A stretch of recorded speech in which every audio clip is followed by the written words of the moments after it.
Occult Principles of Health and Healing. By Max Heindel. Foreword. This compilation of material concerning the health and healing of the human organism as considered from the occult viewpoint affords those interested in attaining and maintaining health a treasure chest of valuable information. Max Heindel, a trained clairvoyant and investigator of the superphysical worlds, devoted much time and effort to ascertaining the real causes of physical and mental disorders as revealed in the realm of cause, the higher or superphysical planes. And this volume contains the fruits of his labor. It embodies some of the most priceless truths in regard to the origin, functions, and proper care of the vehicles of man to be found on the printed page. And those concerned with the true art of healing will find it an indispensable addition to their libraries. Christ admonished his disciples, preach the gospel, and heal the sick. Maintaining health, when once gained or regained, requires a knowledge of the gospel, or laws of God, and it is therefore in the light of both parts of the command of the great teacher that this book is dedicated to the afflicted of humanity. May the contents of its pages, permeated as they are with the love and compassionate understanding of the mystic heart of the author, be the means of bringing new solace and relief to countless aching hearts and suffering bodies, as well as speed the day for the generation of more perfect human vehicles. How do you find this book? Any thoughts about the book or the author? Any suggestion for improvement? Please take a moment to share your thoughts in a comment. If you like it, share it with your friends who might enjoy it as well. Subscribe to keep in touch. Visit CompleteAudiobooks.com for more quality content. Part 1. Man and His Vehicles. Chapter 1. The Dense Body. Occult science teaches that man is a complex being who possesses 1. A dense body, which is the visible instrument he uses here in this world to fetch and carry, the body we ordinarily think of as the whole man. 2. A vital body, which is made of ether and pervades the visible body as ether permeates all other forms, except that human beings specialize a greater amount of the universal ether than other forms. That ethereal body is our instrument for specializing the vital energy of the sun. 3. A desire body, which is our emotional nature. This finer vehicle pervades both the vital and dense bodies. It is seen by clairvoyant vision to extend about 16 inches outside our visible body, which is located in the center of this ovoid cloud as the yolk is in the center of the egg. 4. The mind, which is a mirror, reflecting the outer world and enabling the ego to transmit its commands as thought and word, also to compel action. The ego is the threefold spirit which uses these vehicles to gather experience in the school of life. Evolution. The dense body was the first vehicle built and has therefore an enormous period of evolution back of it. It is in its fourth stage of development and has now reached a great and marvelous degree of efficiency. It will, in time, reach perfection, but even at present it is the best organized of man's vehicles. It is a wonderfully constructed instrument and should be recognized as such by everyone pretending to have any knowledge of the constitution of man. The germ of the dense body was given by the Lords of Flame during the first revolution of the Saturn period, the first of the 7 great days of manifestation according to the Rosicrucian teachings. This germ was somewhat developed during the remainder of the first 6 revolutions, being given the capacity for developing the sense organs, particularly the ear. Therefore, the ear is the most highly developed organ we possess. In the first half of the Saturn revolution of the Sun period, the second of the 7 great days of manifestation, the Lords of Flame were concerned with certain improvements to be made upon the germ of the dense body. It became necessary to change the germ in such a way as to allow of interpenetration by a vital body, also capability of evolving glands and an alimentary canal. This was done by the joint action of the Lords of Flame and the Lords of Wisdom. In the first or Saturn revolution of the Moon period, the third of the 7 great days of manifestation, the Lords of Wisdom cooperated with the Lords of Individuality to reconstruct the germ of the dense body. This germ had unfolded embryonic sense organs, digestive organs, glands, etc. and was interpenetrated by a budding vital body. Of course, it was not solid and visible as it is now, yet in a crude sort of way it was somewhat organized.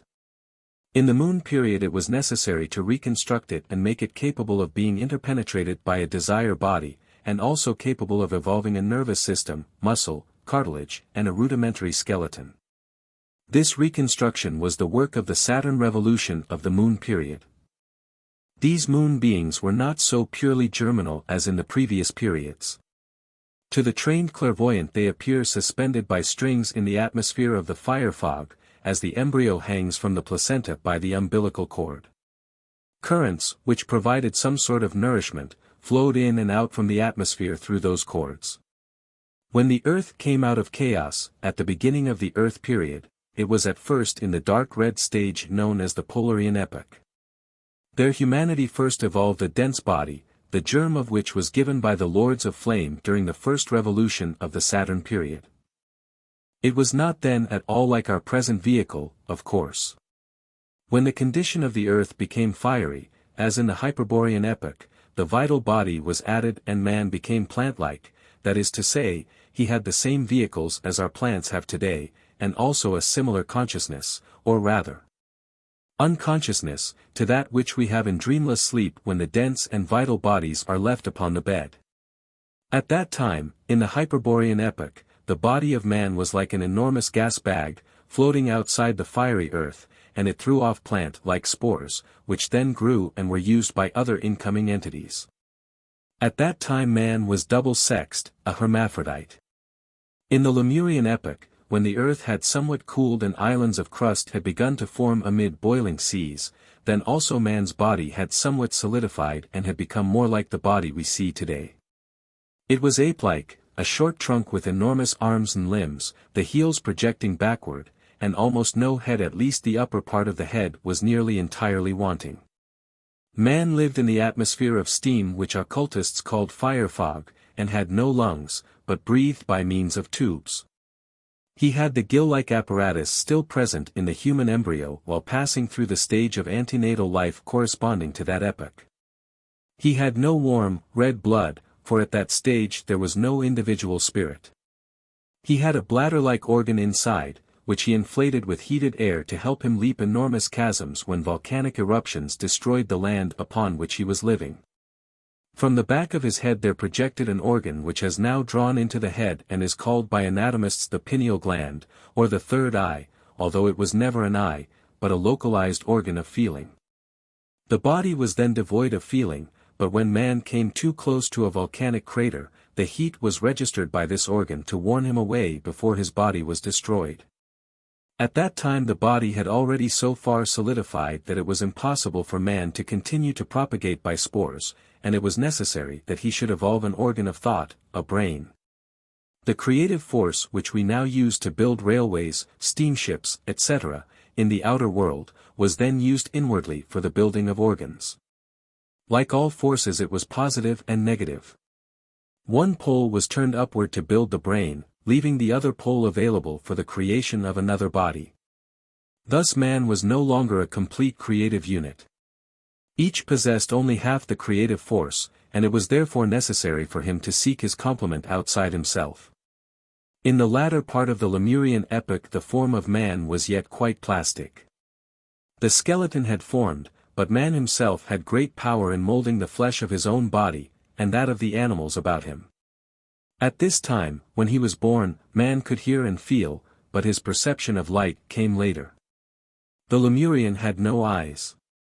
He had two sensitive spots which were affected by the light of the sun as it shone dimly through the fiery atmosphere of ancient Lemuria, but it was not until nearly the close of the Atlantean epoch that he had sight as we have it today. His language consisted of sounds like those of nature. The sighing of the wind in the immense forests which grew in great luxuriance in that supertropical climate, the rippling of the brook, the howling of the tempest, the thunder of the waterfall, the roar of the volcano, all these were to him voices of the gods from whom he knew himself to have descended. Of the birth of his body he knew nothing.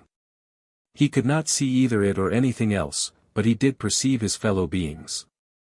It was, however, an inner perception, like our perception of persons and things in dreams, but with this very important difference, that his dream perception was clear and rational. But when their eyes were opened, as told in the story of the fall, and their consciousness was directed outward towards the facts of the physical world, conditions were altered. Propagation was directed, not by angels, but by man, who was ignorant of the operation of the sun and moon forces. His consciousness became focused in the physical world, although things did not appear to his vision with clearly defined outlines until the latter part of the Atlantean epoch. Still he came by degrees to know death because of the break made in his consciousness when it was shifted to the higher worlds at death and back to the physical world at rebirth. However, what has been said about the enlightenment of the Lemurians applies to only a minor portion of those who lived in the latter part of that epoch, and who became the seed for the 7 Atlantean races. The greater part of the Lemurians were animal-like, and the forms inhabited by them have degenerated into the savages and anthropoids of the present day. In the Atlantean epoch, which followed the Lemurian, man was very different from anything existent on Earth at the present time. He had a head, but scarcely any forehead. His brain had no frontal development. The head sloped almost abruptly back from a point just above the eyes. As compared with our present humanity, he was a giant. His arms and legs were much longer in proportion to his body than ours.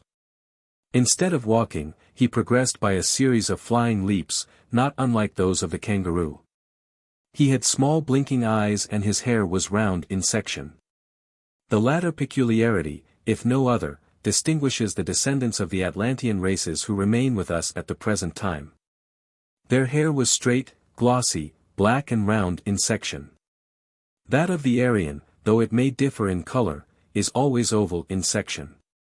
The ears of the Atlantean sat much farther back upon the head than do those of the Aryan. The higher vehicles of the early Atlanteans were not drawn into a concentric position in relation to the dense body, as are ours. The spirit was not quite an indwelling spirit. It was partially outside, therefore could not control its vehicles with as great facility as though it dwelt entirely inside. The head of the vital body was outside of and held a position far above the physical head. There is a point between the eyebrows and about half an inch below the surface of the skin, which has a corresponding point in the vital body. When these 2 points come into correspondence, as they do in man today, they form the seat of the indwelling spirit in the man. On account of the distance between these 2 points, the Atlanteans' powers of perception or vision was much keener in the inner worlds than in the dense physical world, obscured by its atmosphere of thick, heavy fog. In the fullness of time, however, the atmosphere slowly became clearer. At the same time, the point spoken of in the vital body came closer and closer to the corresponding point in the dense body, being united to it in the last third of the Atlantean epoch. The Ramoahals were the first of the Atlantean races. They had but little memory, and that little was connected with sensations. They remembered colors and tones, and thus to some extent they evolved feeling. With memory came to the Atlanteans the rudiments of a language. They evolved words and no longer made use of mere sounds, as did the Lemurians, giving names to things. The Tlavatlis were the second Atlantean race. Already they began to feel their worth as separate human beings. They became ambitious. They demanded that their works be remembered. Memory became a factor in the life of the community. Thus began ancestor worship. The Toltecs were the third Atlantean race. They inaugurated monarchy and hereditary succession, originating the custom of honoring men for the deeds done by their ancestors. Experience came to be highly valued, and memory was developed to a very great degree. In the middle third of Atlantis we find the beginning of separate nations. In the time the kings became intoxicated with power, and began to use their power corruptly, for selfish ends and personal aggrandizement instead of for the common good. The original Turanians were the fourth Atlantean race. They were especially vile in their abominable selfishness, erecting temples where the kings were worshipped as gods. The original Semites were the fifth and most important of the 7 Atlantean races, because in them we find the first germ of the corrective quality of thought. Therefore the original Semitic race became the seed race for the 7 races of the Aryan epoch. They were the first to discover that brain is superior to brawn. During the existence of this race, the atmosphere of Atlantic commenced to clear definitely, and the previously mentioned point in the vital body came into correspondence with its companion point in the dense body. The combination of events gave man the ability to see objects clearly with sharp, well-defined contours, but it also resulted in loss of the sight pertaining to the inner worlds. The Akkadians were the sixth and the Mongolians were the seventh of the Atlantean races. They evolved the faculty of thought still farther, but followed lines of reasoning which deviated more and more from the main trend of the developing life. As the heavy fogs of Atlantis condensed more and more, the increasing quantity of water gradually inundated that continent, destroying the greater part of the population and the evidences of their civilization. Central Asia was the cradle of the Aryan races, who descended from the original Semites. Thence have the different races gone out. It is unnecessary to describe them here, as historical researches have sufficiently revealed their main features. The brain and nervous systems. In the Saturn revolution of the Earth period, the dense body was given the ability to form a brain and become a vehicle for the germ of mind which was to be added later. The impulse was given to building the frontal part of the brain.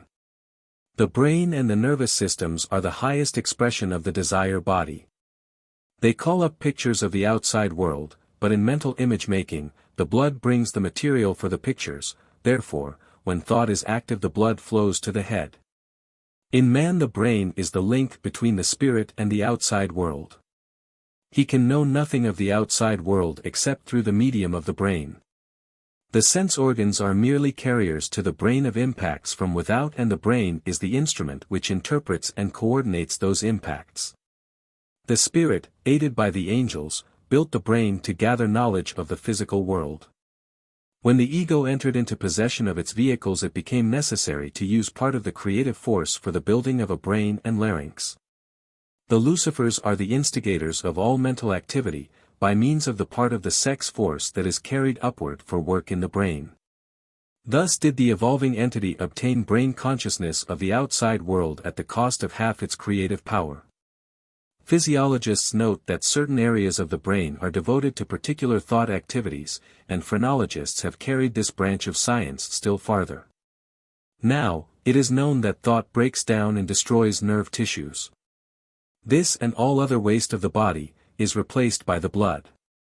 When, through the development of the heart into a voluntary muscle, the circulation of the blood finally passes under the absolute control of the unifying life spirit, it will then be within the power of that spirit to withhold the blood from those areas of the mind devoted to selfish purposes. As a result, those particular thought centers will gradually atrophy. Brain knowledge, with its concomitant selfishness, was bought by man at the cost of the power to create from himself alone. He bought his free will at the cost of pain and death. But when man learns to use his intellect for the good of humanity, he will gain spiritual power over life, and in addition, will be guided by an innate knowledge as much higher than the present brain consciousness as that is higher than the lowest animal consciousness. The brain is, at best, only an indirect way of gaining knowledge and will be superseded by direct touch with the wisdom of nature, which man, without any cooperation, will then be able to use for the creation of new bodies. In the moon period it was necessary to reconstruct the dense body to make it capable of being interpenetrated by a desire body, and also capable of evolving a nervous system, muscle, cartilage, and a rudimentary skeleton. This reconstruction was the work of the Saturn revolution of the moon period.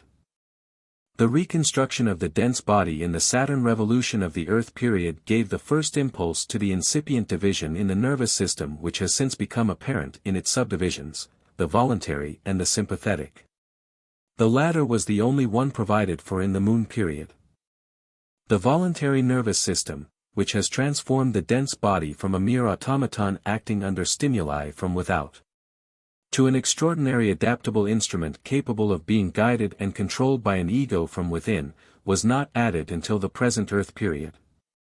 When the division of the Sun, Moon, and Earth took place, in the early part of the Lemurian epoch, the more advanced portion of humanity in the making experienced a division of the desire body into a higher and a lower part. The reset of humanity did likewise in the early part of the Atlantean epoch. This higher part of the desire body became a sort of animal soul.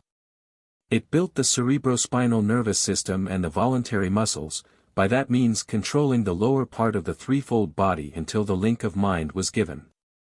Part of the involuntary muscular system is controlled by the sympathetic nervous system.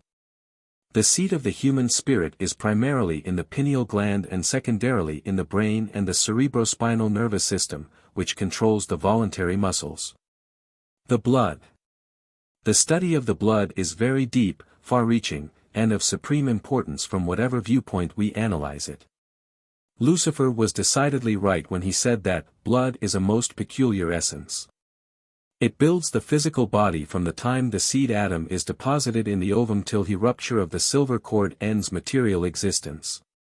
Being one of the highest products of the vital body and the carrier of nourishment to every part of the body. It is the direct vehicle of the ego, having injected into it every thought, feeling, or emotion transmitted to the lungs.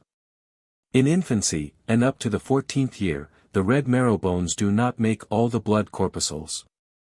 Most of them are supplied by the thymus gland, which is largest in the fetus and gradually diminishes as the individual blood-making faculty develops in the growing child. The thymus gland contains, as it were, a supply of blood corpuscles given by the parents, and consequently the child, which draws its blood from that source, does not realize its individuality. Not until the blood is made by the child does it think of itself as I, and when the thymus gland disappears, at the age of 14, the I feeling reaches its full expression, for then the blood is made and dominated entirely by the ego. The following will make clear the idea and its logic.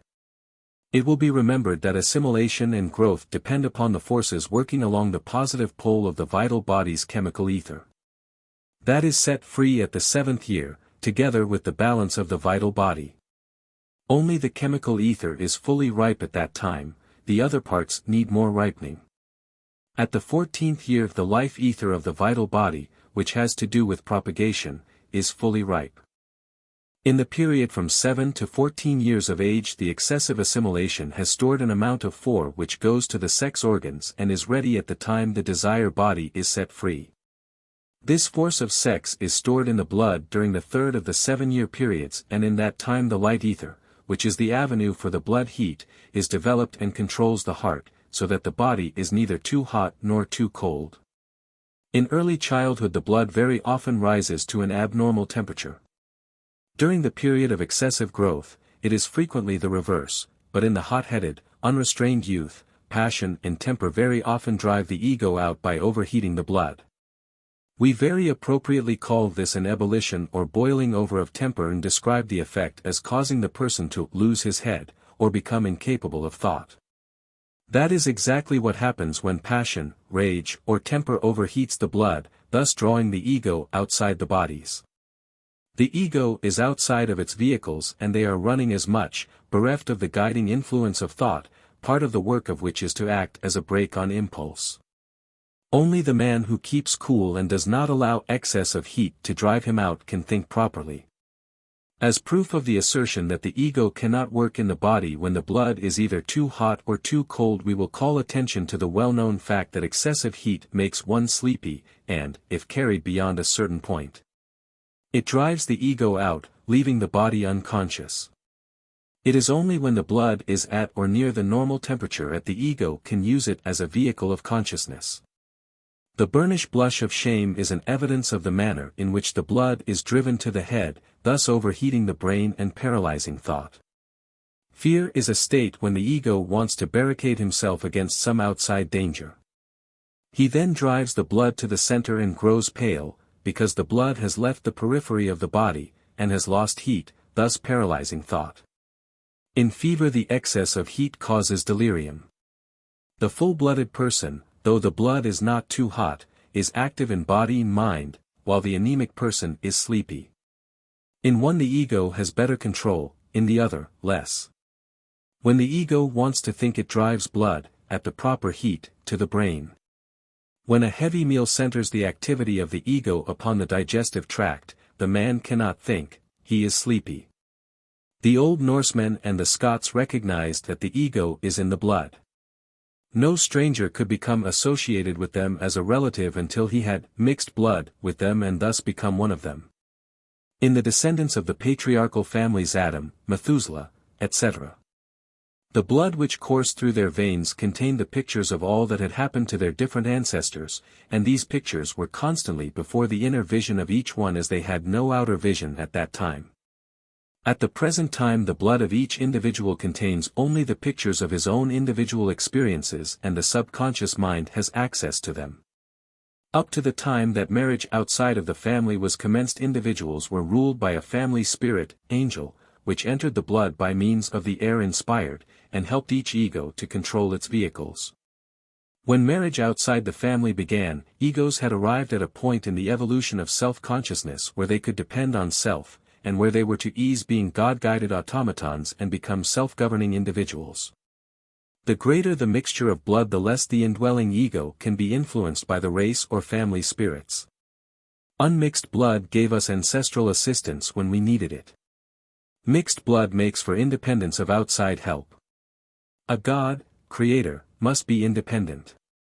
The heat of the blood is the vantage ground of the ego, and the Lucifer spirits from Mars aid in maintaining this heat by dissolving iron, a Mars metal, in our blood to attract oxygen, a solar element.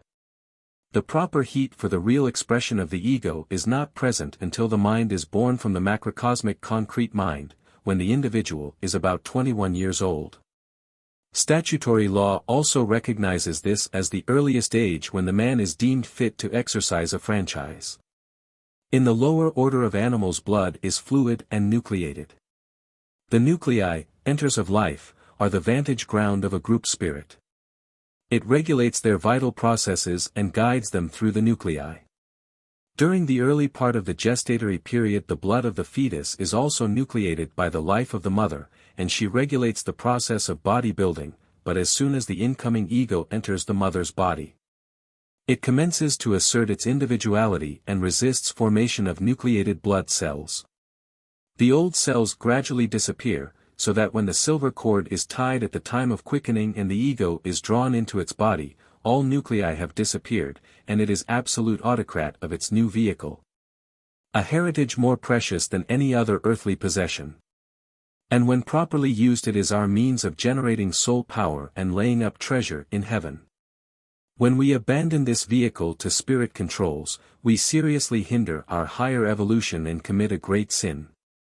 Thus the blood is the particular vehicle of the ego, and as in the past eons of development we have crystallized matter in order to form our dense body, so also it is destined that now we must etherealize our vehicles in order that we may lift ourselves and the world out of the realms of materiality and into the spiritual.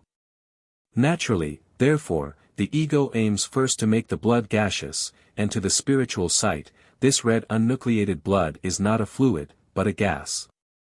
It is no argument against this assertion that the moment we prick our skin the blood comes out as a liquid. The moment we open up the tricock of a steam boiler the gas also condenses into a liquid, but if we make a model steam engine of glass and look at the way steam works there we shall see only the piston move backward and forward, driven by an invisible agent, live steam, and similarly, as the live steam direct from the boiler is invisible and gaseous, so also the live blood in the human body is a gas, and the higher the state of development of any given ego, the more ethereal is it able to make the blood. When, by the vital processes, food has reached the highest alchemical state, the process of condensation begins and the blood gas is formed into tissue in the various organs to replace what has been wasted or destroyed by the activities of the body. The spleen is the gateway of the vital body. There the solar force which abounds in the surrounding atmosphere enters in a constraint stream, to aid us in the vital processes, and there also the war between the desire body and the vital body is waged most fiercely. Thoughts of worry, fear, and anger interfere with the process of evaporation in the spleen, a speck of plasm is the result, and this is at once seized upon by a thought elemental which forms a nucleus and embodies itself therein. Then it commences to live a life of destruction, coalescing with other waste products and decaying elements wherever formed, making the body a charnel house instead of the temple of an indwelling living spirit. We may therefore say every white corpuscle which has been taken by an outside entity is to the ego a lost opportunity. The more of these lost opportunities there are in the body, the less is the body under control of the ego, therefore we find them present in larger numbers in all diseases than when the person is in health. It may also be said that the person of jovial good nature or one who is devoutly religious and has an absolute faith and trust in divine providence and love will register many less lost opportunities or white corpuscles than those who are always worrying and fretting. So it is that the blood is the only part of the body really coarse. The measure in which we control all blood depends upon the ego's ability to express itself through the body. It is only through the red corpuscles that the ego is able to work. Whenever we allow ourselves to be negative, we manufacture white corpuscles, which are not, as we have seen, the policemen of the system, as science now thinks, but destroyers. When the blood courses through the arteries which are deep in the body, it is a gas, as has been shown. But loss of heat near the surface of the body causes it to partially condense, and in that substance the ego is learning to form mineral crystals. Science has lately found that the blood of different people has different crystals, so that it is possible now to tell the blood of a Negro from the blood of a white man, but there will come a day when they will know a still greater difference. For just as there is a difference in the crystals formed by the different races, so there is also a difference in the crystals formed by each individual man. Looking at the matter from another angle, we may note that when blood is beaten with a stick it separates into three distinct substances: the serum or water-like substance which comes under Cancer ruled by the moon, lunar hierarchy; the red coloring matter which is the Martian substance generated under Scorpio, and most important of all, the fibrin, or stringy matter which is under the third of the watery signs, Pisces. When the skeleton was outside our flesh, consciousness was dull as in the crustacea. By getting outside the bony structure we have gained a much higher grade of consciousness, and by spiritualizing this inner skeleton through the medium of the blood, we extract the essence of all we have learned in the past epochs and transform it to usable soul power in the Jupiter period. To interfere in this work is a crime against the soul. Since woman has the positive vital body, she matures earlier than the male, and the parts which remain plant-like, such as the hair, grow longer and more luxuriant. Naturally positive vital body will generate more blood than the negative vital body possessed by the male, hence we have in woman a greater blood pressure, which it is necessary to relieve by the periodical flow.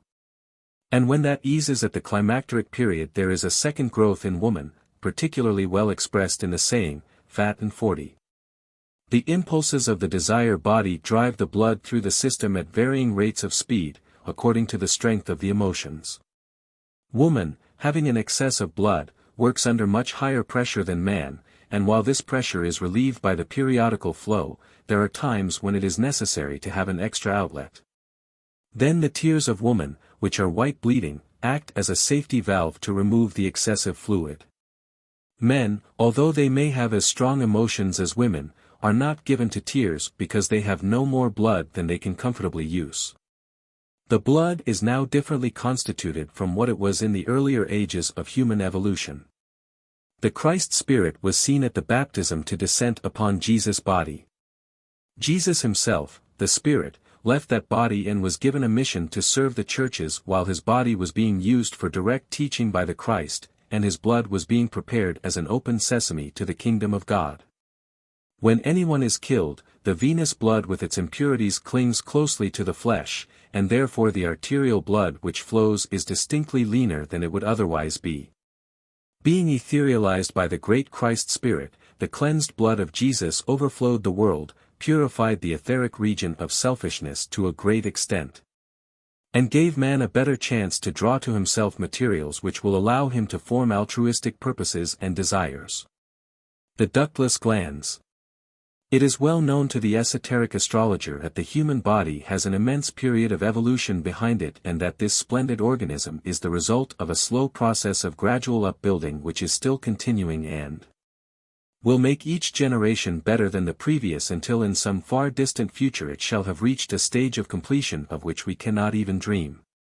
It is also understood by the deeper students that in addition to the physical body man has finer vehicles which are not yet seen by the great majority of human beings, though all have within them latent a sixth sense whereby they will in time cognize these finer sheaths of the soul. The occultist speaks of these finer vehicles as the vital body, made of ether, and the desire body, made of desire stuff, the material whence we draw our feelings and emotions. And with the addition of the sheath of mind and the physical body, these complete what may be termed the personality, which is the evanescent part distinct from the immortal spirit that uses these vehicles for its expression. These finer vehicles interpenetrate the dense physical body as air permeates water and have particular dominion over certain parts thereof. Because the physical body itself is a crystallization of these finer vehicles in the same manner and upon the same principle that the soft fluids of a snail's body gradually crystallize into the hard and flinty shell which it carries upon its back. For the purpose of this dissertation we may say broadly that the softer parts of our bodies, which we commonly call flesh, may be divided into two kinds, glands and muscles. The vital body was started in the Sun period. Crystallization from that time on it, that vehicle has developed what we now call glands, and to this day they and the blood are the special manifestations of the vital body within the physical vehicle. Therefore, the glands as a whole may be said to be under the rule of the life-giving Sun and the great benefic, Jupiter. It is the function of the vital body to build and restore the tone of the muscles when tense and tired by the work imposed upon them by the restless desire body, which was started in the Moon period. The muscles are therefore ruled by the wandering moon, which is the present vantage point of the angels, the humanity of the Moon period, and by the impulsive and turbulent Mars, where the so-called fallen angels, the Lucifer spirits, dwell. That is to say, as a whole, for the student must carefully note that individual glands and particular groups of muscles are under the rulership of other planets as well. It is as when we say that all who live in the United States of America are citizens of that country, but some are subject to the laws of California, others to those of Maine, etc. We know the Hermetic axiom, as above, so below, which is the master key to all mysteries, and as there are upon the earth, the macrocosm, a great many undiscovered places. So also in the microcosm of the body do we find unknown countries that are a closed book to the scientific explorers.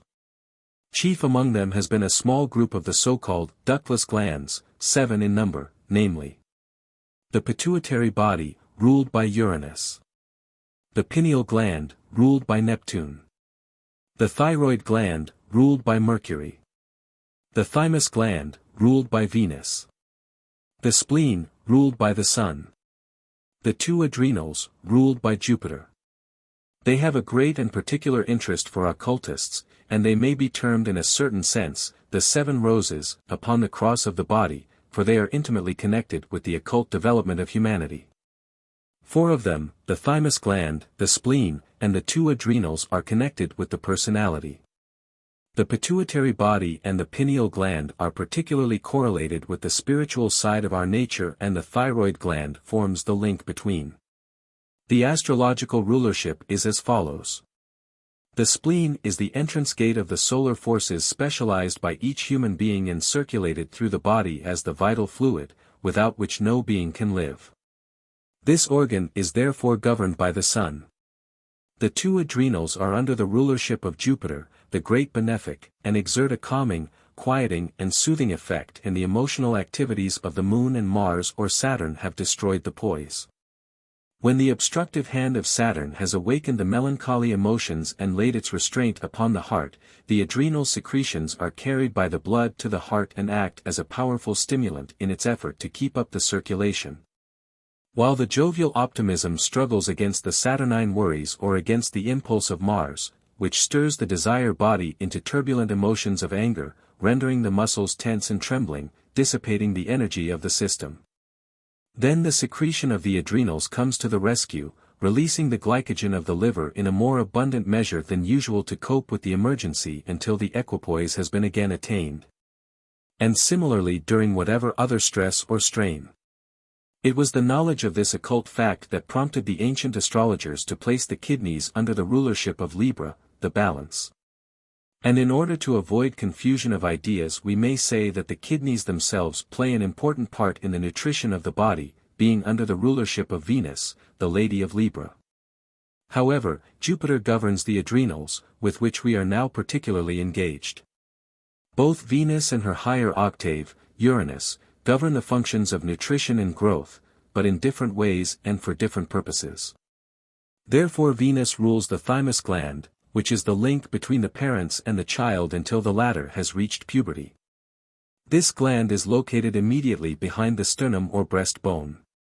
It is largest in antenatal life and through childhood while growth is excessive and rapid. During that time the vital body of the child does its most effective work, for the child is not then subject to the passions and emotions generated by the desire body after that comes to birth at or about the 14th year. But during the years of growth the child cannot manufacture the red blood corpuscles as does the adult, for the unborn. Unorganized desire body does not then act as an avenue for the Martian forces which assimilate the iron from the food and transmute it into hemoglobin. To compensate for this lack there is stored in the thymus gland a spiritual essence drawn from the parents. And with this essence provided by their love the child is able to accomplish the alchemistry of blood temporarily until its desire body becomes dynamically active. Then the thymus gland atrophies and the child draws from its own desire body the necessary Martian force. From that time, under normal conditions, Uranus, the octave of Venus, and ruler of the pituitary body, takes charge of the function of growth and assimilation in the following manner. It is well known that all things, our food included, radiate from themselves continuously small particles which give an index of the thing whence they emanate, its quality included. Thus when we lift the food to our mouth a number of these invisible particles enter the nose and by excitation of the olfactory tract convey to us a knowledge whether the food we are about to take is suitable for this purpose or not. The sense of smell warning us to discard such foods as have a noxious odor, etc. But besides those particles which attract or repel us from food by their action on the olfactory tract through the sense of smell, there are others which penetrate the sphenoid bone, impinge upon the pituitary body and start the Uranian alchemistry by which a secretion is formed and injected into the blood. This furthers assimilation through the chemical ether, thus affecting the normal growth and well-being of the human body through life. Sometimes this Uranian influence of the pituitary body is eccentric and therefore responsible for strange and abnormal growths which produce the unfortunate freaks of nature we occasionally meet.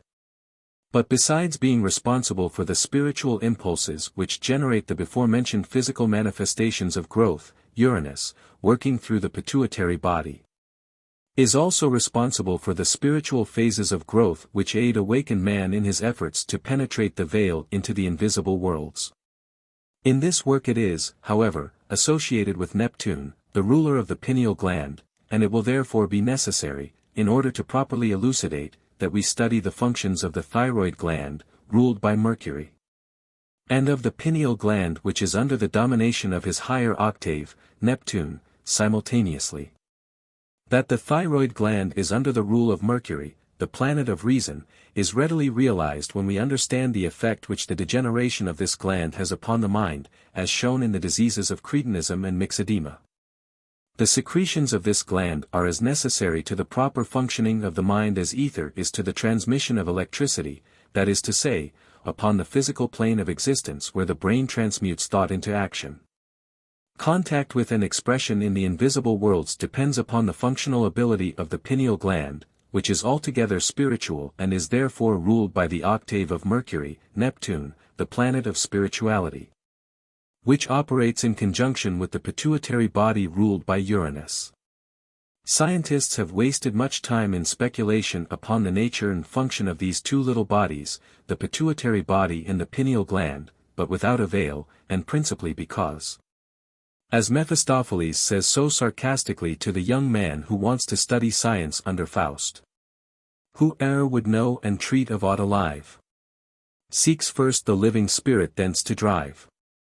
Then are the lifeless fragments in his hand. He lacks, alas, the vital spirit band. No one can really and truly observe the physiological functions of any organ under such conditions as exist in the laboratory, on the operating table, or in the dissection or vivisection chamber. To arrive at an adequate understanding one must necessarily see these organs exercising their physiological functions in the living body, and that can only be done by means of spiritual sight. There are a number of organs which are either atrophying or developing, the former show the path we have already traveled during our past evolution, the latter are finger posts, indicating our future development. But there is still another class of organs which are neither degenerating or evolving, they are simply dormant, spiritually, at the present time. Physiologists believe that the pituitary body and the pineal gland are atrophying because they find these organs more developed in some of the lower classes of life, such as worms, but as a matter of fact they are wrong in their ideas. Some have also suspected that the pineal gland is in some way connected with the mind, because it contains certain crystals after death, and the quantity was much less in those who were mentally defective than in people of normal mentality. This conclusion is right, but the seer knows that the spinal canal of the living is not filled with fluid, that the blood is not liquid, and that these organs have no crystals in them when the body is alive. These assertions are made with full knowledge of the fact that the blood and the spinal essence are liquid when drawn out of the body, living or dead. And the contents of the pituitary body and the pineal gland appear crystalline when the brain is dissected. However, the reason is similar to that which causes steam drawn from a steam boiler to condense immediately upon contact with the atmosphere, and molten metal drawn from a smelter's furnace to crystallize immediately upon withdrawal therefrom. All these substances are purely spiritual essences when inside the body, they are then ethereal, and the substance in the pineal gland, when seen by the spiritual sight, appears as light. Furthermore, when one seer looks upon the pineal gland of another who is then also exercising his spiritual faculties, this light is of a most intense brilliancy and of an iridescence similar to but transcending in beauty the most wonderful play of the northern lights, the aurora borealis. It may also be said that the function of this organ seems to have changed in the course of human evolution. During the earlier epochs of our present stay upon the earth, when man's body was a large, baggy thing into which the spirit had not yet entered, but was there only as an overshadowing presence. There was an opening in the top and the pineal gland was within it. It was then an organ of orientation, giving a sense of direction. As the human body condensed, it became less and less able to endure the intense heat which prevailed during that time, and the pineal gland gave warning when the body was brought too near one of the many craters and active volcanoes which were then erupting the thin earth crust, thus enabling the spirit to guide it away from these dangerous places. It was an organ of direction which operated by feeling, but feeling has since been distributed over the skin of the whole body. This is an indication to the occultist that someday the senses of hearing and sight will also be similarly distributed so that we shall both see and hear with our whole body and thus become still more sensitive in those respects than we are now. Since then the pineal gland, the pituitary body have become temporarily dormant, spiritually, to make man oblivious to the invisible world while he learns the lessons afforded by the material world. The pituitary body has manifested the Uranian influence sporadically in abnormal physical growth, producing freaks and monstrosities of various kinds, while Neptune, working also abnormally through the pineal gland, has been responsible for the abnormal spiritual growth of medicine men, witches, and mediums of spirit controls. When they are awakened to normal activities, these two ductless glands will open the door to the inner worlds in a sane and safe manner. But in the meantime the thyroid gland, ruled by Mercury, the planet of reason, holds the secretion necessary to give the brain balance. In the future the ductless glands are destined to play a prominent role, their development will accelerate evolution greatly, for their effects are mainly mental and spiritual. We are now nearing the Aquarian age. The Sun is therefore beginning to transmit the highly intellectual vibrations of this sign, which accounts for the intuitions, premonitions, and telepathic transmission now so prevalent. In the final analysis these phenomena are due to the awakening of the pituitary body, ruled by Uranus, the lord of Aquarius, and every passing year will make them more manifest. The lymphatic system. The lymphatic system is tubular and somewhat closely associated with the capillaries which connect the venous and arterial circulations, terminating the large veins near the heart. The lymph which flows along its channel passes out one way, viz., toward the center of circulation, the heart. It is considered a system of small sewers for the body, simply because it collects the dish water of the tissues after they have all been bathed in the lymph which it carries. If you think of the tubes as drainage canals depleting the tissues of the wash water, you may think of these lymphatic glands as locks along the course of the channels at which the flow of lymph must stop and be filtered on its way to the venous bloodstream. The glands are located in the bends of the elbows, in the armpits, in the popliteal spaces, in the groins, thickly scattered throughout the anterior part of the neck, the part in front of the cervical vertebrae.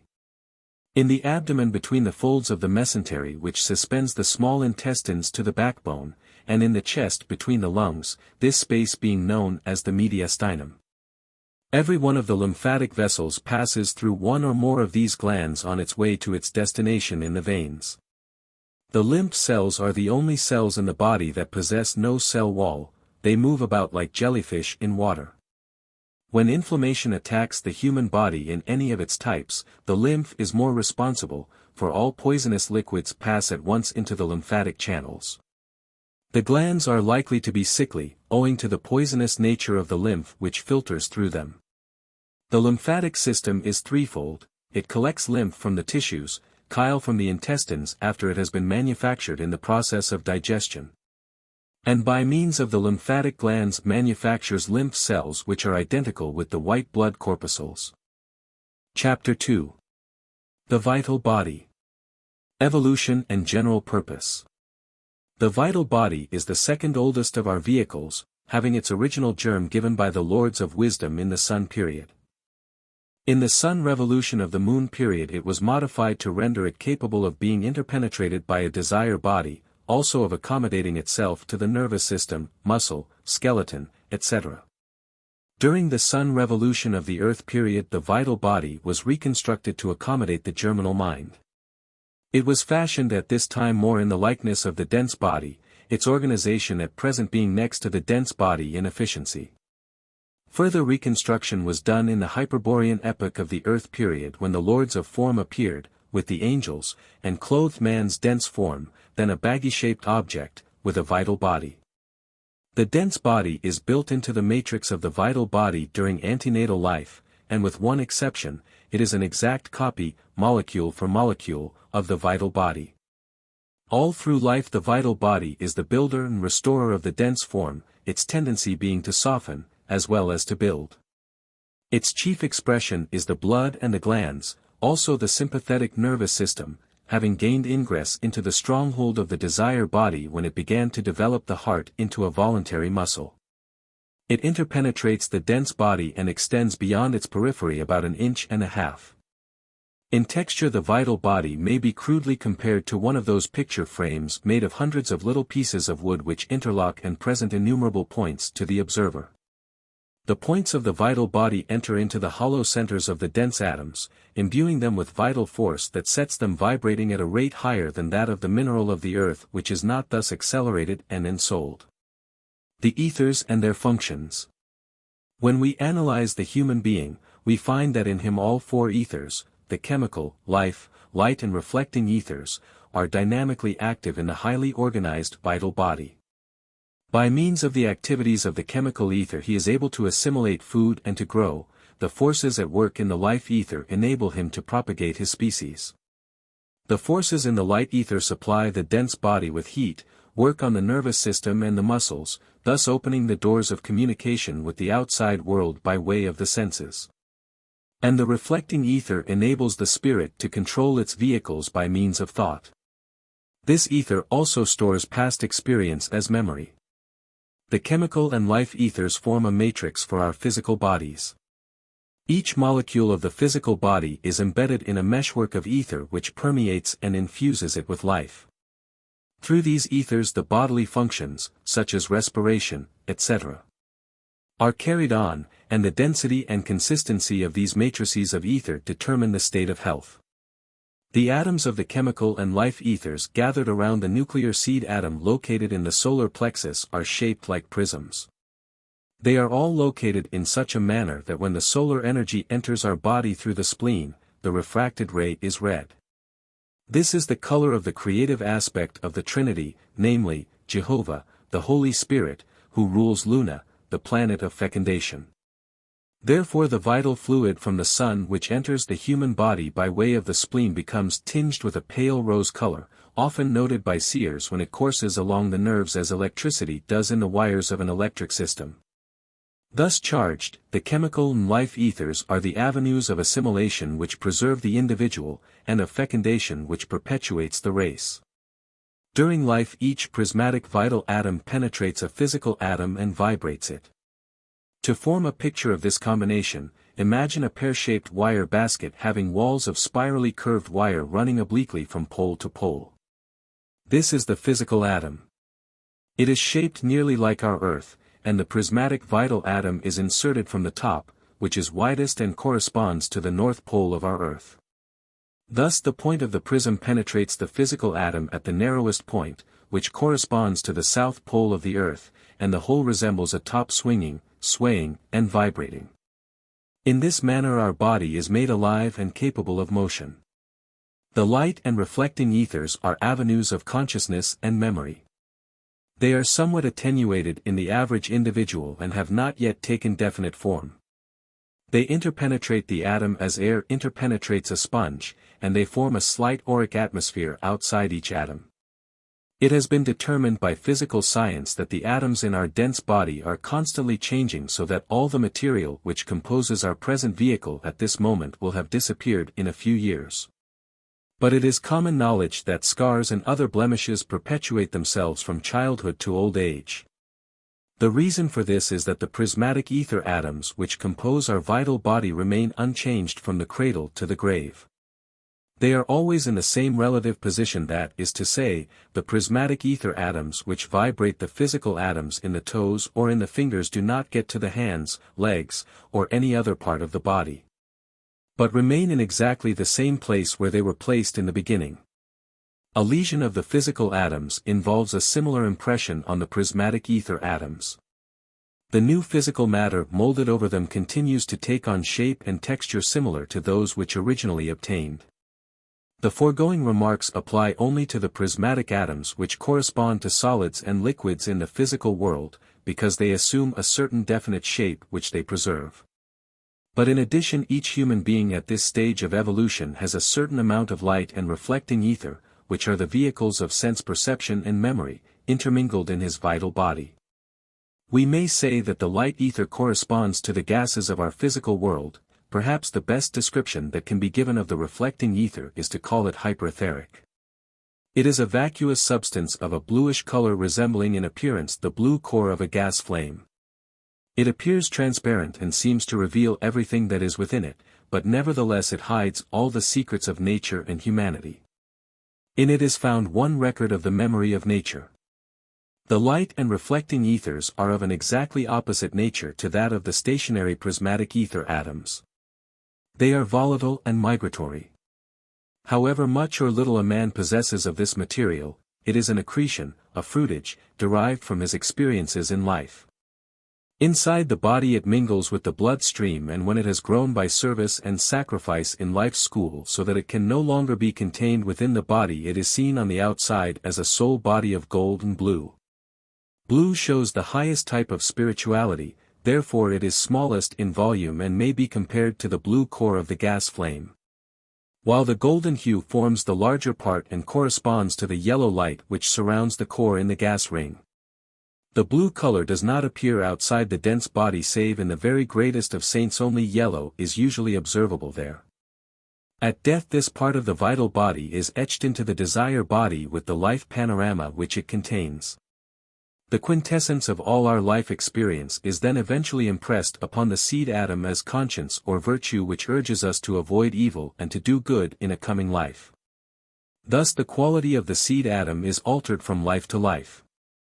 The quintessence of good extracted from the migratory part of the vital body in one life determines the quality of the prismatic stationary ether atoms in the next life. The highest in one life becomes the lowest in the next, and thus we gradually climb the ladder of evolution towards divinity. From the foregoing it will be evident that the vital body is a vehicle of habit.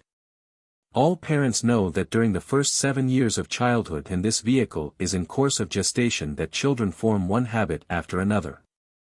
Repetition is the keynote of the vital body and habits depend upon repetition. It is different with the desire body, the vehicle of feelings and emotions which are always changing from moment to moment. Though it has been said that the ether which forms our soul body is in constant motion and mingles with the bloodstream, that motion is relatively slow compared to the rapidity of the current of the desire body. We may say that the ether moves like a snail compared with light. When the ego is on its way to rebirth through the region of concrete thought, the desire world, and the etheric region, it gathers a certain amount of material from each. The quality of this material is determined by the seed atom, on the principle that like attracts like. The quantity depends upon the amount of matter required by the archetype built by ourselves in the second heaven. From the quantity of prismatic ether atoms that are appropriated by a certain spirit. The recording angels and their agents build an etheric form which is then pleed in the mother's womb and gradually clothed with physical matter which then forms the visible body of the newborn child. Only a small portion of the ether appropriated by a certain ego is thus used, and the remainder of the child's vital body, or rather the material from which that vehicle will eventually be made, is thus outside the dense body.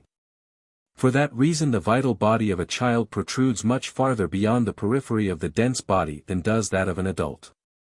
During the period of growth this store of ether atoms is drawn upon to vitalize the accretions within the body until, at the time when the adult age is reached, the vital body protrudes only from 1 to 1.5 inches beyond the periphery of the dense body.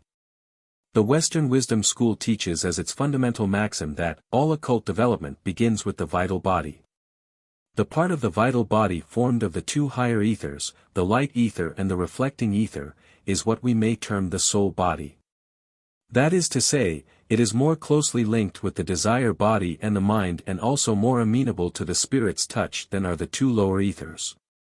It is the vehicle of intellect, and responsible for all that makes man, man. Our observations, our aspirations, our character, etc., are due to the work of the spirit in these two higher ethers, which become more or less luminous according to the nature of our character and habits. Also, as the dense body assimilates particles of food and thus gains in flesh, so the two higher ethers assimilate our good deeds during life and thus grow in volume as well. According to our doings in this present life we thus increase or decrease that which we brought with us at birth. This is the reason the Western wisdom teaching says that all mystic development begins with the vital body. Chapter 3. The desire body and the mind. In the third revolution of the moon period the lords of individuality radiated from themselves the substance which they helped the unconscious, evolving man to appropriate and build into a germinal desire body. They also helped him to incorporate this germinal desire body in the compound vital body and dense body which he already possessed. This work was carried on all through the third and fourth revolutions of the moon period. The antagonistic lower will, or will of the body, is an expression of the higher part of the desire body. When division of the sun, moon, and earth took place, in the early part of the Lemurian epoch, the more advanced portion of humanity in the making experienced a division of the desire body into a higher and a lower part. The rest of humanity did likewise in the early part of the Atlantean epoch. This higher part of the desire body became a sort of animal soul. It built the cerebrospinal nervous system and the voluntary muscles, by that means controlling the lower part of the threefold body until the link of mind was given. Then the mind coalesced with the animal soul and became co-regent. During the life of man his desire body is not shaped like his dense and vital bodies. After death it assumes that shape. During life it has the appearance of a luminous ovoid which, in waking hours, completely surrounds the dense body, as the albumin does the yolk of an egg. It extends from 12 to 16 inches beyond the dense body in the ordinary individual. The matter in the human desire body is composed of material from the desire world and is in incessant motion of inconceivable rapidity. There is in it no settled place for any particle, as in the dense body. The matter that is at the head one moment may be at the feet in the next and back again. There are no organs in the desire body, as in the dense and vital bodies, but there are centers of perception, which, when active, appear as vortices, always remaining in the same relative position to the dense body. In the majority of people they are mere eddies and are of no use as centers of perception. They may be awakened in all, however, but different methods produce different results. The desire body is rooted in the liver, and is born at about the 14th year in the being. In the involuntary clairvoyant developed along improper, negative lines, these vortices turn from right to left, or in the opposite direction to the hands of a clock counterclockwise. In the desire body of the properly trained voluntary clairvoyant, they turn in the same direction as the hands of a clock clockwise, glowing with exceeding splendor, far surpassing the brilliant luminosity of the ordinary desire body. These centers furnish him with means for the perception of things in the desire world, and he sees, and investigates as he wills, while the person whose centers turn counterclockwise is like a mirror, which reflects what passes before it. In a far distant future, man's desire body will become as definitely organized as are the vital and dense bodies. When that stage is reached, we shall all have the power to function in the desire body as we now do in the dense body. The mind. In the Atlantean epoch of the Earth period, the lords of mind radiated from themselves into our being the nucleus of material from which we are now seeking to build an organized mind. It was given to man to give purpose to action, but as the ego was exceedingly weak and the desire nature strong, the nascent mind coalesced with the desire body. The faculty of cunning resulted and was the cause of all the wickedness of the middle third of the Atlantean epoch. The mind, being the last of man's vehicles built, is not yet even a body. It is simply a link, a sheath for the use of the ego as a focusing point.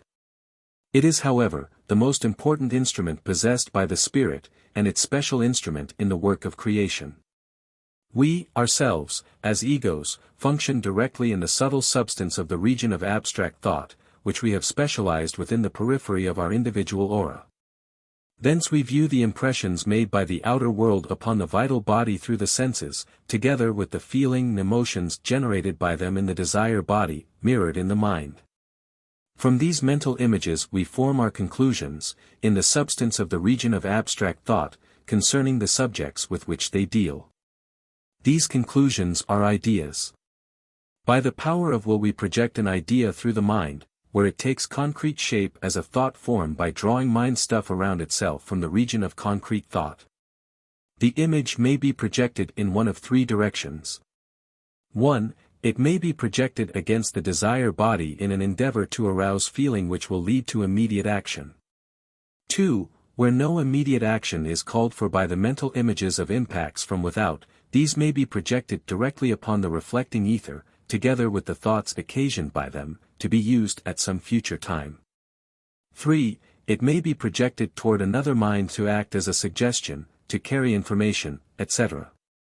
When the work designed for such a thought form has been accomplished, or its energy expended in vain attempts to achieve its object, it gravitates back to its creator, bearing with it the indelible record of its journey. At our present stage of evolution we say that the mind is born at the age of 21, but the prime of mentality is not reached until about the 49th year. The mind is the focusing medium whereby the ideas wrought by the imagination of the spirit are projected upon the material universe. First they are thought forms only, but when the desire to realize the imagined possibilities has set the man to work in the physical world, they become what we call concrete realities. At the present time, however, the mind is not focused in a way that enables it to give a clear and true picture of what the spirit imagines. It is not one-pointed. It gives misty and clouded pictures. Hence the necessity of experiment to show the inadequacies of the first conception, and bring about new imaginings and ideas until the image produced by the spirit in mental substance has been reproduced in physical substance. At the best, we are able to shape through the mind only such images as have to do with form, because the human mind was not started until the earth period, and therefore is now in its form, or mineral, stage. Hence in our operations we are confined to forms, to minerals. We can imagine ways and means of working with the mineral forms of the three lower kingdoms, but can do little or nothing with living bodies. We may indeed graft living branch to living tree, or living part of animal or man to other living part, but it is not life with which we are working, it is form only. We are making different conditions, but the life which already inhabited the form continues to do so. To work with life is beyond man's power until his mind has become alive. In the Jupiter period the mind will be vivified to some extent and man can then imagine forms which will live and grow, like plants. In the Venus period, when his mind has acquired feeling, he can create living, growing, and feeling things. When he reaches perfection, at the end of the Vulcan period, he will be able to imagine into existence creatures that will live, grow, feel, and think. Part 2. Disease. Chapter 4. General causes of disease. Introduction. Disease is really a fire, the invisible fire which is the Father endeavoring to break up the crystallized conditions which we have gathered in our bodies. We recognize fever as a fire, but tumors, cancers, and all other diseases are really also the effect of that invisible fire, which endeavors to purify the system and free it from conditions which we have brought about by breaking the laws of nature. Again, we may say that disease is a manifestation of ignorance, the only sin, and healing is a demonstration of applied knowledge, which is the only salvation. Christ is an embodiment of the wisdom principle, and in proportion as the Christ is formed in us we attain to health. Therefore, the healer should be spiritual and endeavor to imbue his patient with high ideals so that we may eventually learn to conform to God's laws which govern the universe, and thus attain permanent health in future lives as well as now. The Old Testament opens with the account of how man was led astray by the false light of the Lucifer spirits, giving birth to all the sorrow and suffering in the world. It closes with the promise that the Sun of Righteousness shall rise, with healing in its wings. And in the New Testament we find the Sun of Righteousness, the true light, come to save world, and the first fact that is stated in regard to him is that he is of immaculate conception. Now this point should be thoroughly understood, that it is the Luciferian taint of passion which has brought sorrow, sin, and suffering into the world. When the creative power is used for sense gratification, whether in solitary or associated vice, with or without legal marriage, that is the sin which cannot be forgiven, it must be expiated. Humanity as a whole is now suffering for that sin. The debilitated bodies, the sickness that we see around us has been caused by centuries of abuse, and until we learn to subdue our passions there can be no true health among the human race. Prior to the impregnation of the desire body with this demoniac principle, conception was immaculate and a sacrament. Men walked in the presence of the angels then, pure and unashamed. The act of fertilization was as chaste as that of the flower. Therefore when the mischief has been wrought, immediately the messenger, or angel, girded them with leaves to impress upon them the ideal which they must learn to live, namely, that of the plant. Whenever we are able to perform the act of generation in a pure, chaste, and passionless manner as the plant does, an immaculate conception takes place and a Christ is born, capable of healing all the suffering of humanity. Capable of conquering death and establishing immortality, a true light to lead humanity away from the will-o'-the-wisp of passion. Through self-sacrifice to compassion. This then is the great ideal toward which we are striving, to cleanse ourselves from the taint of egoism and self-seeking. Therefore we look upon the emblem of the rose cross as an ideal. The 7 red roses typify the cleansed blood, the white rose shows the purity of life, and the golden radiating star symbolizes that inestimable influence for health, helpfulness and spiritual uplift which radiates from every servant of humanity. Until the Christ life illumines us from within we do not comprehend, neither do we follow, the laws of nature, and consequently we contract diseases by our ignorant contravention of these laws. As Emerson put it, a man who is sick is a scoundrel in the act of being found out, he has broken the laws of nature. That is why it is necessary that the gospel of Christ should be preached. That every one of us should learn to love our God with our whole heart and our whole soul and our brother as ourselves, for all our trouble in the world, whether we recognize it or not, comes from the one great fact of our selfishness. If the alimentative function is deranged, what is the reason? It is not that we have overtaxed our system because we have been angered, and exhausted our nervous force by trying to get someone to serve our selfish ends, and we feel resentful because we have not succeeded. In every case selfishness is the prime cause of most diseases, selfishness is the supreme besetting sin of ignorance. Causes of mental disabilities. The disabilities which affect humanity may be divided into two large classes, mental and physical. The mental troubles are particularly traceable to the abuse of the creative function, when they are congenital, with one exception which we shall note later. The same holds true in case of impairment of the faculty of speech. This is reasonable and easy to understand. The brain and the larynx were built with half of the creative force by the angels, so that man who, prior to the acquisition of these organs, was bisexual and able to create from himself alone, lost that faculty when these organs were created and is now dependent upon the cooperation of another of opposite polarity or sex in order to generate a new vehicle for an incoming spirit. When we use spiritual sight to look at man in the memory of nature during the time when he was yet in the making, we find that wherever there is now a nerve, there was first a desire current. That the brain itself was made of desire substance in the first place and also the larynx.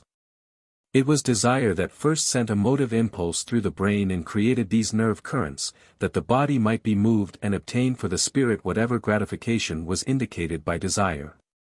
Speech, also, is used for the purpose of obtaining a desired object or end. Through these faculties man has obtained a certain mastery over the world, and if he could just flit from one body to another, there would be no end to his abuse of his power for gratifying every whim and desire. But under the law of consequence he takes with him into a new body, faculties and organs similar to those which he left behind in the one preceding. When passion has wrecked the body in one life, it is stamped upon the seed atom. In the next descent to rebirth it is therefore impossible for him to gather sound material with which to build a brain of stable construction. He is then usually born under one of the common signs, and usually also, the four common signs are on the angles, for through these signs passionate desire finds it difficult to express itself. Thus the powerful impulse which formerly ruled in his brain and which might be used for the purpose of rejuvenescence is absent. He lacks incentive in life and therefore he becomes helpless, a log upon the ocean of life, often insane. But the spirit is not insane, it sees, knows, and has a keen desire to use the body, though that may be an impossibility, for often it cannot even send a correct impulse along the nerves. The muscles of face and body are therefore not under the control of its will. This accounts for the lack of coordination which makes the maniac such a pitiable sight. And thus the spirit learns one of the hardest lessons in life, namely, that it is worse than death to be tied to a living body and unable to find expression through it because the desire force necessary to accomplish thought, speech, and motion has been spent in unrighteous living in a previous life and left the spirit without the necessary energy to operate its present fleshly instrument.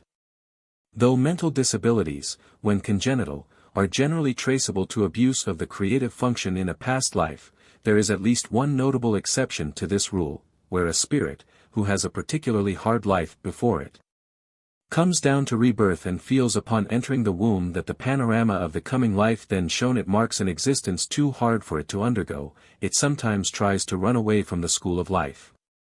At this time the recording angels or their agents have already made the connection between the vital body and the sense centers of the brain in the forming fetus. Therefore the effort of the spirit to escape from the mother's womb is frustrated, but the wrench that is given by the ego deranges the connection between the etheric and physical sense centers. So that the vital body is not concentric with the physical, causing the etheric head to extend above the physical cranium.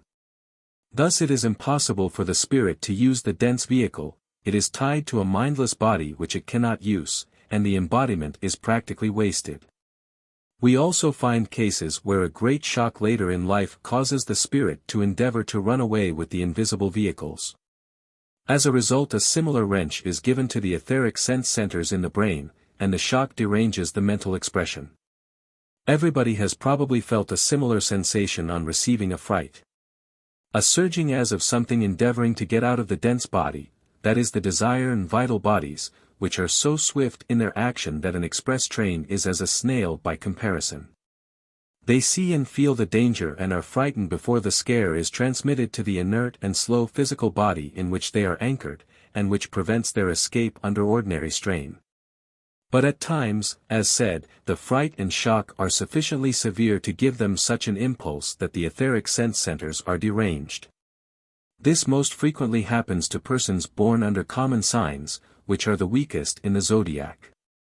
However, as a ligament that has been stretched and torn may gradually regain comparative elasticity, so also, in these cases, it is easier to restore the mental faculties than in those cases where congenital insanity, brought over from past lives, has caused inadequate connection. Causes of physical disabilities.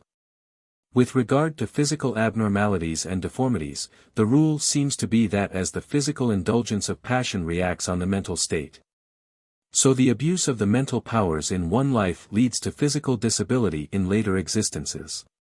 An occult maxim says, a lie is both murder and suicide in the desire world.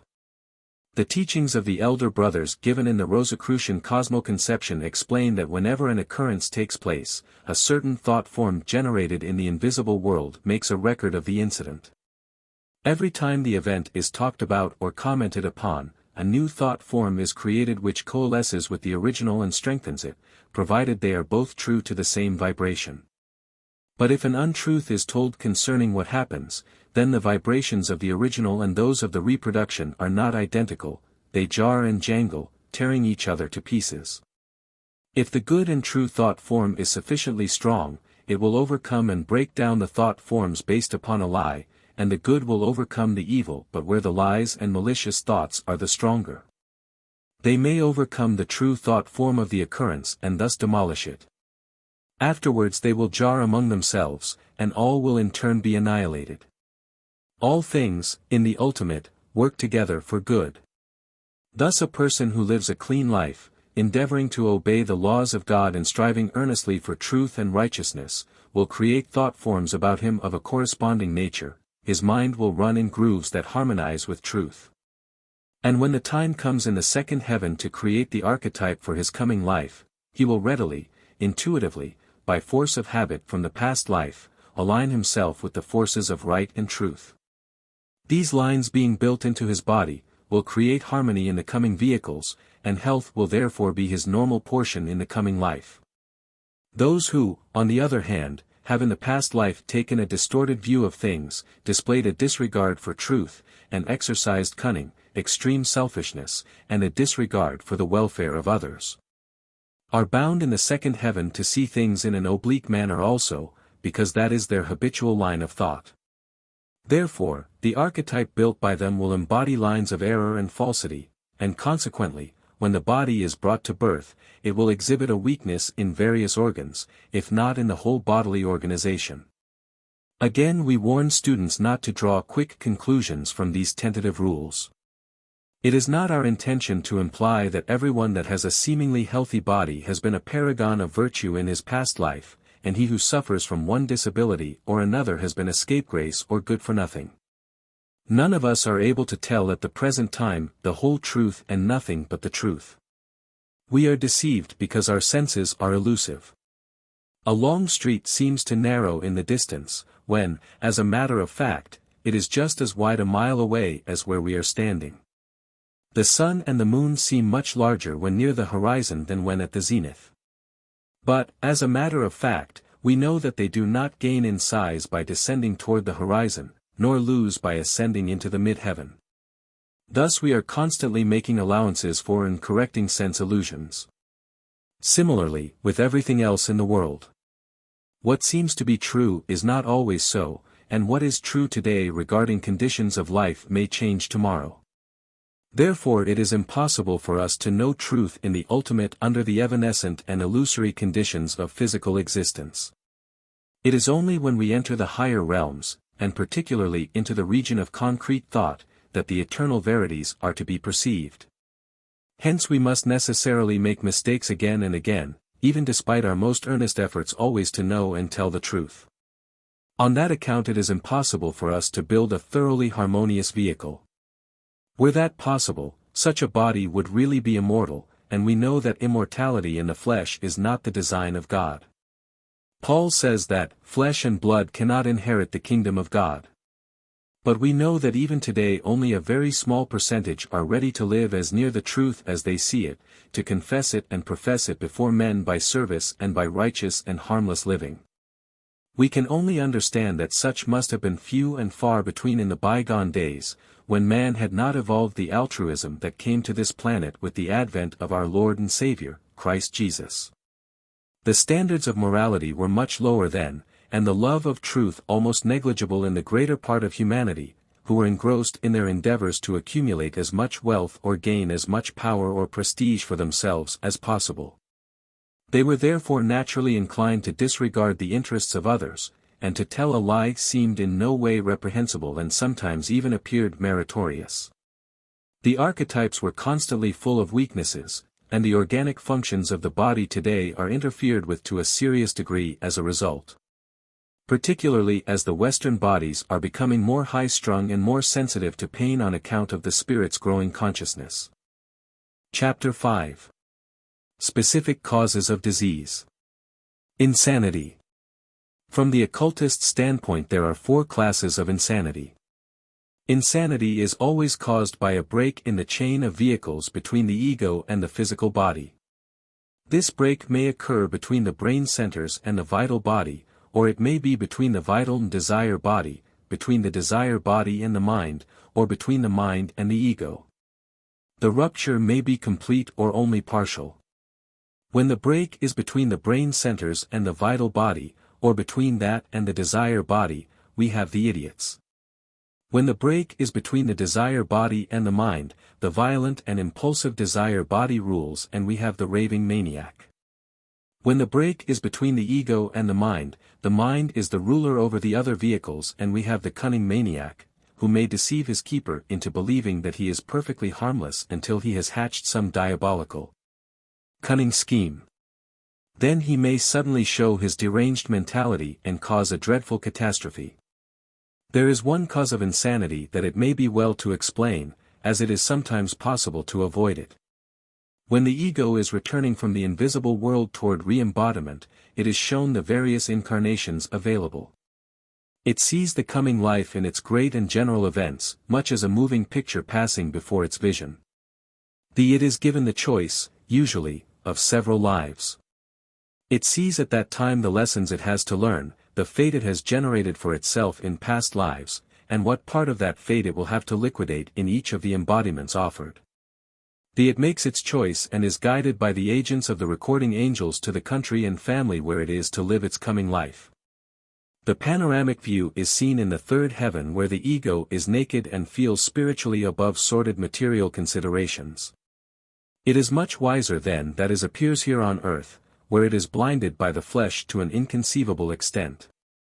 Later, when conception has taken place and the ego draws into the womb of its mother, on about the 18th day after that event, it comes in contact with the etheric mold of its new physical body which has been made by the recording angels to give the brain formation that will impress upon the ego the tendencies necessary to work out its destiny. There the ego sees again the pictures of its coming life as the drowning man perceives the pictures of his past life in a flash.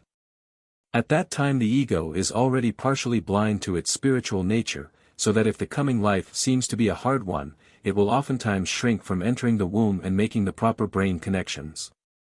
It may endeavor to draw itself out quickly and then, instead of being concentric as the vital and dense bodies should be, the vital body formed of ether may be drawn partially above the head of the dense body. In that case the connection between the sense centers of the vital body and the dense body are disrupted and the result is congenital idiocy, epilepsy, St. Vitus dance, and similar nervous disorders. The inharmonious relation between the parents which sometimes exists is often the last straw that makes an ego feel that it cannot enter such an environment. Therefore, it cannot be too seriously impressed upon prospective parents that during the gestatory period it is of the utmost importance that everything should be done to keep the mother in a condition of contentment and harmony. For it is a very hard task for the ego to go through the womb.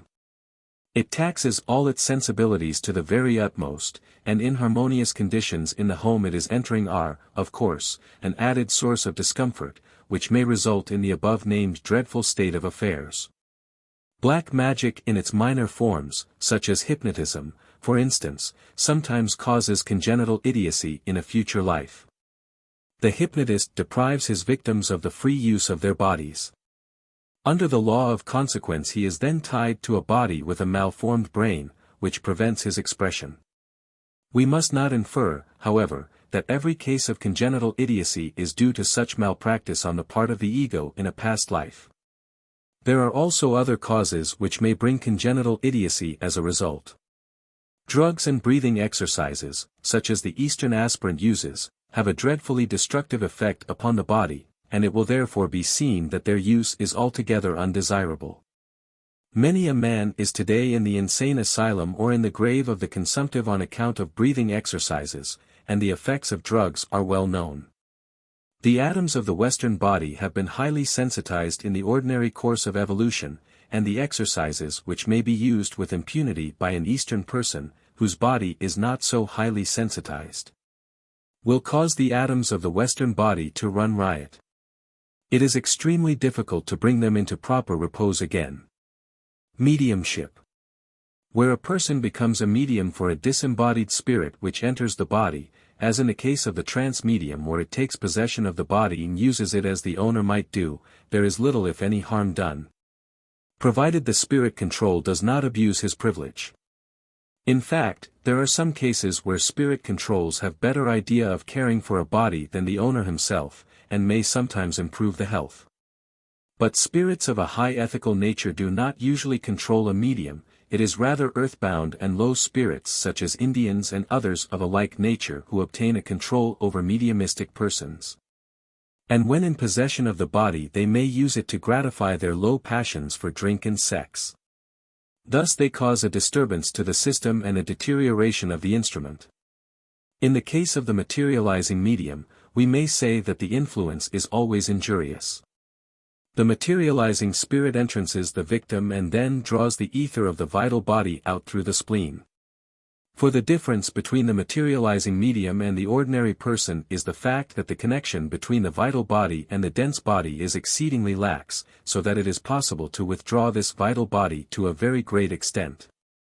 The vital body is the vehicle whereby the solar currents which give us vitality are specialized. Deprived of the vitalizing principle, the body of the medium at the time of the materialization sometimes shrinks to almost one-half its usual size. The flesh becomes flabby and the spark of life burns very low. When the séance is over and the vital body replaced, the medium is awakened and in normal consciousness. He then experiences a feeling of the most terrible exhaustion and sometimes, unfortunately, resorts to drink to revive the vital forces. In that case, of course, the health will very soon suffer and the medium will become a total wreck. At any rate, mediumship should be avoided, for apart from this danger to the instrument there are other and far more subtle bodies, and particularly in connection with the after-death state. Obsession. Obsession is a state where a discarnate spirit has taken permanent possession of the body of someone after dispossessing the owner. But sometimes people who have formed the habit of drunkenness or some other low vice seek to excuse themselves by claiming to be obsessed. Wherever a person makes that statement concerning himself, one may nearly always be sure that it is nothing but an excuse, for a thief who has stolen something here in the material world does not go about and tell people of his theft. Neither does an obsessing entity go around proclaiming the fact. It is very certain that such an entity does not care what is thought about the man whose body he has stolen, so that there is not reason why he should tell and risk being exorcised. There is an infallible means of knowing whether a person is really obsessed, namely, by diagnosis of the eye. The eye is the window of the soul, and only the true owner is capable of contracting and expanding the iris, or pupil of the eye, so that if we take a person who claims to be obsessed or whom we think is obsessed, to a room which is darkened, we shall find that the pupil of his eye will not expand if he is obsessed. Neither will the pupil contract when we bring him into the sunlight, nor expand if we ask him to look at an object at a distance or contract when he is asked to read small type. In short, the pupil of the eye will respond neither to light nor to distance when a person is obsessed, but there is also a certain disease called locomotor ataxia, where the iris will not respond to distance but is responsive to light. No one who maintains a positive attitude of mind can ever become obsessed, for so long as we assert our individuality that is strong enough to keep all outsiders away. But in spiritualistic seances where the sitters are negative, there is always a great danger. The best way to avoid becoming obsessed would be to maintain this positive attitude, and anyone who is at all negatively inclined should avoid going to spiritualistic seances, crystal gazing, and other methods of evoking spirits. This is bad practice, anyway, for those who have gone beyond have their work to do there and should not be brought back here. At the moment of death, when the seed atom in the heart, which contains all the experiences of the past life in a panoramic picture, is ruptured, the spirit leaves its physical body, taking with it the finer bodies. It then hovers over the dense body which is now dead, as we call it, for a time varying from a number of hours to 3½ days. The determining factor as to the time is the strength of the vital body, the vehicle which constitutes the soul body spoken of in the Bible. There is then a pictorial reproduction of the life, a panorama in reverse order from death to birth, and the pictures are etched upon the desire body through the medium of the reflecting ether in this vital body.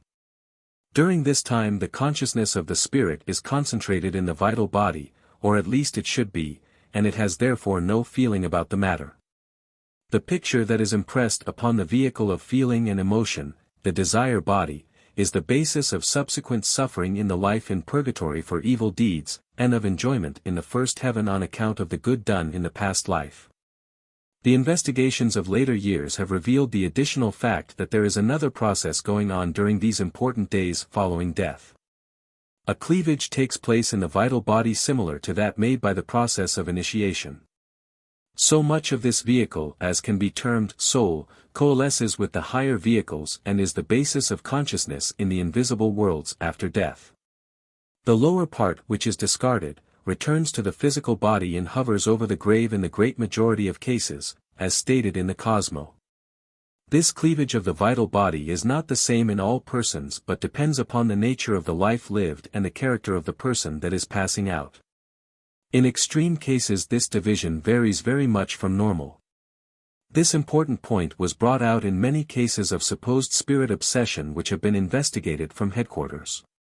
In fact, it was these cases which developed the far-reaching and astounding discoveries brought out by our most recent researches into the nature of the obsession from which the people who appealed to us were suffering. As might be expected, of course, the division in these cases showed a preponderance of evil, and efforts were then made to find out if there were not also another class of people where a different division with a preponderance of good takes place. It is a pleasure to record that this was found to be the case, and after weighing the facts discovered, balancing one with another. The following seems to be a correct description of the conditions and their reasons. The vital body aims to build the physical, whereas our desires and emotions tear down. It is the struggle between the vital body and the desire body which produces consciousness in the physical world, and which hardens the tissues so that the soft body of the child gradually becomes tough and shrunken in old age, followed by death. The morality or immorality of our desires and emotions acts in a similar manner on the vital body. Where devotion to high ideals is the mainspring to action, where the devotional nature has been allowed for years to express itself freely and frequently, and particularly where this has been accomplished by the scientific exercises of retrospection and concentration, the quantity of the chemical and life ethers gradually diminishes as the animal appetites vanish, and an increased amount of the light and reflecting ether takes their place. As a consequence, the physical health is not as robust among people who follow the higher path as among people whose indulgence of the lower nature attracts the chemical and life ethers, in proportion to the extent and nature of their vice, to the partial or total exclusion of the two higher ethers. Several very important consequences connected with death follow this fact. As it is the chemical ether which cements the molecules of the body in their places and keeps them there during life, when only a minimum of this material is present, disintegration of the physical vehicle after death must be very rapid. This the writer has not been able to verify because it is difficult to find men of high spiritual proclivities who have passed out recently. But it would seem that this is so from the fact recorded in the Bible that the body of Christ was not found in the tomb when the people came to look for it.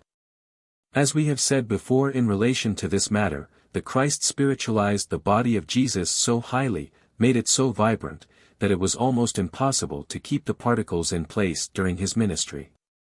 As stated before, a worldly life increases the proportion of the lower ethers in the vital body to that of the higher. Where, in addition, a so-called clean life is lived and excesses avoided, the health during life is more robust than that of the aspirant to the higher life. Because the latter's attitude to life builds a vital body composed principally of the higher ethers. He loves the bread of life more than physical sustenance, and therefore his instrument becomes increasingly high-strung, nervous, and delicate, a sensitive conditions which greatly furthers the objects of the spirit, but which is a hardship from the physical viewpoint. In the majority of mankind there is such a preponderance of selfishness and a desire to get the most out of life as they view that matter, that either they are busy keeping the wolf from the door or accumulating possessions and taking care of them, and hence they have very little time or inclination to undertake the soul culture so necessary to true success in life. Therefore there is so little that persists in each life of the majority, and evolution is so frightfully slow that until one is able to view the act of death from the higher regions of the world of concrete thought and, so to say, look downwards, it does not appear that anything is saved of the vital body. This body seems to return complete to the physical body and hover over the grave, there to disintegrate simultaneously with the latter. As a matter of fact, an increasing part cleaves to the higher vehicles and goes with them into the desire world, there to be a basis of consciousness in, and to live through, the purgatorial and heaven lives, generally persisting until man enters the second heaven and unites with the nature forces there in his efforts to create for himself a new environment. By that time, it has been absorbed by the spirit or almost so, and whatever may remain of a material nature will quickly fade away. But there are some people who are of such an evil nature that they enjoy a life spent in vice and degenerate practices, a brutal life, and who delight in giving pain. Sometimes they even cultivate the occult arts for evil purposes so that they may have a greater power over their victims. Then their fiendish, immoral practices result in hardening their vital body. In such extreme cases where the animal nature has been paramount, where there has been no soul expression in the preceding earth life, the division in the vital body spoken of before cannot take place at death, for there is no dividing line. In such a case, if the vital body should gravitate back to the dense body and there gradually disintegrate, the effect of a very evil life would not be so far-reaching.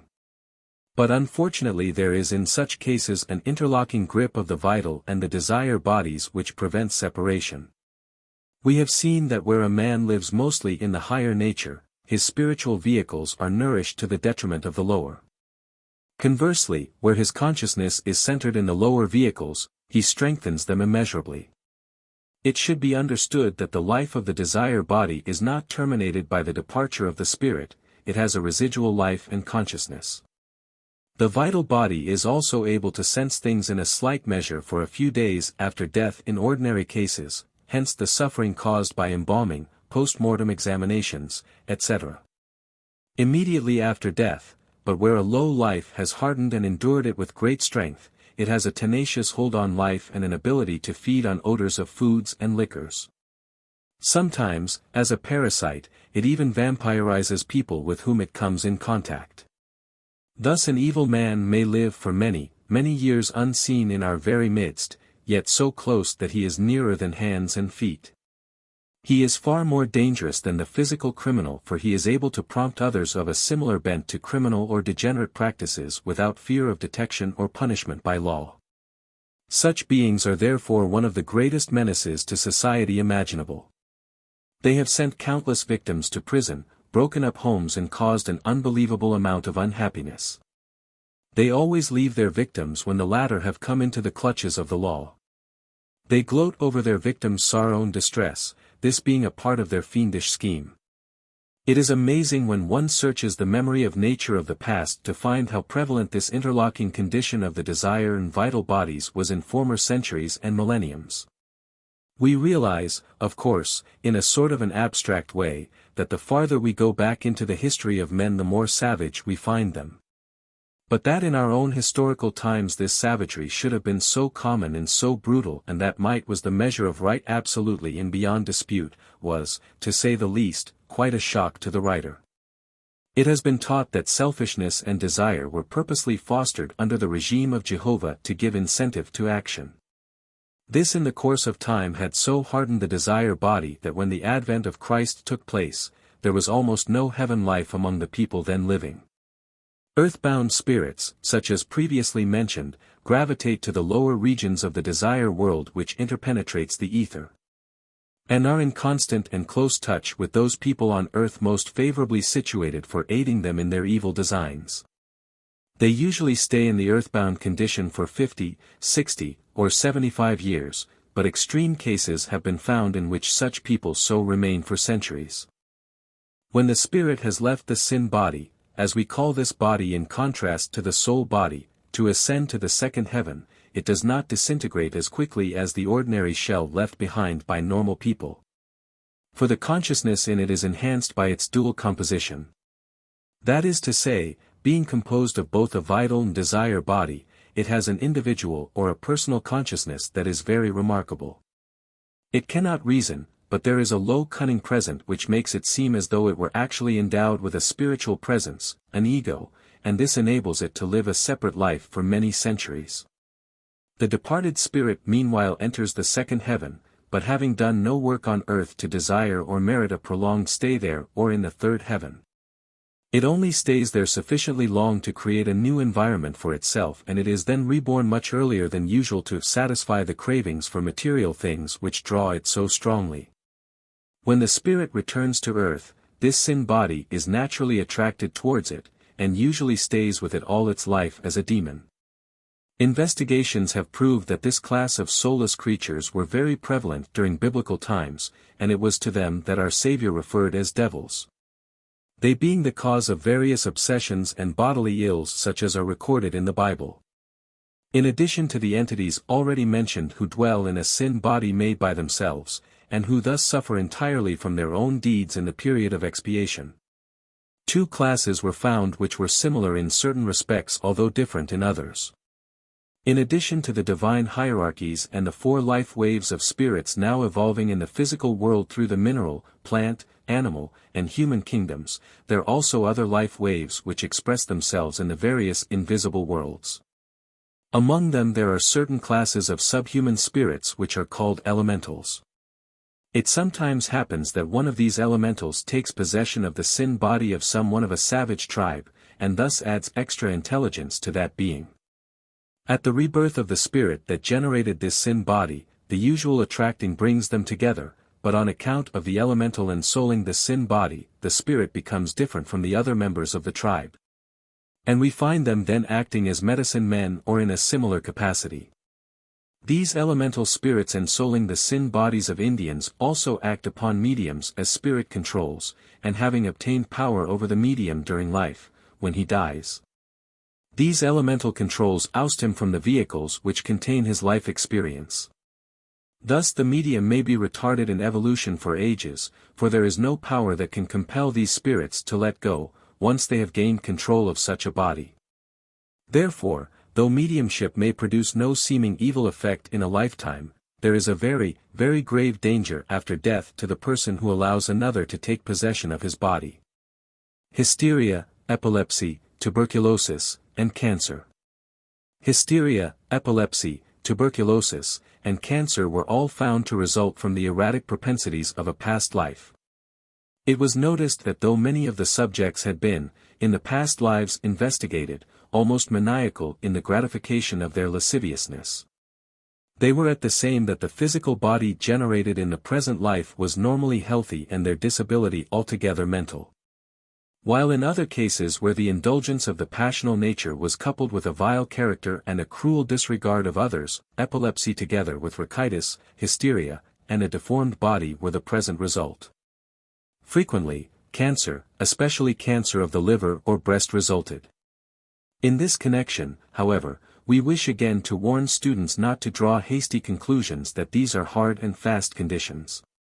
The number of investigations made, though very large and an arduous task for one researcher to handle, are too few to be really conclusive in matters involving millions of human beings. They are, however, in line with the teachings of the Cosmo given by the Elder Brothers regarding the effect of materialism in bring about rachitis, a softening of a part of the body that should be hard, and tuberculosis, which hardens tissues that should be soft and pliable. Cancer is essentially similar in effect.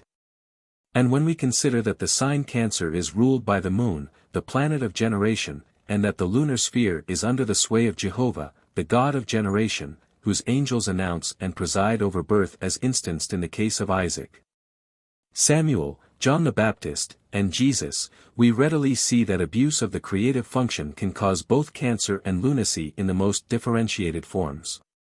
Impairment of vision. Regarding lack of vision or disabilities or the organ of sight, it has long been known among researchers that it is the effect of extreme cruelty in a past life. Recent investigations have developed the further information that much of the eye trouble now prevalent among people is due to the fact that our eyes are changing.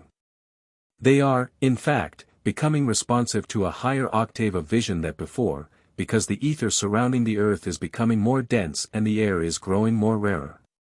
This is particularly true in certain parts of the world, Southern California among others. It is noteworthy in this connection that the aurora borealis is becoming more frequent and more powerful in its effects upon the earth. In the early years of the Christian era this phenomenon was almost unknown, but in the course of time as the Christ wave which descends into the earth during part of the year, infuses more and more of its own life into the dead, earthly lump, the etheric vital rays become visible at intervals. Later they became more and more numerous and are now commencing to interfere with our electric activities, particularly with telegraphy, which service is sometimes completely demoralized by these radiating streamers. It is also noteworthy that the disturbances are confined to wires going east and west.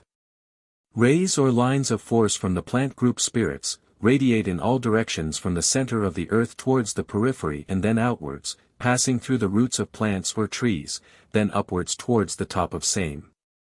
The currents of the animal group spirits, on the other hand, encircle the earth. The comparatively weak and invisible currents generated by the group spirits of the plants, and the very strong powerful rays of force generated by the Christ spirit now becoming visible as the aurora borealis, have hitherto been of about the same nature as static electricity, while the currents generated by the animal group spirits and which encircle the earth may be likened to dynamic electricity which gave the earth its power of motion in bygone ages. Now, however, the Christ currents are becoming more and more forceful and their static electricity is being liberated. The etheric impulse which they give will inaugurate a new era, and the sense organs now possessed by mankind must accommodate themselves to this change. Instead of the etheric rays which emanate from an object bringing a reflected image to the retina of our eyes, the so-called blind spot will be sensitized and we shall look out through the eye and see directly the thing itself instead of the image upon our retina. Then we shall not only see the surface of the thing we observe, but we shall be able to see through it as those who have cultivated the etheric vision do now. As time goes on and the Christ by his beneficent ministration attracts more and more of the interplanetary ether to the earth, thus making its vital body more luminous, we shall be walking in a sea of light. And when we learn to forsake our ways of selfishness and egotism through the constant contact with these beneficent Christ vibrations, we shall also become luminous. Then the eye as it is now constituted would not be of service to is, therefore it is now beginning to change and we are experiencing the discomfort incident to all reconstruction. Shell shock. It was found by examining a number of people in normal health that each of the prismatic atoms composing the lower ethers radiated from itself the lines of force which set spinning the physical atom in which it is inserted, enduring the whole body with life. The united trend of all these units of force is toward the periphery of the body, where they constitute what has been called the odic fluid, also designated by other names. When the air pressure from without is lowered by residence in a high altitude, a tendency to nervousness becomes manifest because the etheric force from within rushes outward unchecked. And were the man not able to shut off the outflow of solar energy in part by an effort of will to overcome the difficulty, no one could live in such a place. We have heard of shell shock, and we are aware that numbers of people who had not even the slightest wound were found dead on the battlefield. In fact, We had seen and spoken with people who had passed out in this manner but were at a loss to know why death had resulted. They all disclaimed fear and were unanimous in their assertion that they had suddenly become unconscious and a moment later they had found themselves in their present condition. They were unlike their fellows in that they had not a single scratch on their bodies. Our preconceived idea that it must have been a momentary fear at a particularly close call which, though unrealized, had caused their demise, prevented a full investigation. But the ascertained results of the consequences of a fall led us to believe that something similar might take place in this connection. This surmise was correct. One night some time ago while in transit to a place in a far country where I had a mission to perform, I heard a cry. Though the human voice can be heard only in air, there are overtones which are heard in the spiritual realms at distances exceeding those traversed by wireless messages. The cry was close by, however, and I was on the scene in an instant, but not soon enough to give the needed help. I found a man sliding down a slanting embankment, bare of vegetation, perhaps a dozen feet in width, and as it proved on subsequent examination, almost smooth, and without a fissure which would have afforded a hold for his fingers. To have saved him would have involved materialization of both hands and shoulders, but there was no time. In a moment he had slid over the overhanging precipice and was falling to the floor of the canyon below, probably several thousand feet. Prompted by a natural spirit of fellow feeling I followed and on the way observed the phenomenon which is the basis of this article, namely, that when the body had attained a considerable velocity, the ethers composing the vital body commenced to ooze out, and when the body crashed to rocks below, a mangled mass, there was very little if any ether left in it. Gradually, however, the ethers drifted together, took form, and hovered with the finer vehicles above the mangled corpse, but the man was in a stupor and unable to sense or realize the fact of his altered condition. As soon as I saw that he was beyond help, I went on, but on thinking the matter over it dawned on me that something unusual had happened and that it was my duty to find out if the ethers left that way in everyone who fell, and if so, why. Under old-time conditions this would have been difficult, but the advent of the flying machine claims many victims. It was therefore easy to ascertain the fact that when a falling body has attained a certain velocity, the higher ethers leave the dense body, and the falling man becomes insensible.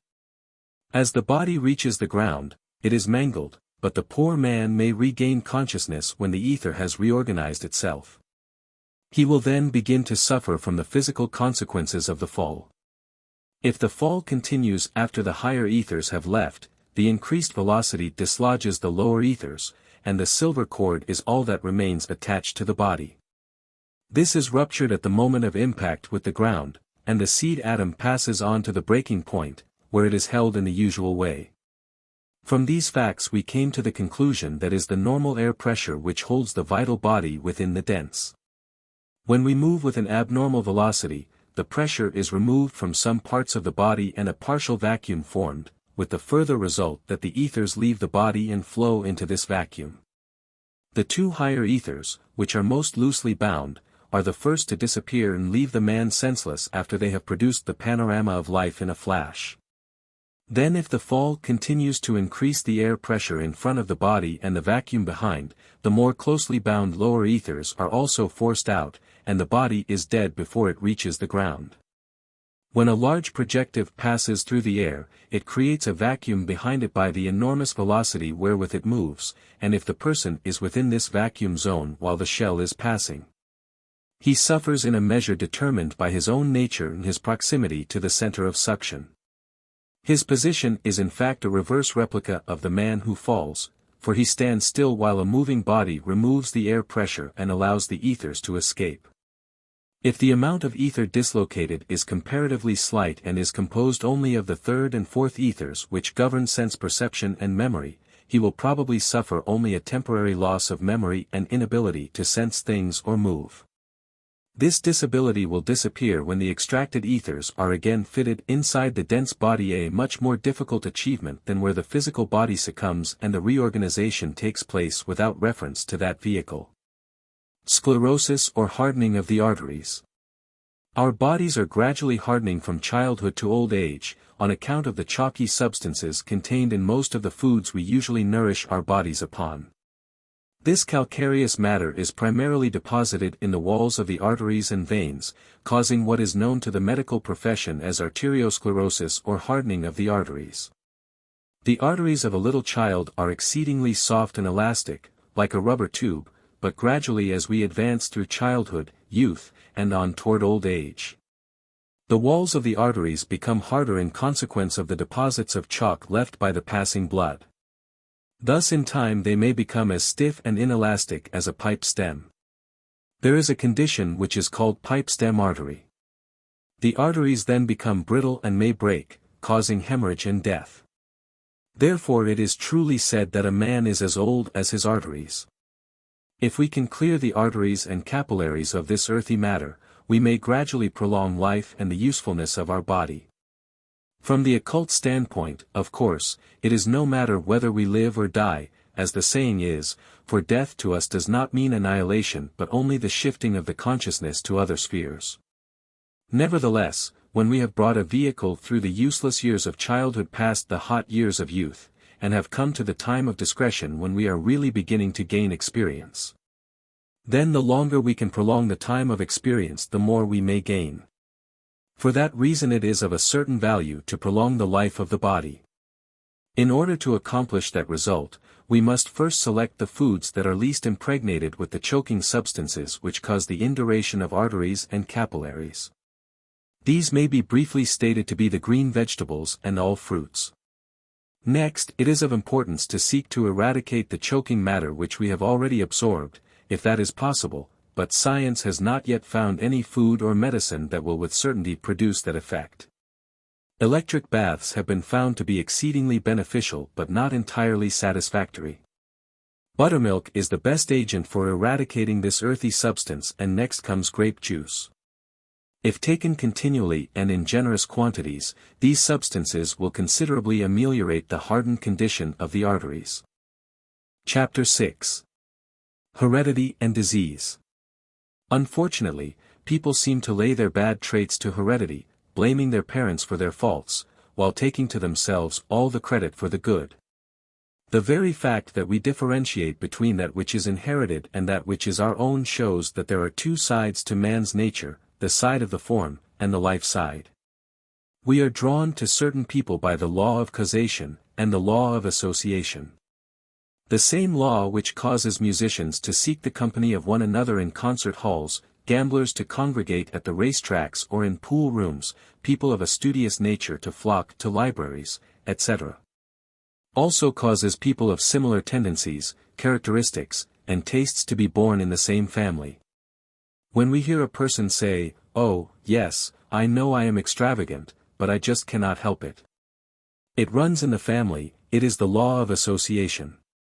And the sooner we recognize that instead of making the law of heredity an excuse for our evil habits, we should seek to conquer them and cultivate virtues instead, the better for us.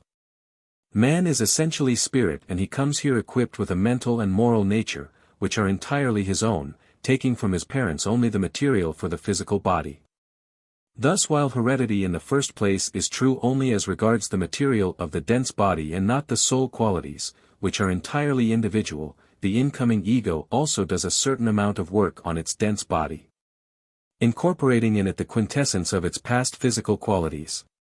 No body is an exact mixture of the qualities of its parents, although the ego is restricted to the use of the materials taken from the bodies of the father and mother. Hence a musician incarnates where he can get the material to build the slender hand and the delicate ear, with its sensitive fibers of cordy and its accurate adjustment of the three semicircular canals. The arrangement of these materials, however, is to the extent named, under the control of the ego.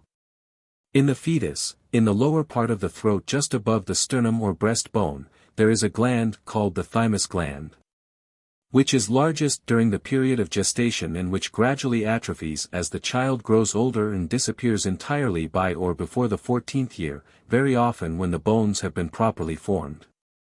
Science has been very much puzzled as to the use of this gland, and few theories have been advanced to account for it. Among these theories, one is that it supplies the material for the manufacture of the red blood corpuscles until the bones have been properly formed in the child so that it may manufacture its own blood corpuscles. That theory is correct. During the earliest years the ego which owns the child body is not in full possession, and we recognize that the child is not responsible for its doings, at any rate not before the 7th year. And later we have extended it to the 14th year.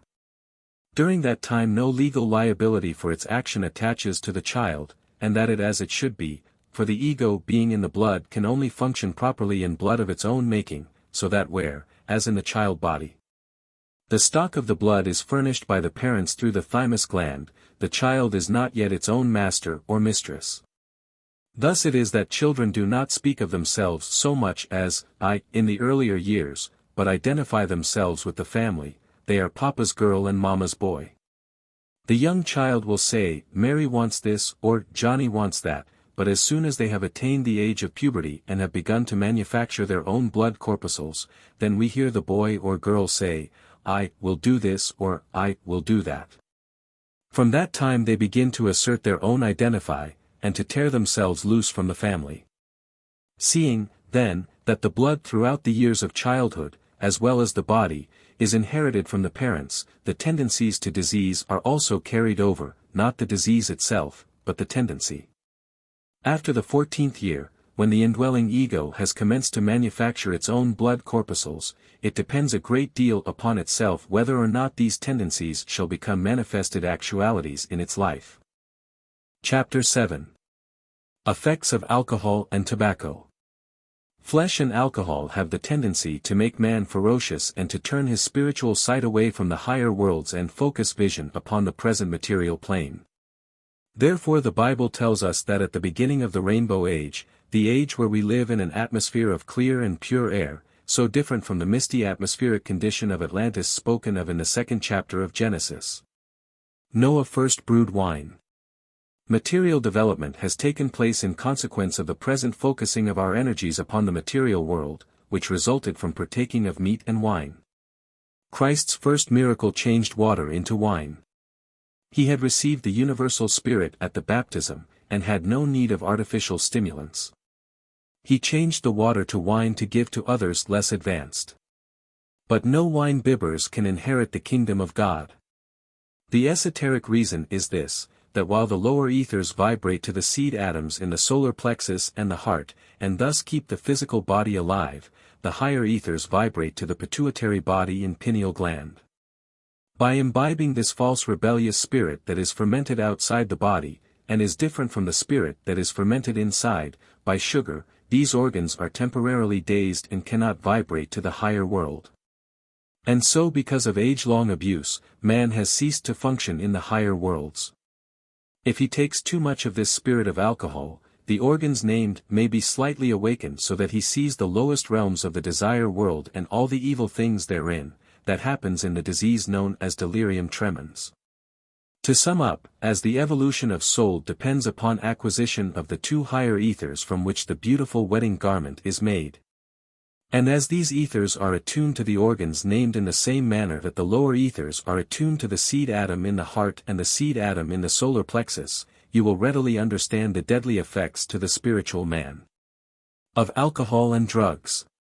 To elucidate further I quote an incident of life.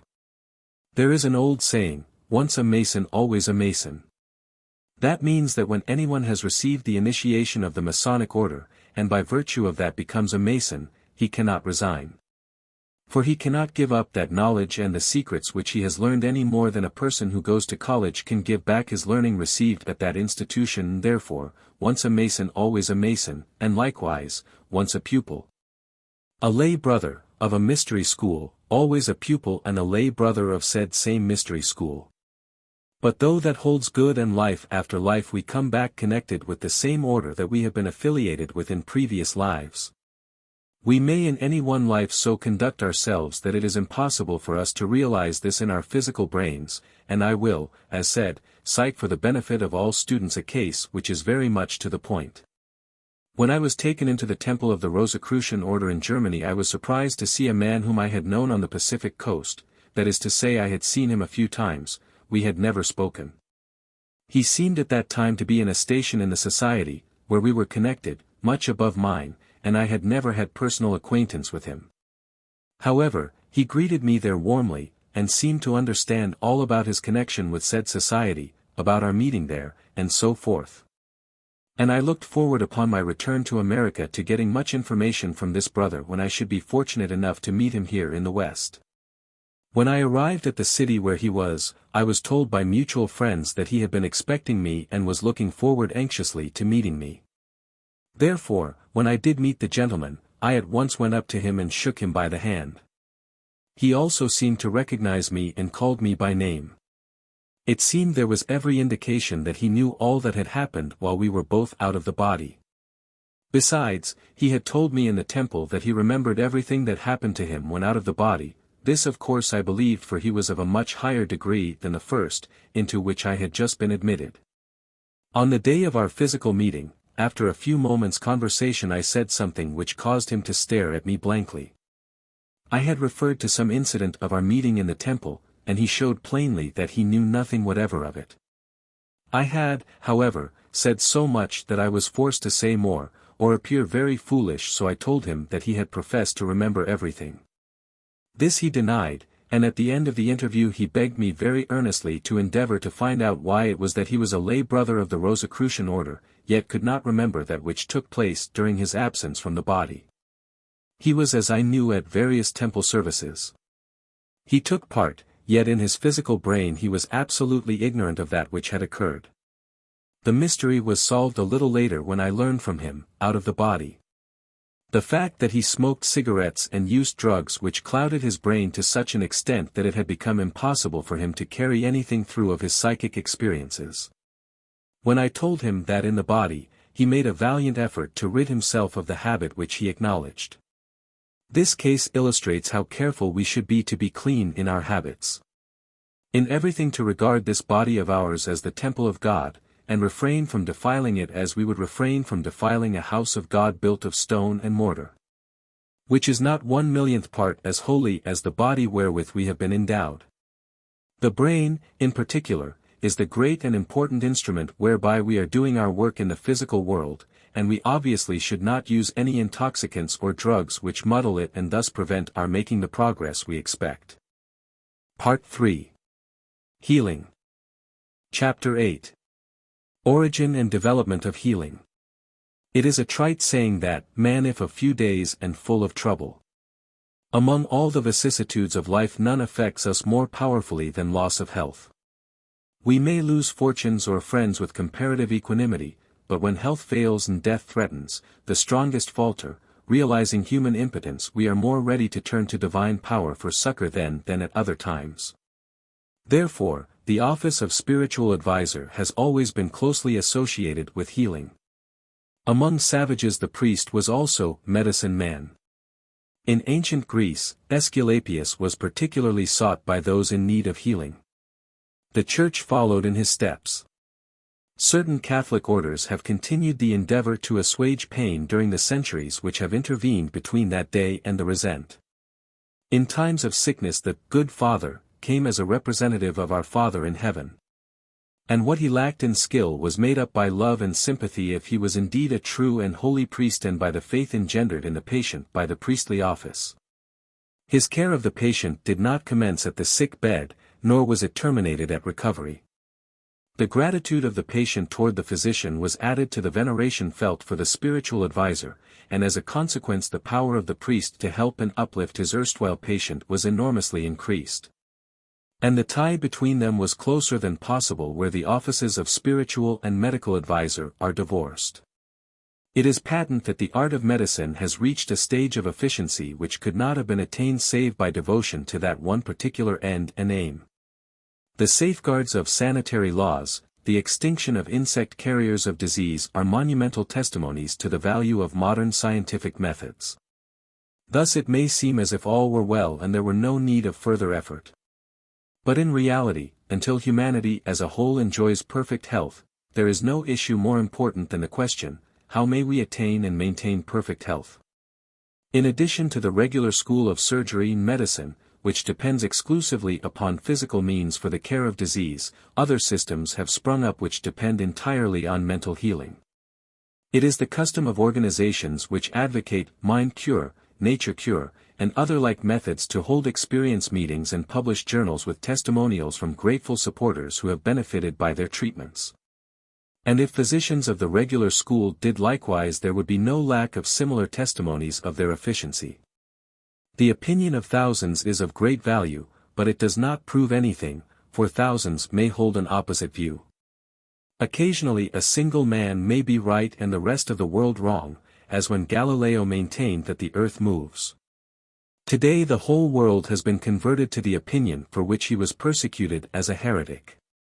We maintain that as man is a composite being, cures are successful in proportion as they remedy defects on the physical, moral, and mental planes of being. Curing versus healing. As the great majority of people do not make a distinction between curing and healing, it may be well to explain the difference, which is primarily one of cooperation or the lack thereof. One person may undertake to cure another by massage or drugs. The patient in either of these cases is passive as the clay that is being molded by the potter. There is no doubt that under such treatment trouble may disappear and the person be made well, but this is only a temporary relief. He has not received the proper appreciation of the underlying cause of his disease. He does not understand that the illness was a consequence of breaking the laws of nature, and is therefore very liable to go and do the same things over again with the result that his malady returns. A cure is a physical process. Healing is radically different. There the sufferer is always required to cooperate both spiritually and physically with the healer. To make this clear, we can do not better than view the life and work of our great leader, the Christ. When people came to him to be healed, they did not expect a physical treatment, but knew that relief would be given through the power of the Spirit. They had unlimited confidence in him, and that this was essential we see from the incidents recorded in the 13th chapter of Matthew, where he is said to have gone among the people with whom Jesus, the original owner of the body, had dwelt in early youth. They saw only the outward man. Is this not Jesus, the son of Joseph? Are not his brethren with us, etc. They believed that nothing great could come out of Nazareth, and according to their faith it was done unto them, for we read that he did not many mighty works there because of their unbelief. But faith without works is dead, and in every case where Christ healed anyone, this person had to do something. He had to cooperate actively with the great healer before his cure could be accomplished. He said, "Stretch forth thy hand," and when the man did so the hand was healed. To another, "Take up thy bed and walk," and when he did so the malady disappeared. To the blind, "Go and bathe in the pool of Siloam." To the leper, "Show thyself to the priest, offer your gifts," etc. In every case there was active cooperation upon the part of the one to be healed, which helped the healer. They were simple requirements, but such as they were they had to be complied with, so that the spirit of obedience could aid the healer's work. When Naaman came to Elijah and thought that this prophet was going to come out with a great show of magic and ceremony to dispel the leprous spots from his body, he was doomed to disappointment. And when the prophet sent word to him, "Go and wash 7 times in the river Jordan," he was enraged to the point of crying out, "Have we not great rivers in Assyria, and why should I go and wash in the Jordan? What nonsense!"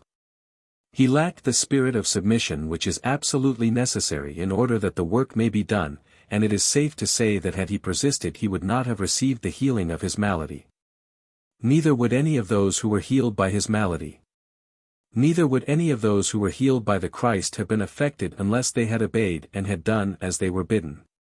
This is a law of nature that is absolutely sure. It is disobedience that brings disease.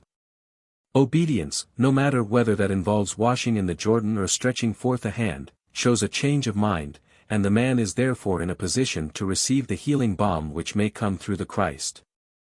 Or through a healer of one kind or another as the case may be. Primarily, in all cases, the healing force comes our Heavenly Father, who is the great physician. These are the 3 great factors in healing: first, the power, from our Father in heaven. Next, the healer, and third, the obedient mind of the patient upon which the power of the Father can act through the healer in such a way as to dispel all bodily ills. Let us now understand that the whole universe is pervaded with the power of the Father, always available to cure all ills of whatever nature. That is the great certainty. The healer is the focus, the vehicle through which the power is infused into the patient's body. If he is a proper instrument, consecrated, harmonious, really and truly in tune with the infinite, there is no limit to the wonderful works of the Father which may be performed through him when opportunity presents a patient of a properly receptive and obedient mind. Chapter 9. The Rosicrucian Fellowship Method of Healing. Why the Rosicrucians heal. Among all the foolish and fallacious nonsense which has been circulated concerning the Rosicrucians during the past centuries, there is one great truth: members of the order aim to heal the sick and have superior means of accomplishing this benevolent purpose. Earlier religious orders have sought to advance spiritually by castigating and abusing the body, but the Rosicrucians exhibit the tenderest care for this instrument. There are two reasons for their healing activities. Like all other earnest followers of Christ, they are longingly looking for the day of the Lord. They know that Lucifer, the false light of Lemuria, implanted passion, inaugurating begettal in sin, and caused sorrow, pain and death. Also that Christ, the true light of the coming New Galilee, inaugurated the Immaculate Conception, and preached the gospel of redemption from sin by love. Celibacy is expedient for the aspirants in the East, as those lower races are soon to die out, but is contrary to the scheme of evolution for the West, because a new race is to be cradled here. And generative purity is therefore the watchword of the disciple in this part of the world. A new race is to be loved into existence, and thus the ills that now afflict humanity through generations of begettal in passion will cease. Even death will at last be overcome in the new dispensation, because the ethereal purity of the bodies will obviate necessity for renewal. While there is much definite information about that age in the Bible, one point is shrouded in insoluble mystery: the day knoweth no man, not even the angels in heaven, nor the Son. Christians in all ages since the gospel was first preached have yearned for that day when the sons of light shall be manifest. The Father alone, being highest initiate among the lords of mind, is able to foresee the time when the separative, self-seeking mind will yield to the self-negating, unifying spirit of love. One point is very clear, however: it will be just as impossible for anyone to live under the conditions of the new heaven and the new earth who has not the properly constituted body, called wedding garment, in the Bible, as it was for the degenerate Atlanteans who lacked lungs to breathe when the atmospheric change came. It is a scientific fact that the state of the blood affects the mind and vice versa. A sound body is therefore indispensable to sane mentality. Only a sane mind can transcend passion. Only a sound body can generate another that is as pure. The Rosicrucians have aimed to heal the body that it may harbor a sane mind and a pure love, for each conception under those conditions is a step toward the day of the Lord for which we all long so ardently. This is the reason for the healing activities, and it is the meaning of our motto: a sane mind, a soft heart, a sound body. It has been written in various works that the members of the order took a vow to heal others free of charge. This statement is somewhat garbled. The lay brothers took a vow to minister to all according to the best of their ability free of charge. That vow included healing, of course, in the case of such men as Paracelsus, who had ability in that direction. By the combination method of physical remedies applied under favorable stars and spiritual counsel he was highly successful. Others were not suited to be healers but labored in other directions, but all were alike in one particular: they never charged for their services, and they labored in secret without flourish of trumpet or sound of drum. Christ gave two commands to his messengers: preach the gospel of the coming age, and heal the sick. One is as binding as the other, and, for the foregoing reasons, as necessary. To comply with the second command, the elder brothers have evolved a system of healing which combines the best points in the various schools of today with a method of diagnosis and treatments as certain as it is simple. And thus a long step has been taken to lift the art of healing from the sands of experiment to the rock of exact knowledge. It is a true, good and valid reason when we say that we want to help others for Christ's sake. He is now immured in the earth, groaning and traveling and waiting for liberation. Pain and sickness are caused by transgression of the laws of life, therefore, they crystallize the dense body, give a firmer grip on the vital body and retard the day of our liberation, as well as his. By helping the sick to attain health and by teaching them to live in harmony with the laws of life so that they may maintain health, we are hastening the day of his coming. May God bless our efforts and strengthen our hands in the good work. The invisible helpers. Our method of healing is not altogether a spiritual matter. We use physical means wherever it is possible. There are times even when we send our patients to a doctor in order that they may obtain quick relief from him by a certain treatment which we cannot give as promptly by other methods. Also, the diet of patients receives careful attention, for naturally, as the body is built up of physical substances, we are giving medicine by using the right food. But in addition, healing is carried on by the elder brothers through a band of invisible helpers whom they are instructing. These invisible helpers are probationers who during the daytime live a worthy life of helpfulness and thereby fit themselves or earn for themselves the privilege of being helpful through the instrumentality of the elder brothers at night. These probationers are gathered together in bands according to their temperaments and ability. They are under instruction of other probationers who are doctors, and all of them work under the guidance of the elder brothers, who naturally are the moving spirits in the whole work. The system of forming and organizing a band of invisible helpers is accomplished by the use of the effluvia from their vital bodies. The first of this is obtained at the time when the probationer signs his obligation, and it is renewed every day when he makes the record upon his report blank. So long as he is faithful and lives the life of purity in service, it forms an unbroken link between him and the elder brothers. Each group of healers usually consists of 12 probationers besides their instructor, and they are generally taken from the same locality because the night is the same for them all. It would not be feasible to group one living in Australia with one living in Alaska, for one would be going about his daily work while the other is taking his nightly rest. But people taken from almost anywhere in North or South America spend about the identical hours in rest and recuperation, and these probationers are then grouped according to their rising signs so that they may form a complete circle. Regarding the system used to find those who have written to headquarters for help, the same method is followed as in finding the probationers. That is to say, applicants for relief are required to write the letter of request with pen and ink. Thus the paper is impregnated with a part of their vital body, and this is taken from the letter by the elder brothers. It contains an accurate gauge of the condition of the individual from whom it came, and it also acts as an open sesame to the helpers who are given charge of this case. Through that they have free access to his body, and a considerable number of patients who come for healing write that they have both seen and felt the helpers working both inside and outside their bodies. As the condition of the patient changes, so does the record. Therefore the patients are required to write with pen and ink a few words every week and mail it to headquarters.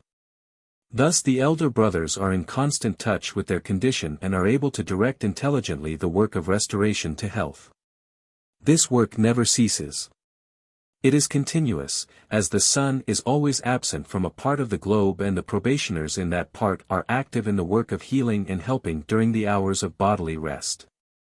Anatomically man belongs to the mammals, whose blood corpuscles are not nucleated. The nuclei found in the blood of lower animals are the vantage ground of the group spirits, but the higher animals are so far advanced upon the road to individualization that their blood is free from this influence. In the fetus, where the mother acts as a group spirit for the first few weeks, she nucleates the blood, but as soon as the ego begins work, the first thing it does is to disintegrate these nucleated blood corpuscles. And at the time of the quickening not a single such corpuscle remains. The ego is master of its vehicle, a heritage which no one may take from it under any pretense whatever. To do so is black magic, whether the person knows it or not, and though the benevolent motive would of course have a certain mitigating effect in another direction. The fact nevertheless remains that one is upon dangerous ground when attempting to meddle with the blood of anyone who does not desire it and who has not asked for such treatment. There is only one exception to this rule. Children until the age of puberty are, so to say, a part of their parents, because there is stored in the thymus gland an essence of the parental blood which the child uses in manufacturing its own supply during the years of childhood. While the desire body is in the course of gestation. As time goes on, the supply in the thymus gland becomes smaller and smaller, and the child attains more and more to a realization of its own individuality. By the time the thymus gland has disappeared, the desire body has matured sufficiently to take part in the alchemy of transmuting the Saturnine skeleton into the Jupiterian vehicle, which will thus incorporate the essence of the present physical body. Interference with the blood stops this process. Therefore it is only until the time of puberty that the parent may act for the child in giving the ether which admits the invisible helper. The greatest drawback to our healing activity comes from the negligence of patients. Our requirements are very simple. We only ask them to write once a week with pen and ink, so that the etheric effluvia coming from the hand during writing may furnish our invisible helpers with a key of admission to the patient's system. But simple as is this rule, some fail to write. Here is a case where a person who had for many years had vertebrae displaced and who was cured by our treatment, though osteopaths, chiropractors, and several others who had tried, had found it impossible to replace these vertebrae. The poor man was therefore in constant pain and sick in bed most of the time, entirely unable to work. The treatment of our invisible helpers replaced the vertebrae, and they are still in place. The man went to work and it seemed wonderful. But becoming so elated at the idea that he was so entirely free, he disregarded our instruction to keep on writing. So that our invisible helpers might have the chance to keep his vertebrae in place for a sufficient length of time till they would stay put. Now comes the following letter showing that we were right in requesting him to do this, and he did wrong not to obey. He says, "A short time ago I wrote that I was cured, and would discontinue my weekly letters, but I see now that I have made a big mistake. Since then my back has pained me nearly all the time and I am getting round-shouldered again, though the vertebrae are in place where the injury was. It seems as though I am asking a lot of you to take this up the second time, but I did not realize the influence the invisible helpers had over me and how much I was dependent on them." The spiritual panacea. In the coming of the Christ to earth we have an analogy between it and the administering of the spiritual panacea, according to the law, as above, so below.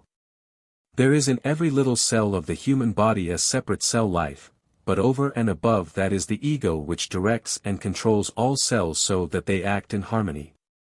During certain protracted illnesses the ego becomes so intent upon the suffering that it ceases to vivify the cells fully. Thus bodily ailment breeds mental inaction and it may become impossible to throw off disease without a special impulse to dispel the mental fog and start the cell activities anew. That is what the spiritual panacea does. As the inrushing Christ life on Golgotha commenced to dispel the shell of fear bred by inexorable law that hung like a pall about the earth. As it started the millions of human beings upon the path of peace and goodwill. So also when the panacea is applied does the concentrated Christ life therein contained rush through the patient's body and infuse each cell with a rhythm that awakens the imprisoned ego from its lethargy and gives back life and health. In order to describe the panacea an experience of the author will be related. A substance was shown to him in the temple of the Rosicrucians on a certain memorable night, with which the universal spirit could be combined as readily as great quantities of ammonia combine with water. 3 spheres were suspended one above the other in the center of the temple, the middle sphere being about halfway between the floor and ceiling.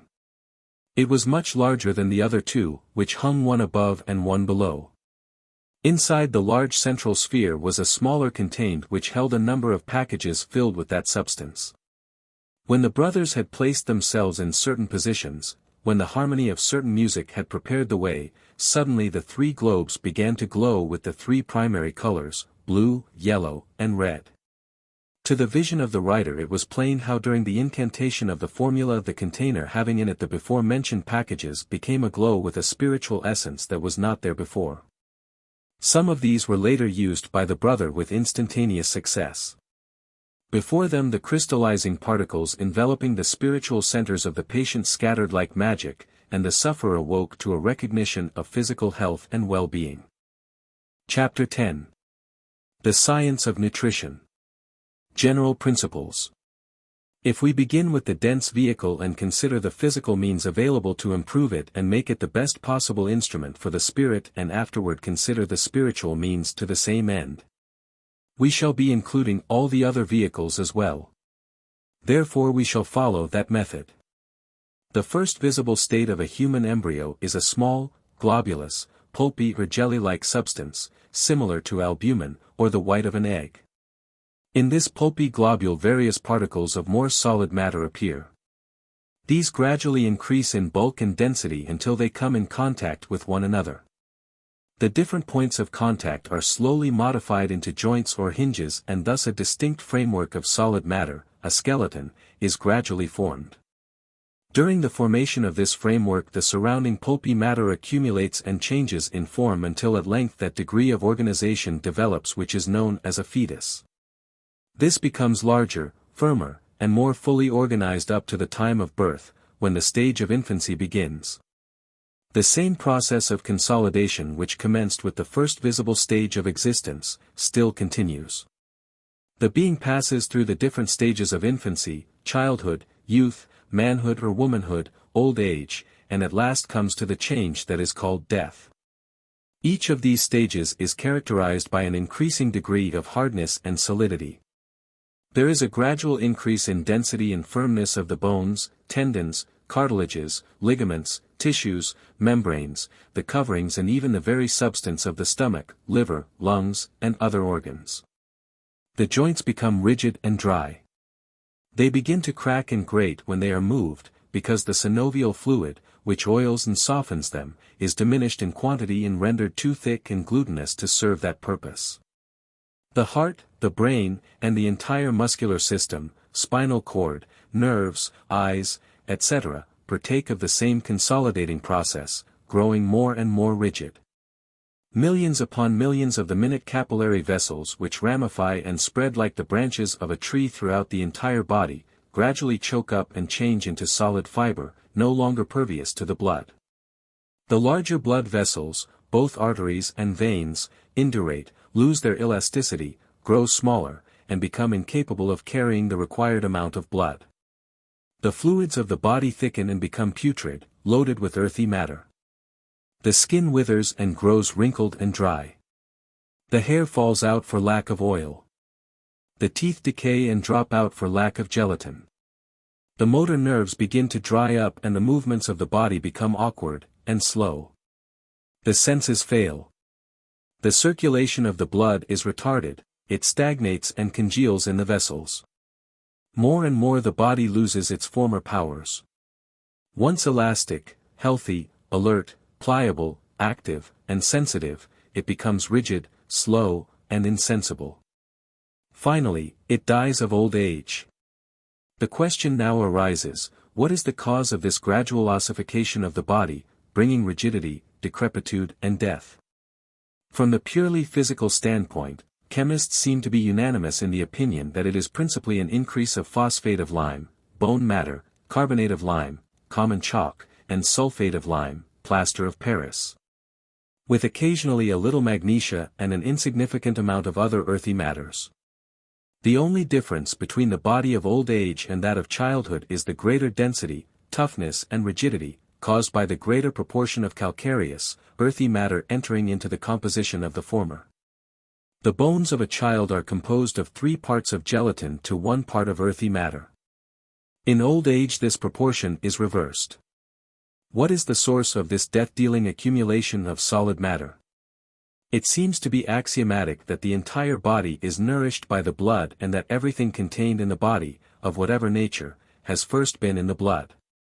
Analysis shows that the blood holds earthy substances of the same kind as the solidifying agents and mark, the arterial blood contains more earthy matter than the venous blood.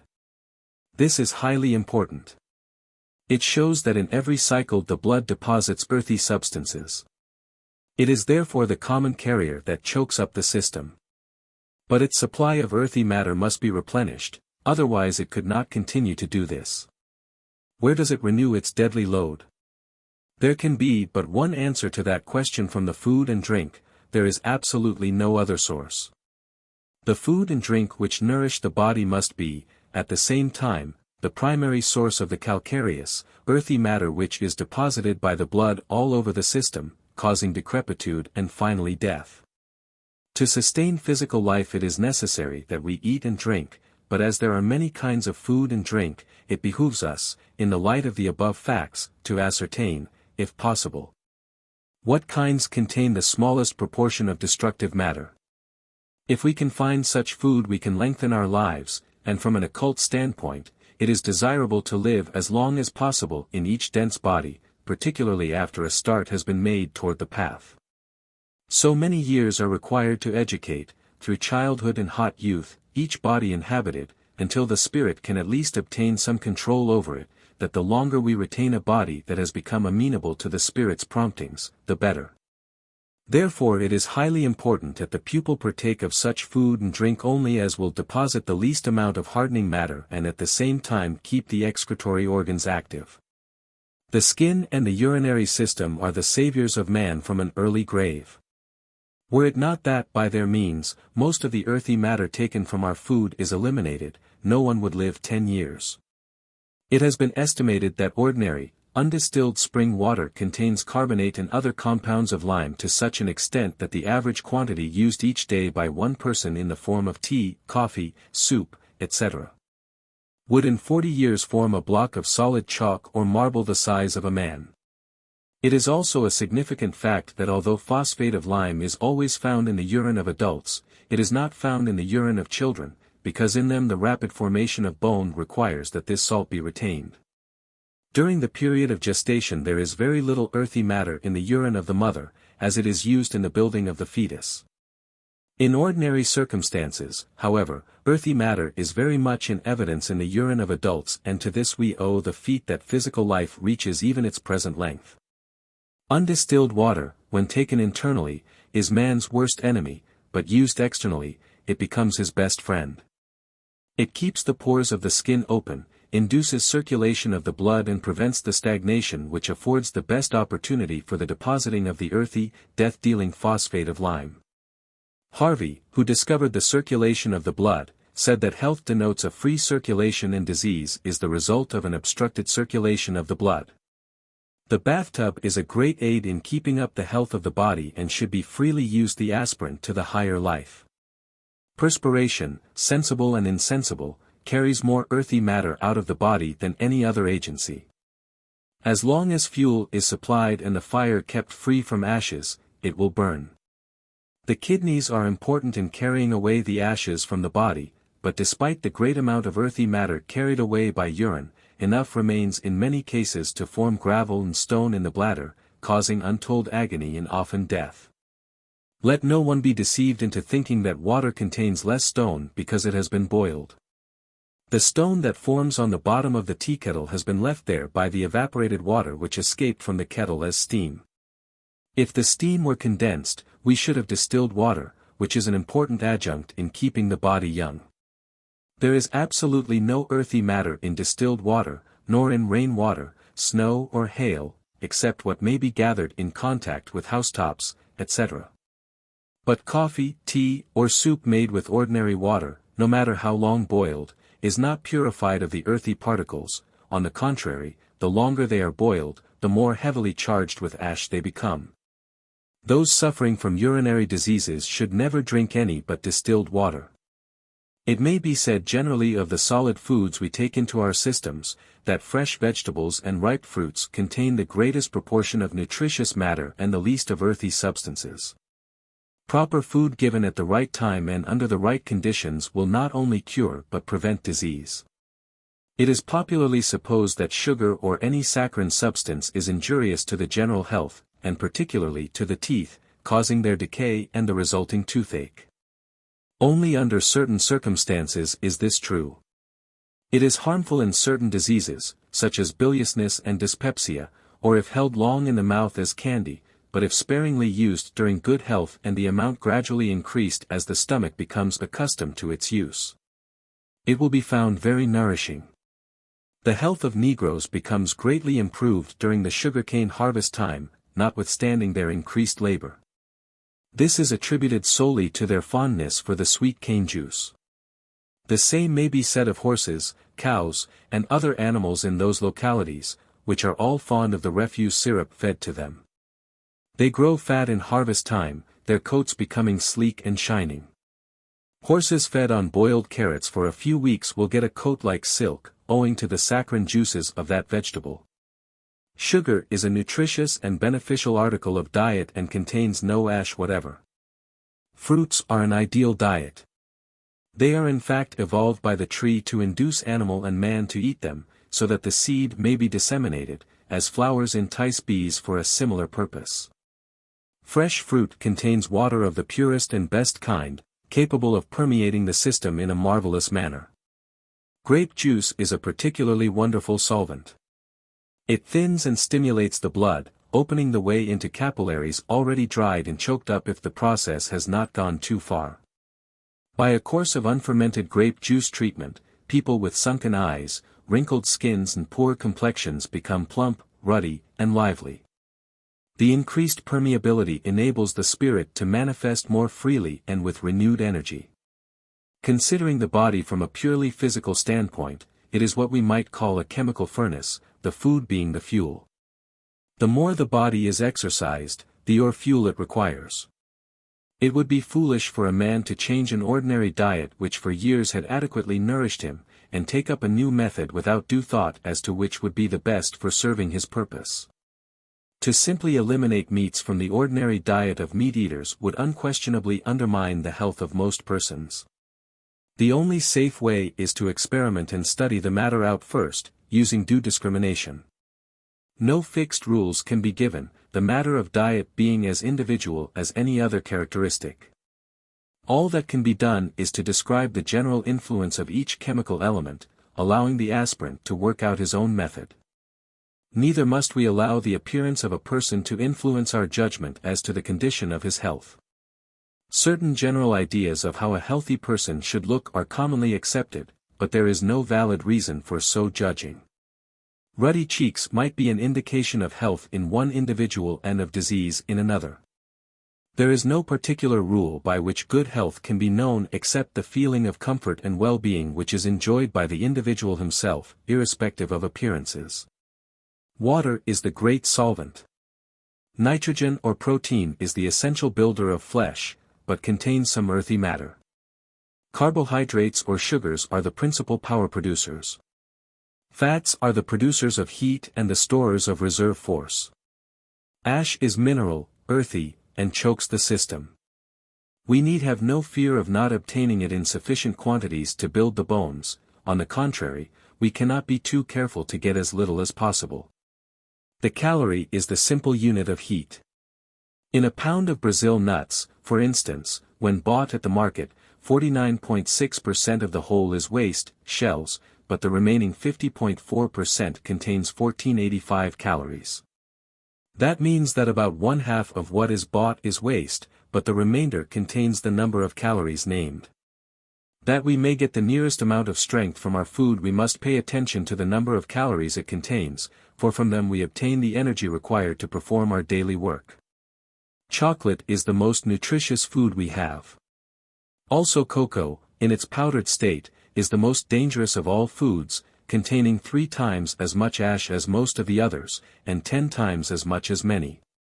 It is a powerful food and also a powerful poison, for it chokes the system more quickly than any other substance. Of course, it will require some study at first to secure the best nourishment, but it pays in health and longevity and secures the free use of the body, making study and application to higher things possible. After a while one will become so familiar with the subject that he will need to give it no particular attention. It must be remembered that not all of the chemical substances contained in each article of food are available for use in the system, because there are certain portions which the body refuses to assimilate. Of vegetables we digest only about 83% of the proteins, 90% of the fat, and 95% of the carbohydrates. Of fruits we assimilate about 85% of the proteins, 90% of the fat, and 90% of the carbohydrates. Phosphorus is the particular element by means of which the ego is able to express thought and influence the dense physical body. It is also a fact that the proportion and variation of this substance is found to correspond to the state and stage of intelligence of the individual. Idiots have very little phosphorus, shrewd thinkers have much. And in the animal world, the degree of consciousness and intelligence is in proportion to the amount of phosphorus contained in the brain. It is therefore of great importance that the aspirant who is to use his body for mental and spiritual work, should supply his brain with the substance necessary for that purpose. Most vegetables and fruits contain a certain amount of phosphorus, but it is a peculiar fact that the greater proportion is contained in the leaves, which are usually thrown away. It is found in considerable quantities in grapes, onions, sage, beans, cloves, pineapples, in the leaves and stalks of many vegetables, and also in sugar-cane juice, but not in refined sugar. The following table shows the proportions of phosphoric acid in a few articles. 100,000 parts of barley, dry, contains of phosphoric acid. 210 parts. Beans, 292. Beets, 167. Beets, leaves of 690. Buckwheat, 170. Carrots, dry, 395. Carrots, leaves of 963. Linseed, 880. Linseed, stalks of 118. Parsnips, 111. Parsnips, leaves of 1784. Peas, 190. In conclusion, let the aspirant choose such food as is most easily digested, for the more easily the energy in food is extracted, the longer time will the system have for recuperation before it becomes necessary to replenish the supply. Milk should never be drunk as one may drink a glass of water. Taken in that way, it forms in the stomach a large cheese ball, quite impervious to the action of the gastric juices. It should be sipped, for it will then form many small globules in the stomach, which are easily assimilated. Citrus fruits are powerful antiseptics, and cereals, particularly rice, are antitoxins of great efficiency. Having now explained, from the purely material point of view, what is necessary for the dense body, we will consider the subject from the occult side. Taking into consideration the effect on the two invisible bodies which interpenetrate the dense body. The particular stronghold of the desire body is in the muscles and the cerebrospinal nervous system, as already shown. The energy displayed by a person when laboring under great excitement or anger is an example of this. At such times the whole muscular system is tense, and no hard labor is so exhausting as a fit of temper. It sometimes leaves the body prostrated for weeks. There can be seen the necessity for improving the desire body by controlling the temper, thus sparing the dense body the suffering resulting from the ungoverned action of the desire body. Looking at the matter from an occult standpoint, all consciousness in the physical world is the result of the constant war between the desire and vital bodies. The tendency of the vital body is to soften and build. Its chief expression is the blood and the glands, also the sympathetic nervous system. Having obtained ingress into the stronghold of the desire body, the muscular and the voluntary nervous systems, when it began to develop the heart into a voluntary muscle. The tendency of the desire body is to harden, and it in turn has invaded the realm of the vital body, gaining possession of the spleen and making the white blood corpuscles, which are not the policemen of the system, as science now thinks, but destroyers. It uses the blood to carry these tiny destroyers all over the body. They pass through the walls of arteries and veins whenever annoyance is felt, and especially in times of great anger. Then the rush of forces in the desire body makes the arteries and veins swell and opens the way for the passage of the white corpuscles into the tissues of the body, where they form bases for the earthy matter which kills the body. Given the same amount and kind of food, the person of serene and jovial disposition will live longer, enjoy better health, and be more active than the person who worries, or loses his temper. The latter will make and distribute through his body more destructive white corpuscles than the former.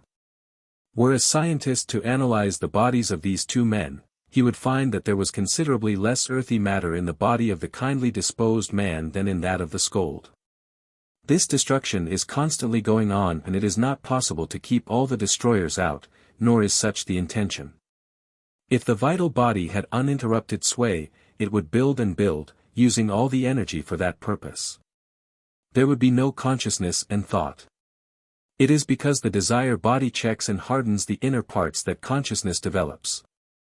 There was a time in the far, far past when we set out the concretions, as do the mollusks, leaving the body soft, flexible, and boneless, but at that time we had only the dull, glimmering consciousness the mollusks now have. Before we could advance, it became necessary to retain the concretions, and it will be found at the stage of consciousness of any species in proportion to the development of the bony framework within. The ego must have the solid bones with the semi-fluid red marrow, in order to be able to build the red blood corpuscles for its expression. That is the highest development of the dense body. Reasons for a vegetarian diet. Most people feel that a meal without meat is incomplete, for from time immemorial it has been regarded as an axiom that meat is the most strengthening food we have. All other foodstuffs have been looked upon as mere accessories to the one or more kinds of flesh on the menu. Nothing could be more erroneous.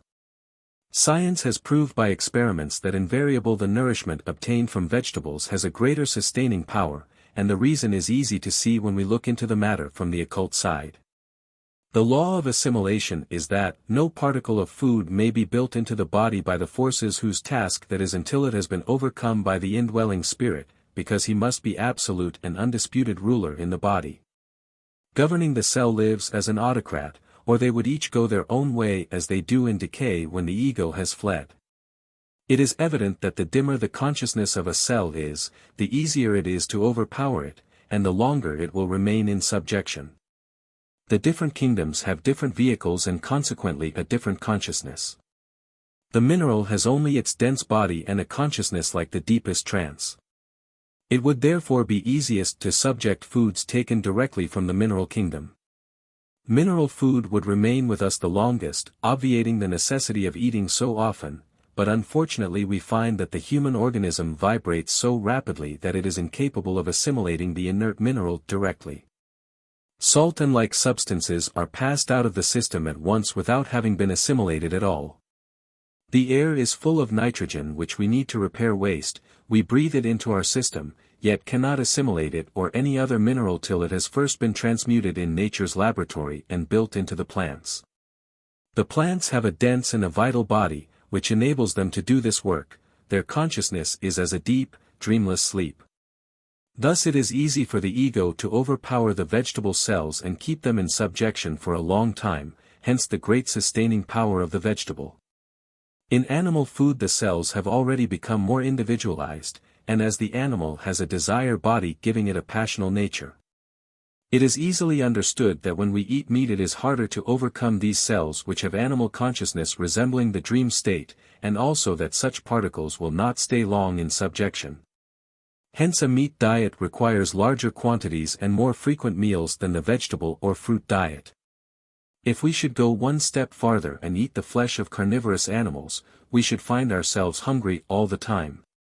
For there the cells have become exceedingly individualized and will therefore seek their freedom and gain it so much the quicker. That this is so, is well illustrated in the case of the wolf, the vulture, and the cannibal, which have become proverbs for hunger, and as the human liver is too small to take care of even the ordinary meat diet. It is evident that if the cannibal lived solely upon human flesh instead of using it as an occasional tidbit, he would soon succumb, for while too much of the carbohydrates, sugars, starches, and fats do little if any harm to the system, being exhaled through the lungs as carbonic acid gas or passing as water by way of the kidneys and the skin, an excess of meat is also burned up, but leaves poisonous uric acid, and it is being more and more recognized that the less meat we eat the better for our well-being. It is natural that we should desire the very best of food, but every animal body has in it the poisons of decay. The venous blood is filled with carbon dioxide and other noxious products on their way to the kidneys or the pores of the skin to be expelled as urine or perspiration. These loathsome substances are in every part of the flesh, and when we eat such food we are filling our own bodies with toxic poisons. Much sickness is due to our use of flesh foods. There is plenty of proof that a carnivorous diet fosters ferocity. We may mention the well-known fierceness of beasts of prey and the cruelty of the meat-eating American Indian as fair examples. On the other hand, the prodigious strength and the docile nature of the ox, the elephant, and the horse show the effects of the herb diet on animals. While the vegetarian and peaceable nations of the Orient are a proof of the correctness of the argument against a flesh diet which cannot successfully be gainsaid. As soon as we adopt the vegetarian diet, we escape one of the most serious menaces of health, namely the putrefaction of particles of flesh embedded between the teeth. And this is not one of the least arguments why a vegetarian diet should be adopted. Fruits, cereals, and vegetables are from their very natures slow to decay. Each particle contains an enormous amount of ether which keeps it alive and sweet for a long time. Whereas the ether which interpenetrated the flesh and composed the vital body of an animal, was taken away with the spirit thereof at the time of death. Thus the danger from infection through vegetable food is very small in the first place, but many of them, so far from being poisonous, are actually antiseptic in a very high degree. This applies particularly to the citrus fruits, oranges, lemons, grapefruit, etc. Not to speak of the king of all antiseptics, the pineapple, which has been used very often with complete success as a cure for the dreaded diphtheria, which is only another name for a septic sore throat. Thus, instead of poisoning the digestive tract with putrefactive elements as meats do, fruits cleanse and purify the system, and the pineapple is one of the superior to pepsin, and no fiendish cruelty is used to obtain it. There are 12 salts in the body. They are very vital and represent the 12 signs of the zodiac. These salts are required for the building of the body. They are not mineral salts as generally supposed, but are vegetable. The mineral has no vital body, and it is only by way of the vital body that assimilation is accomplished. Therefore, we have to obtain these salts through the vegetable kingdom. Doctors claim to do this, but they are not aware that fire used in the process drives out and destroys the vital body of the plant just as cremation treats our body, and leaves only the mineral parts. Therefore, if we desire to renew the supply of any salt in our body, we must obtain it from the uncooked plant. To the sick this is the way it should be administered. But we must not jump to the conclusion that everyone should quit eating meat and live on raw plant life. At our present stage of evolution there are very few who can do so. We must take care not to raise the vibrations of our bodies too rapidly, for we, to continue our labor among present conditions, must have a body fitted for the work, but let us keep the thought always with us. There is in the skull at the base of the brain a flame. It burns continually in the medulla oblongata at the head of the spinal cord, and like the fire on the altar of the tabernacle, is of divine origin. This fire emits a singing sound like the buzz of a bee, which is the keynote of the physical body, and is sounded by the archetype. It builds in and cements together that mass of cells known as our body. The fire burns high or low, clear or dim, according to how we feed it. There is fire in everything in nature except the mineral kingdom. It has no vital body and therefore no avenue for the ingress of the life spirit, the fire. We replenish this sacred fire partly from the forces from the sun entering the vital body through the etheric counterpart of the spleen and from there to the solar plexus where it is colored and then carried upward through the blood. We also feed the fire from the living fire we absorb from the uncooked food which we eat and thus assimilate. Looking at the matter of flesh eating from the ethical side also, it is against the higher conception to kill to eat.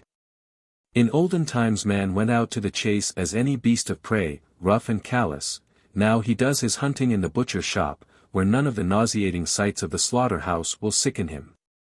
If each had to go into those blood places where horrors are enacted day after day to be able to satisfy an abnormal injurious habit which causes more sickness and suffering than even liquor craving.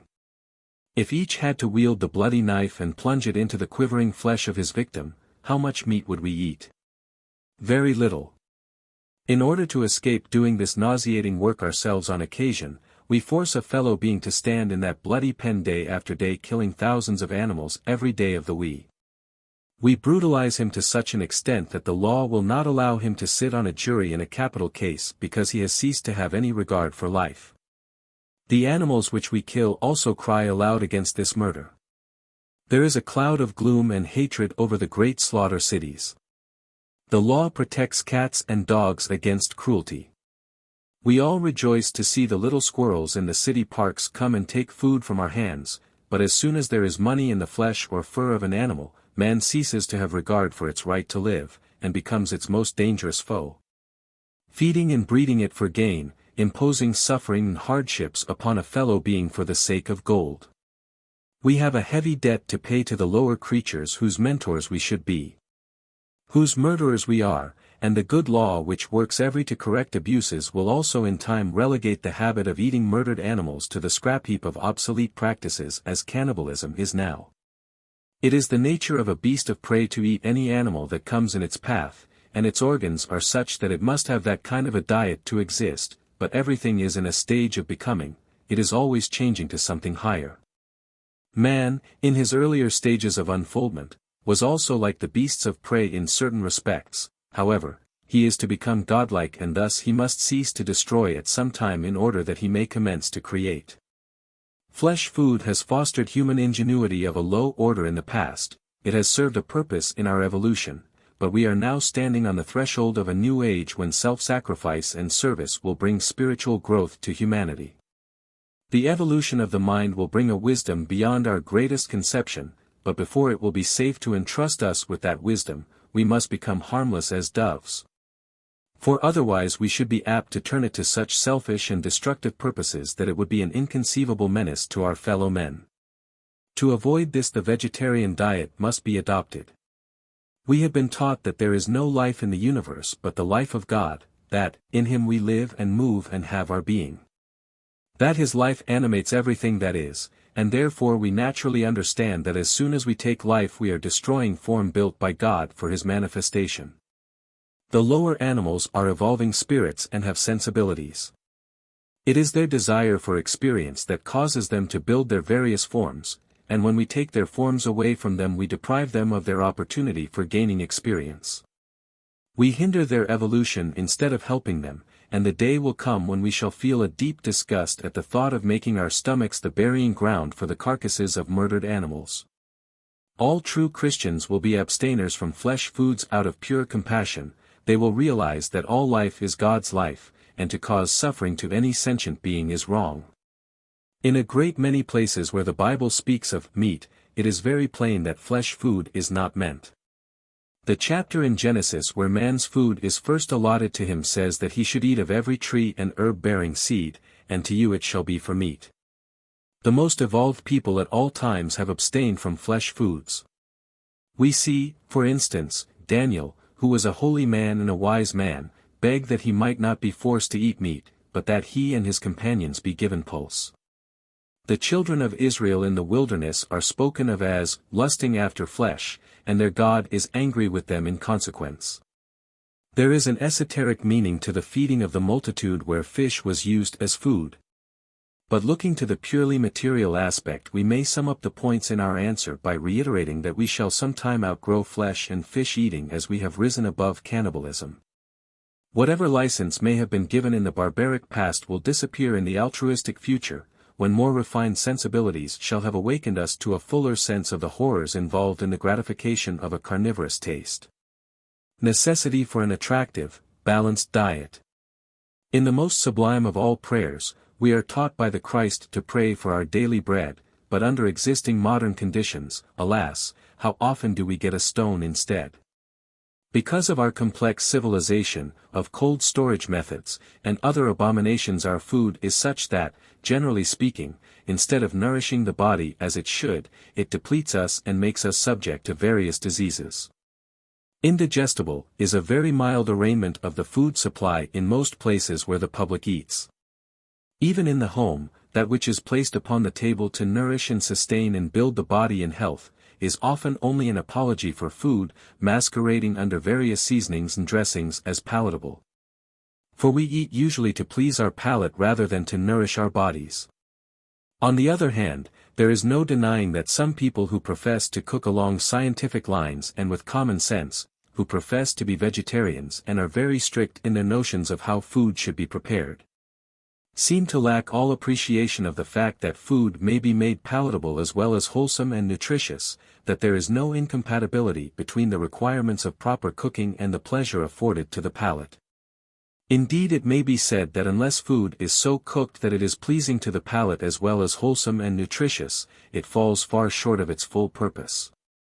The palate has been given to us so that we may enjoy our food, that we may, as it were, receive it with gladness and welcome it into our body, for this furthers assimilation and nutrition. Whereas unpalatable food is obnoxious to the recipient and therefore not so easily assimilated. This fact should be kept before the mind. It is not how much we eat that counts, but how much we assimilate. Some who have been improperly instructed in this most important subject of nutrition may have been told that the legumes, peas, beans, etc., will take the place of meat, and they then commence to devour these vegetables in great quantities after discarding meat. It is perfectly true that beans contain more protein than beefsteak, but the protein contained in the bean is not so readily assimilated. There is heavy waste and also uric acid in such foods that should be reckoned with, for unless counteracted by plenty of green vegetables, disastrous results are bound to follow. It is important to remember, however, that the green vegetables should not be eaten at the same meal with the heavy legumes. There are others who, after leaving the meat diet, start to live on bread, potatoes, and similar starchy foods, with the result that they become undernourished and anemic. A satisfactory diet must be properly balanced in every respect, and only in so far as we study the system of diet required to keep our body in good health can we expect to obtain the proper results. Diet, like health, is determined individually, and no general standard can be set up. At the same time, it may be safely said that the less meat we can get along with, the better our general health will be. But if we wish to without it altogether, it is absolutely essential that we should study a table of food values so that we get the necessary proteins from the vegetables we eat. No man can go to the ordinary table and get sufficient nourishment if he eats only the vegetables provided as accessories to the meat. He must have beans, peas, nuts, and like foods which are rich in protein to take the place of the discarded flesh, or he will starve. The role of stimulants in evolution. The spirit alcohol, which is fermented outside the system, is being superseded by sugar, which ferments within. In the past a stimulant was indispensable in rousing the human spirit from the lethargy attendant upon a meat diet. The bacchanalian orgies in ancient temples, which properly fill us with horror nowadays, were then of immense value in human development. As consumption of sugar increases, use of alcohol diminishes and, concurrently, the moral standard is gradually elevated. People grow more altruistic and Christ-like in proportion to their use of the non-inebriating stimulant, and therefore the temperance movement is one of the most powerful factors to hasten the coming of Christ. It is evident that evolutionary progress is elevating the lower kingdoms as well as humanity. The animals, particularly the domesticated species, are nearing individualization, and their withdrawal from manifestation has already commenced. As a result, it will in time be impossible to obtain flesh food. Then the death knell of King Alcohol will have struck, for only flesh eaters crave liquor. In the meantime, plant life is growing more sentient. The lateral limbs of trees produce more abundantly than do vertical branches because in plants, as in us, consciousness results from the antagonistic activities of the desire and vital currents. Lateral limbs are swept through their entire length by desire currents which circle our planet and which act so powerfully in the horizontal animal spines. The desire currents rouse the sleeping plant life in the lateral limbs to a higher degree of consciousness than is the case with the vertical branches, which are traversed lengthwise by vital currents radiating from the center of the earth. Thus, in time, the plants will also become too sensitive as food and another source must be sought. Today, we have considerable ability in working with the chemical mineral substances. We mold them into houses, ships, and all outer things which evidence our civilization. We are masters of the minerals outside our body, but powerless to assimilate and use them inside our system to build our organs until the plant life has transmuted crystals into crystalloids.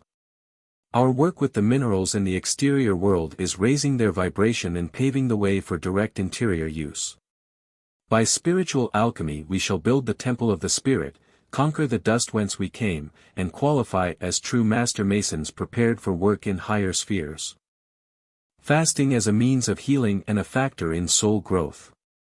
We may readily conceive that there are more people in the West who die from overeating than from getting too little food. Under certain conditions, fasting for a day or two is undoubtedly beneficial, but just as there are gourmands and gluttons, so there are others who go to the opposite extreme and fast to excess. There lies a great danger. The best way is to eat in moderation and to eat the proper kinds of food, then it will not be necessary to fast at all. If we study the chemistry of food, we shall find that certain foods have properties of value to the system under conditions of disorder, and taken properly food is really medicine. All the citrus fruits, for instance, are splendid antiseptics. Thus they prevent disease. All the cereals, particularly rice, are antitoxins, they will kill disease and the germs of putrefaction. Thus, by knowing these medicinal properties of the different foods, we may very readily secure a supply of that which we need to cure our ordinary ailments by food instead of by fasting.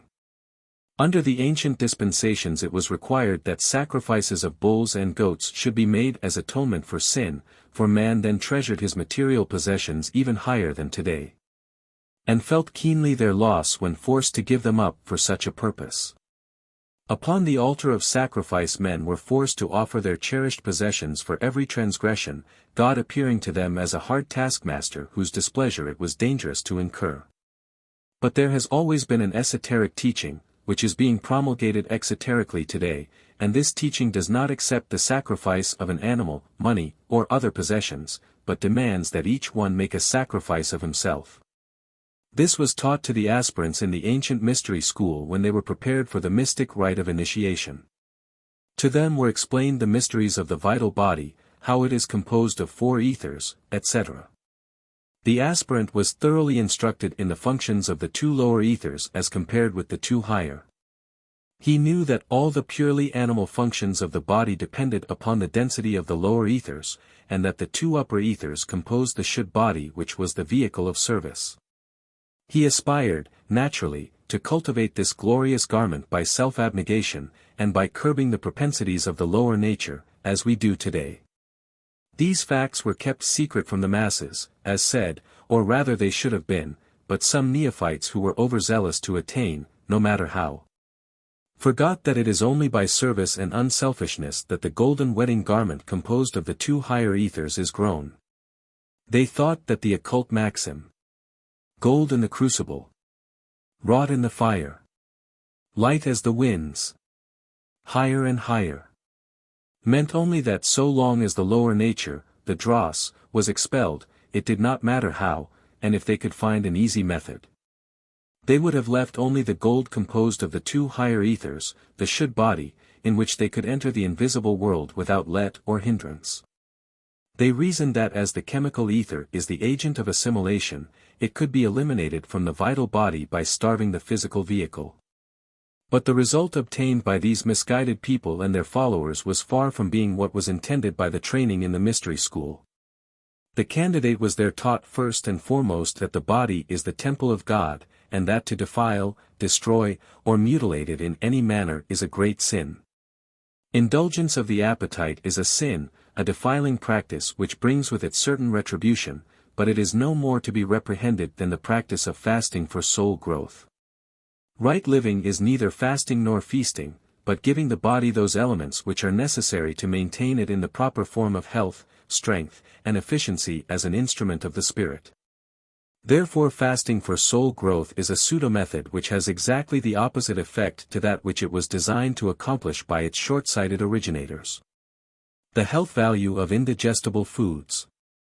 It may seem absurd, at the first blush, to say that the more indigestible our foods are the better the health will be, nevertheless, when the statement is slightly qualified, it is true.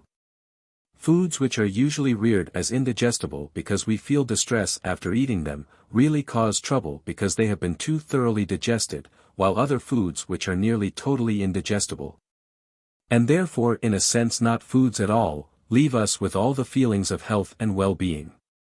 Lack of proper appreciation of these essential facts is at the bottom of the difficulties which many people experience when they adopt what they are pleased to call a vegetarian diet. They have in most cases suffered from digestive troubles before ceasing to eat flesh, and have in many cases adopted a fleshless diet with the expectation that they would work a miracle in restoring their health. They are therefore often bitterly disappointed that they feel no better, nay, in a number of cases they may even feel worse, because they continue their dietetic errors in all other respects. So that in many cases their reformed diet is from a standpoint of health, 1,000 times worse than the usual mixed diet of the average person, and goodness knows, that is bad enough. In fact, instead of wondering that the body breaks down under the strain of dietetic indiscretion, it is really wonderful that it can stand up as well as it does in spite of the abuse and ill-treatment to which it is subjected. It happens not infrequently that people who apply to us for healing admit unblushingly the most atrocious dietetic blunders, perfectly oblivious to the fact that they are doing wrong. They will eat 4 to 5 meals a day, composed of hot cakes, coffee, eggs, beefsteak, white bread, potatoes, pie, cheese, etc., etc., and then they honestly wonder why they do not feel well. This class of people will claim that they have no bad habits. They smoke a few cigars, drink a few glasses of beer, or perhaps they take a cocktail or two. They live on what they call a natural diet, go to bed at 10 or 11, and pat themselves on the back with the feeling that they are models. As a rule, when it is first brought to their attention that they are committing serious blunders, they stare in utter amazement and incredulity. They seem to doubt their senses when told that they are killing themselves with food. Actually and in truth digging their graves with their teeth. Nevertheless, that is absolutely true, and it is not so much because their food is indigestible either, as because of the lack of indigestible materials to mix among the highly concentrated foods which form the chief elements of such a diet. But in that respect that class of people are no worse than people who live on a diet of such concentrated foods as prunes, nuts, raisins, etc. They also eat highly concentrated food. They get both protein from the nuts and carbohydrates from the raisins, but lack the indispensable though indigestible cellulose to give the necessary amount of bulk and cause irritation in the digestive tract, which is absolutely essential to induce peristalsis and secretion of the necessary digestive ferments. There is no question that whole wheat is much more nutritious, palatable, and healthful than white flour, which is composed only of the starchy portions of the grain. But its health value is not particularly great because it is more easily digested than white bread, for as a matter of fact it is not. Nor is the great benefit derived from whole wheat bread due to the mineral salts necessary to body building which it contains and which are absent in white bread. For it should be remembered that just as a portion of the protein contained in meat and the phosphorus contained in fish remain undigested, so also with the protein and phosphorus which abound in the wholemeal bread. We do not assimilate all the protein and mineral salts which are contained in the coarsest portions of the whole wheat. But while the white bread is almost entirely digested and leaves but little ash, provided of course that it is well made, the coarser particles of the whole wheat flour pass through the intestinal tract undigested. They massage them, so to speak, irritate them and induce a flow of blood which keeps the intestines sweet and healthy. They do not pack as closely as the little residue left from highly concentrated foods, and therefore they take with them in the air spaces noxious gases, leaving the digestive tract pure and clean. Compare the action on the bowels of such foods as eggs, and meat and cheese, which are almost totally assimilated and leave no coarse bulk to cleanse the bowels after a meal has been digested, with such vegetables as legumes, used sparingly. Turnips, carrots, celery, onions, etc.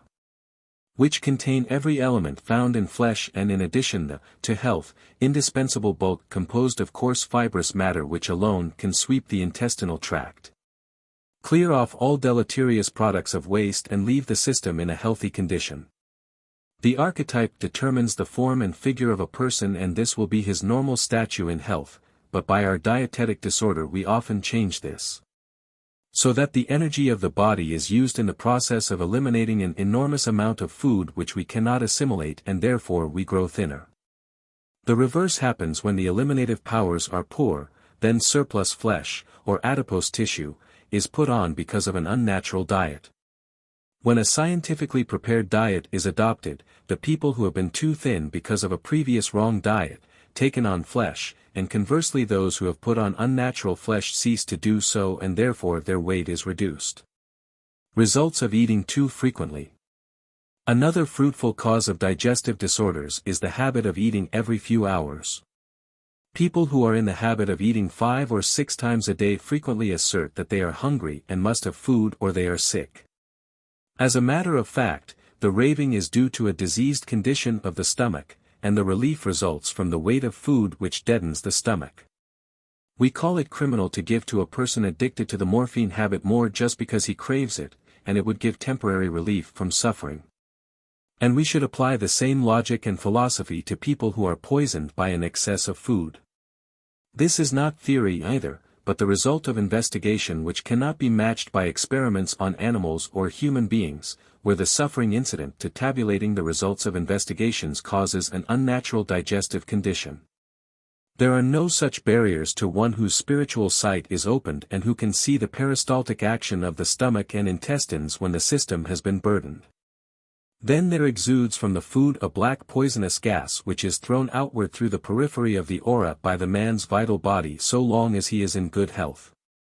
But when his vitality becomes enfeebled and the flow of the solar force through the spleen is not as strong as usual, this poisonous gas remains around the abdominal region as a broad black band which poisons all organic activities of the body while it is there. When a person eats 3 meals a day there is a slight chance for the dissolution of the poison band generated by one meal before the next is taken. But where meals are eaten at intervals of only a few hours there is absolutely no chance for the person to rid himself of this poison cloud, and as a consequence he grows worse and worse, shortening the span of his natural life in a manner that would be a shocking surprise to most of these people could they realize it. For these reasons anyone who wishes to obtain and maintain health should make it a point to eat only 2 or 3 times a day and sparingly, taking care to secure an abundance of bulk rather than nutriment, for it is an actual fact that many more people die of too much nourishment of too little. Chapter 11. Astrology as an aid to healing. Astrological basis for healing. It is well known to the modern physician that the condition of the blood, and therefore the condition of the whole body, changes in sympathy with the state of mind of the patient, and the more the physician uses suggestion as an adjunct to medicine the more successful he is. Few perhaps would credit the further fact that both our mental and physical condition is influenced by planetary rays which change as the planets move. In these days since the principle of radioactivity has been established we know that everybody projects into space numberless little particles.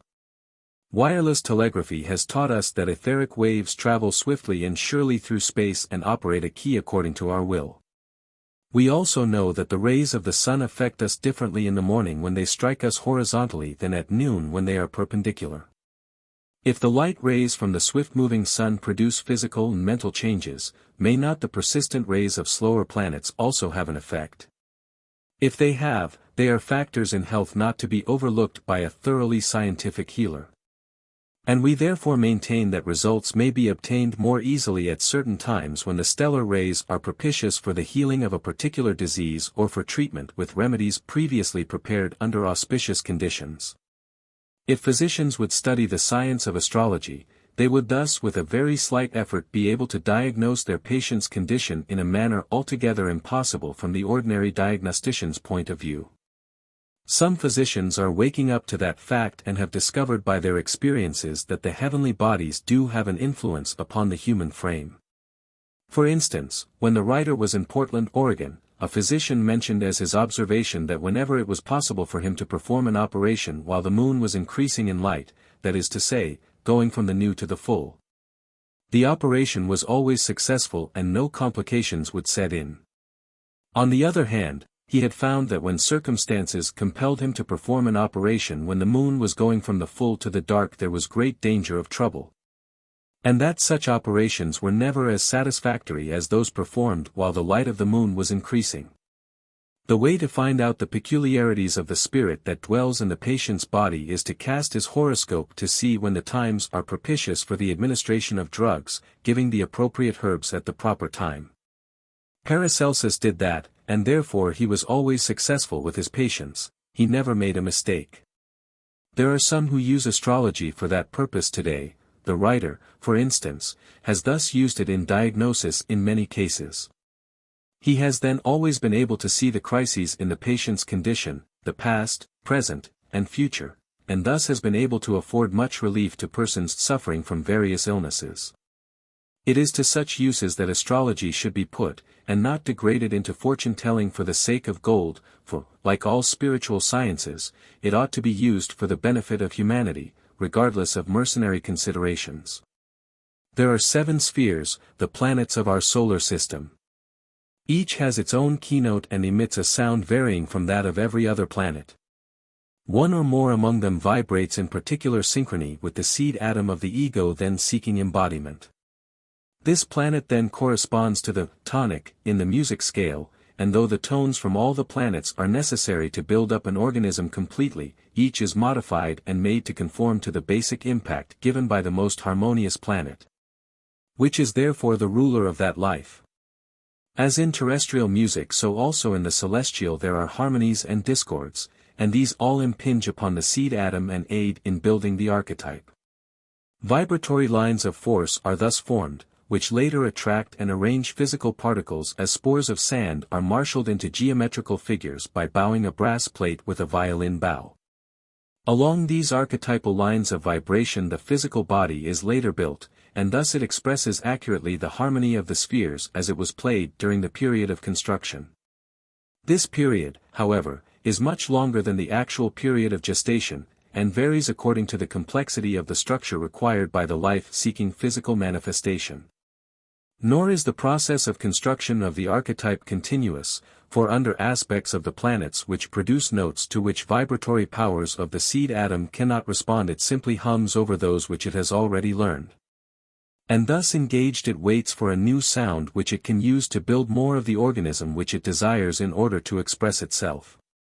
Thus, seeing that the terrestrial organism which each of us inhabits is molded along vibratory lines produced by the song of the spheres, we may realize that the inharmonies which express themselves as disease are produced in the first place by the spiritual inharmony within. It is further evident that if we obtain accurate knowledge concerning the direct cause of the inharmony and remedy it, the physical manifestation of disease will shortly disappear. It is this information which is given by the horoscope of birth, for there each planet in its house and sign expresses harmony or discord, health or disease. Therefore, all methods of healing are adequate only in proportion as they take into consideration the stellar harmonies and discords expressed in the wheel of life, the horoscope. While the laws of nature that govern in the lower realms are all-powerful under ordinary circumstances, there are higher laws which pertain to the spiritual realms and which may under certain circumstances be made to supersede the former. For instance, the forgiveness of sins upon recognition thereof and true repentance is made to supersede the law which demands an eye for an eye and a tooth for a tooth. When Christ walked upon this earth and healed the sick, he, being the Lord of the Sun, embodied within himself the synthesis of the stellar vibrations as the octave embodies all the tones of the scale. And he could therefore emit from himself the true corrective planetary influence required in each case. He sensed the inharmony and knew at once wherewith to offset it by virtue of his exalted development. He had no need of any further preparation, but obtained results at once by substituting harmony for the planetary discord which caused the disease wherewith he was dealing. Only in one case did he take refuge in the higher law and say, "Arise, thy sins are forgiven." Likewise with the ordinary methods employed in the Rosicrucian system of healing, they depend upon a knowledge of the planetary inharmonies which cause disease and the correcting influence which will remedy the same. This has sufficed in all the instances which have come under our notice to date.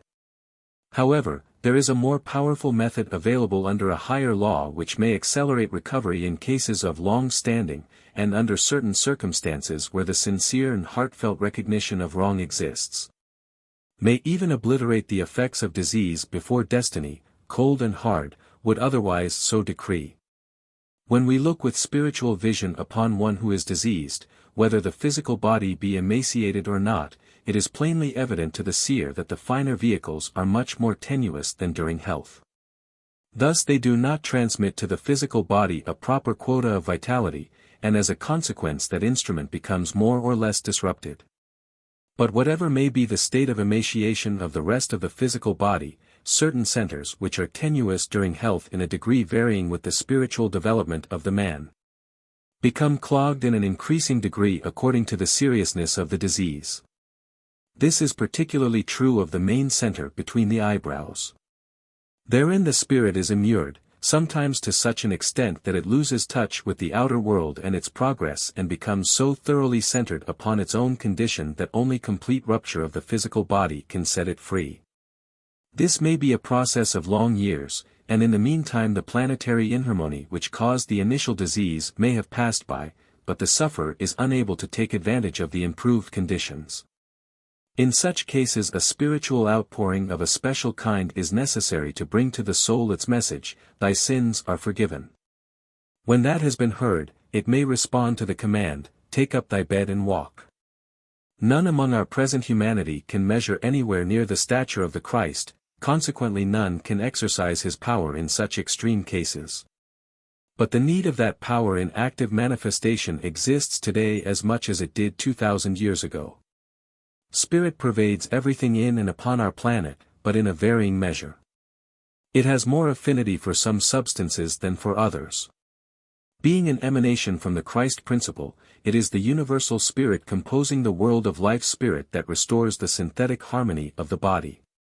The laws of compatibility and systemic receptibility. There are two basic laws in the science of astrotherapy or healing by use of the stellar ray. One is the law of compatibility, the other, the law of systemic receptibility.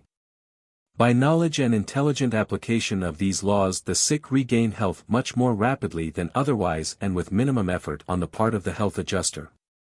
At the time of conception the moon was in the degree which ascends at birth, or its opposite.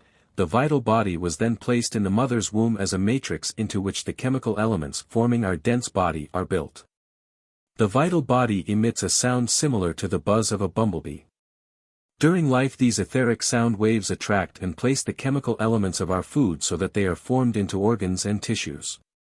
So long as the etheric sound waves in our vital body are in harmony with the keynote of the archetype, the chemical elements wherewith we nourish our dense body are properly disposed of and assimilated. And health prevails no matter whether we are stout or thin, of rosy complexion or sallow, or whatever the outward appearance. But the moment the sound waves in the vital body vary from the archetypal keynote, this dissonance places the chemical elements of our food in a manner incongruous with the lines of force in the archetype. Then imperfect elimination of waste, accumulation of poison in the system, and abnormal growths and other conditions become manifest in the dense body, and disease continues until harmony has been restored to the vital body. When the invisible cause has been removed, the visible effects disappear, and health is restored. Thus we see that incipient disease manifests in the vital body before the dense body begins to show signs of disability, and recovery of the vital body also precedes convalescence. When a healthy person meets with an accident, his vital body is unimpaired, therefore he may not feel the full extent of the injury until several days afterwards. If he survives the shock of the maximum dissonance between the vital body and the archetype, the chances are good for recovery. The pitch of the etheric vibration in the vital body is determined by the rising sign, for the reason given. Each of the 12 signs imparts a sound different from that of all the other signs, as each of the 12 signs in the chromatic scale varies from the rest. Some notes blend harmoniously and with a pleasing effect. Others are basically discordant and grate upon our sensibilities. Similarly, the harmony of their rising signs makes some people agreeable and capable of helping and healing each other when necessary, while people whose rising signs are in dissonance can neither give each other help nor receive it from each other. The first consideration, when about to undertake a case, is to discover the basic spiritual relationship between the healer and patient. If the law of compatibility shows harmony, the outlook is good for a speedy recovery. But where inharmony appears, the patient should be turned over to a doctor or healer with whom he is in accord. This is the method which the elder brothers use in apportioning patients among invisible helpers, and it is the key to the success we have had in benefiting all who have applied to headquarters for help. Astrologically, there are 4 elements: fire, air, earth, and water. The planets are so many foci through which the influences of the signs are projected upon the newborn babe and give tone to the body, particularly if located in the ascendant. The success of the healer varies in proportion as his constitution agrees with that of the patient's ascending sign, whether fiery, earthy, airy, or water. When Saturn in the horoscope of one person occupies any degree of the zodiac included in the 1st or 6th house of another, those people are mutually incompatible and incapable of conferring benefit upon each other. Mars and Uranus also have an evil effect, but their force is quickly spent. It may be compared to the snap of a terrier. But the influence of Saturn is like the locked jaws of a bulldog, a stranglehold, a death grip, from which there is no release. The Sun is the great reservoir of life, the very opposite of Saturn. We may therefore readily see that its position would mark one as particularly beneficial to a certain class and in certain diseases. This influence is determined by its position according to triplicity. Thus, those who have the Sun in one of the fiery signs have great healing power with respect to people suffering from diseases ruled by these signs. Those with the Sun in airy signs have power over diseases usual to airy signs, etc. Those born under the cardinal sign of a certain triplicity are most successful in treating acute cases of disease pertaining to those 3 signs. One who has the Sun in a fixed sign is apt in the cure of chronic diseases of that triplicity. Those born with the Sun in common signs make the least successful healers, but have more power to soothe the sick, and often bring recovery by their quieting influence on the patient's nerves. Therefore, they make the best nurses for patients under their triplicity, especially where there is mental trouble or where physical illness is the result of mental unrest. Thus, people born when the Sun was in one of the fiery signs, Aries, Leo, or Sagittarius, are particularly successful in the treatment of the head, heart, spinal cord, femoral region, fevers, etc. Those born in April, with the Sun in Aries, would be best for the treatment of acute cases of those ailments. Those born in August, with the Sun in Leo, would succeed in chronic cases where others would fail, and if these healers secure a nurse having the Sun in Sagittarius, he or she will aid them in all their cases as no one else could. The same holds good of the other triplicities. Influence of the Moon in healing. The Moon is the heavenly orb that brings all things to pass. Whatever is foreshown by all the other planets never comes to fruition until the Moon brings it to a climax. There is within the human body an ebb and flow, a tide, just the same as there is in the outside world. There are critical periods in certain diseases in particular that can be measured accurately by the Moon, and it is therefore important that all understand the influence of this unusual planet. There is a cosmic force that culminates at the new moon and another at the time when the moon is full. Everything that is started from the time of the new moon until the full increases in intensity and finally culminates when the moon is full. That period marks the flowing out of the life that comes from the Sun and is reflected to us by way of the moon. This force is a great aid in building up the body and keeping it in a healthy condition. From the full moon to the time of the new moon this great light force becomes darker and darker, and everything that has come to a focus begins to fade and gradually dies. Knowing that the moon has these 2 influences according to whether it is increasing or decreasing, we find that in applying treatment notice must be taken of them. All treatments, like drugs, may be divided into 2 general classes: stimulants and sedatives. The first class has a distinctly better effect and is more easily applied during the increase of the moon, and the other is found much more effectual if used during the moon's decrease. The general rule is, from the time of the new moon to that of the full moon, stimulants produce the greatest effect and sedatives are weakest. Decrease the dose of stimulants and increase that of sedatives. The exception is, when the moon increasing approaches a conjunction to Saturn, give larger doses of stimulants and smaller doses of sedatives. When the moon is increasing and approaching a conjunction to Mars and Mercury, stimulants have their maximum and sedatives their minimum effect. When the increasing moon is in good aspect to Jupiter and Venus, cardiac stimulation produces the most lasting results. Palpitation is most effectively treated when the moon is decreasing and aspects the before-mentioned planets favorably. Apply heart stimulants with extreme care when the moon aspects these planets unfavorably, especially when dark. Anesthetics are also then most liable to produce fatal results. If we inhibit the functioning of the pneumogastric nerve to a certain extent, we quiet the heart action and are then applying what would be the equivalent of a sedative in medicine. Manipulation of this nerve in such a way as to stimulate action is applying the equivalent of a medical stimulant. Planetary polarities. When we study magnetism, we are dealing with an invisible force.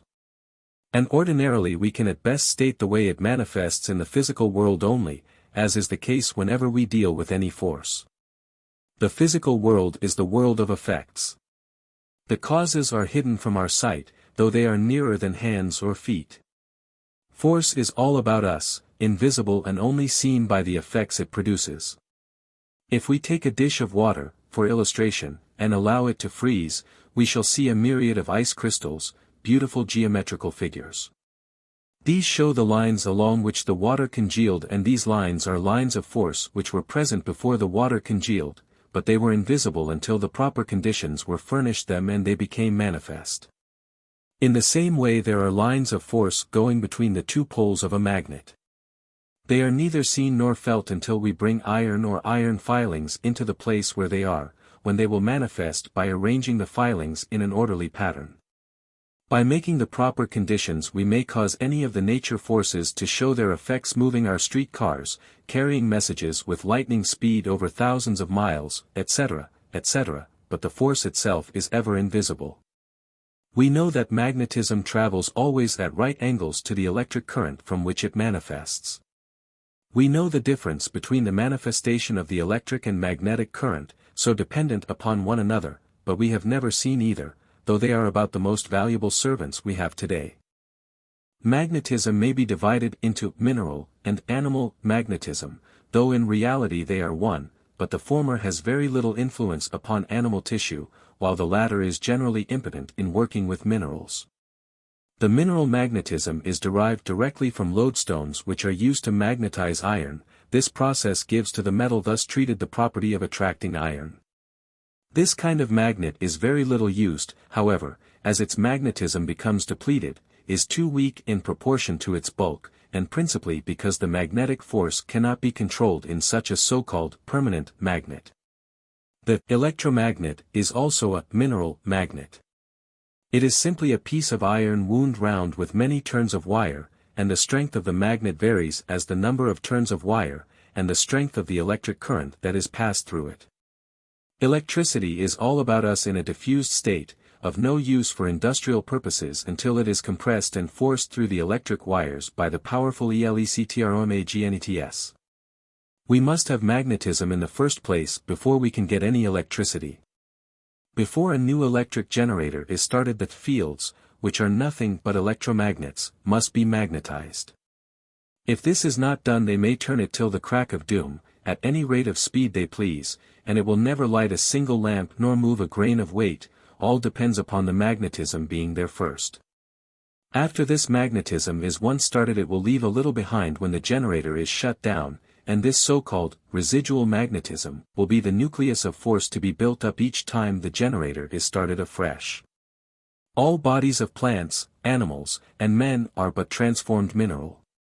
They have all come from the mineral kingdom in the first place, and chemical analysis of the plant, animal, and human bodies brings out the fact beyond cavil.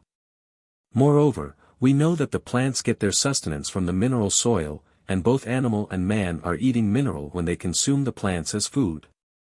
Even when man eats the animals he is nevertheless eating mineral compounds, and therefore he gets with his food both the mineral substances and the magnetic force which they contain. This force we see manifesting in hemoglobin, or the red coloring matter in the blood, which attracts the life-giving oxygen when it comes into contact with it in the millions of minute capillaries of the lungs. Parting with it as readily when it passes through the capillaries which all over the body connect the arteries with the veins. Why is this? To understand this, we must acquaint ourselves a little closer with the way magnetism manifests as seen in industrial uses. There are always two fields or a multiple of two fields in a generator or motor, every alternate field or magnet being north pole and every other alternating one south pole. If we wish to run two or more generators in multiple and force electricity into the same wire, the first requisite is that the magnetic current in the field magnets should run in the same direction. If that were not the case, they would not run together, they would generate currents going in opposite directions, blowing their fuses. That would be because the poles in one generator, which should have attracted, repelled, and vice versa. The remedy is to change the ends of the wire which magnetizes the field, then the magnetic current in one generator will become like the current of the other, and both will run smoothly together. Similar conditions prevail in magnetic healing. A certain vibratory pitch and magnetic polarity were infused into each of us when the stellar forces surged through our bodies and gave us our planetary baptism at the moment when we drew our first complete breath. These are modified during our pilgrimage of life. But in the main their initial impulse remains undisturbed, and therefore the horoscope at birth remains the most vital power in life to determine our sympathies and antipathies as well as all other matters. Nay, more, its pronouncements are more reliable than our conscious likes and dislikes. Sometimes we may meet and learn to like a person, although we have a feeling that he has an inimical influence on us for which we cannot account, and therefore strive to put aside. But a comparison of his horoscope with our own will reveal the reason, and if we are wise we heed its warning. Or as surely as the circling stars move in their orbits around the sun we will live to regret our disregard of this handwriting on the wall. But there are also many cases when we do not sense the antipathy between ourselves and a certain person, though the horoscope reveals it. And if we see the signs when comparing the two horoscopes we may feel inclined to trust our feelings rather than the stellar script of the horoscopes. That also will in time lead to trouble, for the planetary polarity is certain to manifest in time unless both parties are sufficiently evolved to rule their stars in a large measure. Such people are few and far between at our present stage of evolution. Therefore we shall do well if we use our knowledge of the stellar script to compare our horoscopes with those at least who come intimately into our lives. This may save both them and us much misery and heartache. We would advise this course particularly with regard to a healer and his patients, and with reference to a prospective marriage partner. When anyone is ill, resistance is at the lowest ebb, and on that account he is least able to withstand outside influences. So the vibrations of the healer have practically unrestrained effect, and even though he may be ensouled by the noblest of altruistic motives, desiring to pour out his very life for the benefit of the patient, if their stars were adverse at birth, his vibratory pitch and magnetism are bound to have an inimical effect upon the patient. Therefore it is of prime necessity that any healer should have a knowledge of astrology and the law of compatibility, whether he belongs to those who admittedly heal by magnetism and the laying on of hands or to the regular school of physicians. For the latter also infuse their vibrations into the patient's aura and help or hinder according to the agreement of their planetary polarity with that of the patient. What has been said with regard to the healer applies with tenfold force to the nurse, for he or she is with the patient practically all the time and the contact is so much more intimate. For healer, nurse, and patient, compatibility is determined by the rising sign, Saturn, and the sixth house. If their rising signs agree in nature so that all have fiery signs rising, or all have earthy, airy, or watery signs rising, they are harmonious, but if the patient has a watery sign rising, a nurse or a doctor with fiery signs will have a detrimental effect. It is also necessary to see that Saturn in the horoscope of the nurse or healer is not placed in any of the degrees of the zodiac within the patient's sixth house. Chapter 12. The Therapeutic Basis of Light, Color, and Sound. God is light. Each time we sink ourselves in these three words we lave in a spiritual fountain of inexhaustible depth, and each succeeding time we sound more thoroughly the divine depths and draw more closely to our Father in heaven. With every year that passes, with the aid of the greatest telescopes which the ingenuity and mechanical skill of man have been able to construct to pierce the depths of space, It becomes more evident that the infinitude of light teaches us the infinitude of God. Truly, God is one and undivided. He enfolds within his being all that is, as the white light embraces all colors. But he appears threefold in manifestation, as the white light is refracted in three primary colors, blue, yellow, and red. Wherever we see these colors they are emblematical of the Father, Son, and Holy Spirit. These three primary rays of divine life are diffused or radiated through the sun and produce life, consciousness, and form upon each of the seven light-bearers, the planets, which are called the seven spirits before the throne. Their names are Mercury, Venus, Earth, Mars, Jupiter, Saturn and Uranus. Each of the seven planets receives the light of the sun in a different measure, according to its proximity to the central orb and the constitution of its atmosphere, and the beings upon each, according to the stage of their development, have affinity for some of the solar rays. They absorb the color or colors congruous to them, and reflect the remainder upon the other planets. This reflected ray bears with it an impulse of the nature of the beings with which it has been in contact. Thus the divine light and life comes to each planet either directly from the sun, or reflected from its six sister planets. And as the summer breeze which has wafted over blooming fields carries upon its silent invisible wings the blended fragrance of a multitude of flowers, so also the subtle influences from the garden of God bring to us the commingled impulses of all the spirits, and in that varicolored light we live and move and have our being. The rays which come directly from the sun are productive of spiritual illumination, the reflected rays from other planets make for added consciousness and moral development, and the rays reflected by way of the moon give physical growth. But as each planet can absorb only a certain quantity of one or more colors according to the general stage of evolution there, so each being upon earth, mineral, plant, animal, and man, can absorb and thrive only upon a certain quantity of the various rays projected upon the earth. The remainder do not affect it or produce sensation, any more than the blind are conscious of the light and color which exist everywhere around them. The white light of the sun contains the seven colors of the spectrum. The occultist sees even 12 colors, there being 5 between red and violet going one way around the circle in addition to the red, orange, yellow, green, etc., of the visible spectrum. 4 of these colors are quite indescribable, but the fifth, the middle one of the 5, is similar to the tint of a new-blown peach blossom. It is in fact the color of the vital body. Trained clairvoyants who describe it as bluish-gray, or reddish-gray, etc., are trying to describe a color that has no equivalent in the physical world, and they are therefore compelled to use the nearest descriptive terms afforded by our language.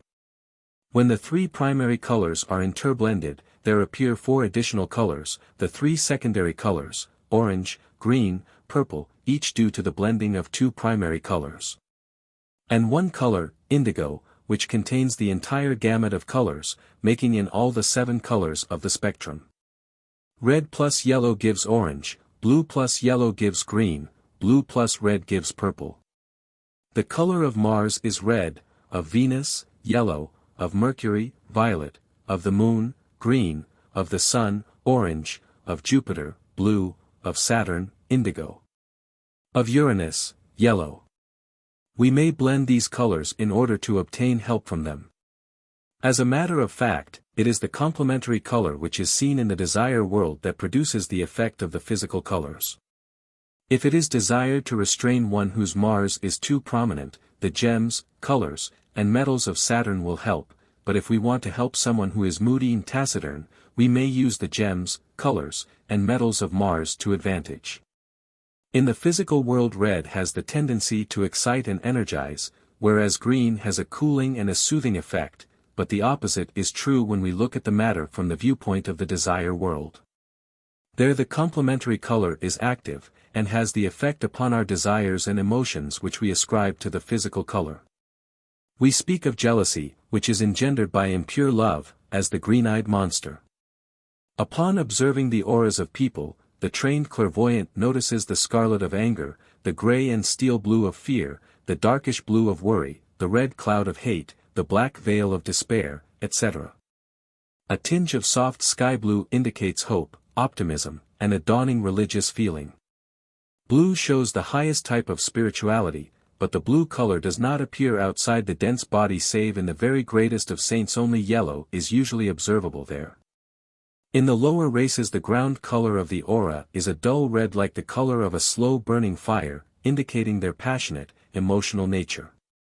When we examine people upon a somewhat higher rung of the ladder of evolution, the basic color or vibration radiated by them is seen to be of an orange hue, the yellow of intellect mixed with the red of passion. The natural golden color is the Christ ray finding its chemical expression in the oxygen, a solar element. And as we advance upon the path of evolution, those who are not professedly religious acquire a tinge of gold in their auras due to the higher altruistic impulses common to the West. There is an intimate connection between color and tone. When a certain note is struck, a certain color appears simultaneously. In the heaven world color and sound are both present, but the tone is the originator of the color. Pythagoras spoke of the harmony of the spheres, and he did not use that expression simply as a poetical allusion. There is such a harmony. We are told by John that in the beginning was the Word, and without it was nothing made that was made. That was the creative fiat which first started the world into being. We hear of celestial music, for from the point of the heaven world, everything is first created in terms of sound which then molds concrete matter into the multitudinous forms which we see around us. Orderly rhythmic sound is the builder of all that is the creator and sustainer of all form. In the occultist sphere of vision, the whole solar system is one vast musical instrument, spoken of in the Greek mythology as the seven-stringed lyre of Apollo, the radiant sun god. As there are 12 semitones in the chromatic scale, so we have in the heavens, 12 signs of the zodiac, and as we have the 7 keys or whole tones on the keyboard of the piano, we have 7 planets. The signs of the zodiac may be said to be the sounding board of the cosmic harp, and the 7 planets are the strings. They emit different sounds as they pass through the various signs, and therefore they influence mankind in diverse manner. Should the harmony fail for one single moment, should there be the slightest discord in that heavenly band, this whole universe as such must crumble. For music can destroy as well as build. This has been well proven by great musicians. For instance, the grandson of the immortal Felix Mendelssohn has for several years been experimenting with the power of sound in that direction. He has come to the conclusion that once we find the keynote of a building, bridge, or other structure, we may raise that structure to the ground by sounding that note sufficiently loud and long. Our supercilious smiles of bygone days when listening to the story of Joshua and the walls of Jericho are no longer in place. The sound of the ram's horn undoubtedly struck the keynote of those walls which had been sensitized by the rhythmic tramp of his army in preparation for this final climax. The rhythmic tramp of many feet will destroy any bridge, and therefore soldiers are instructed to break step when crossing a bridge. Thus we may say that every planet gives out a keynote which is the sum total of all the noises upon it, blended and harmonized by the indwelling planetary spirit. That sound can be heard by the spirit ear. As Goethe says, the sun intones his ancient song.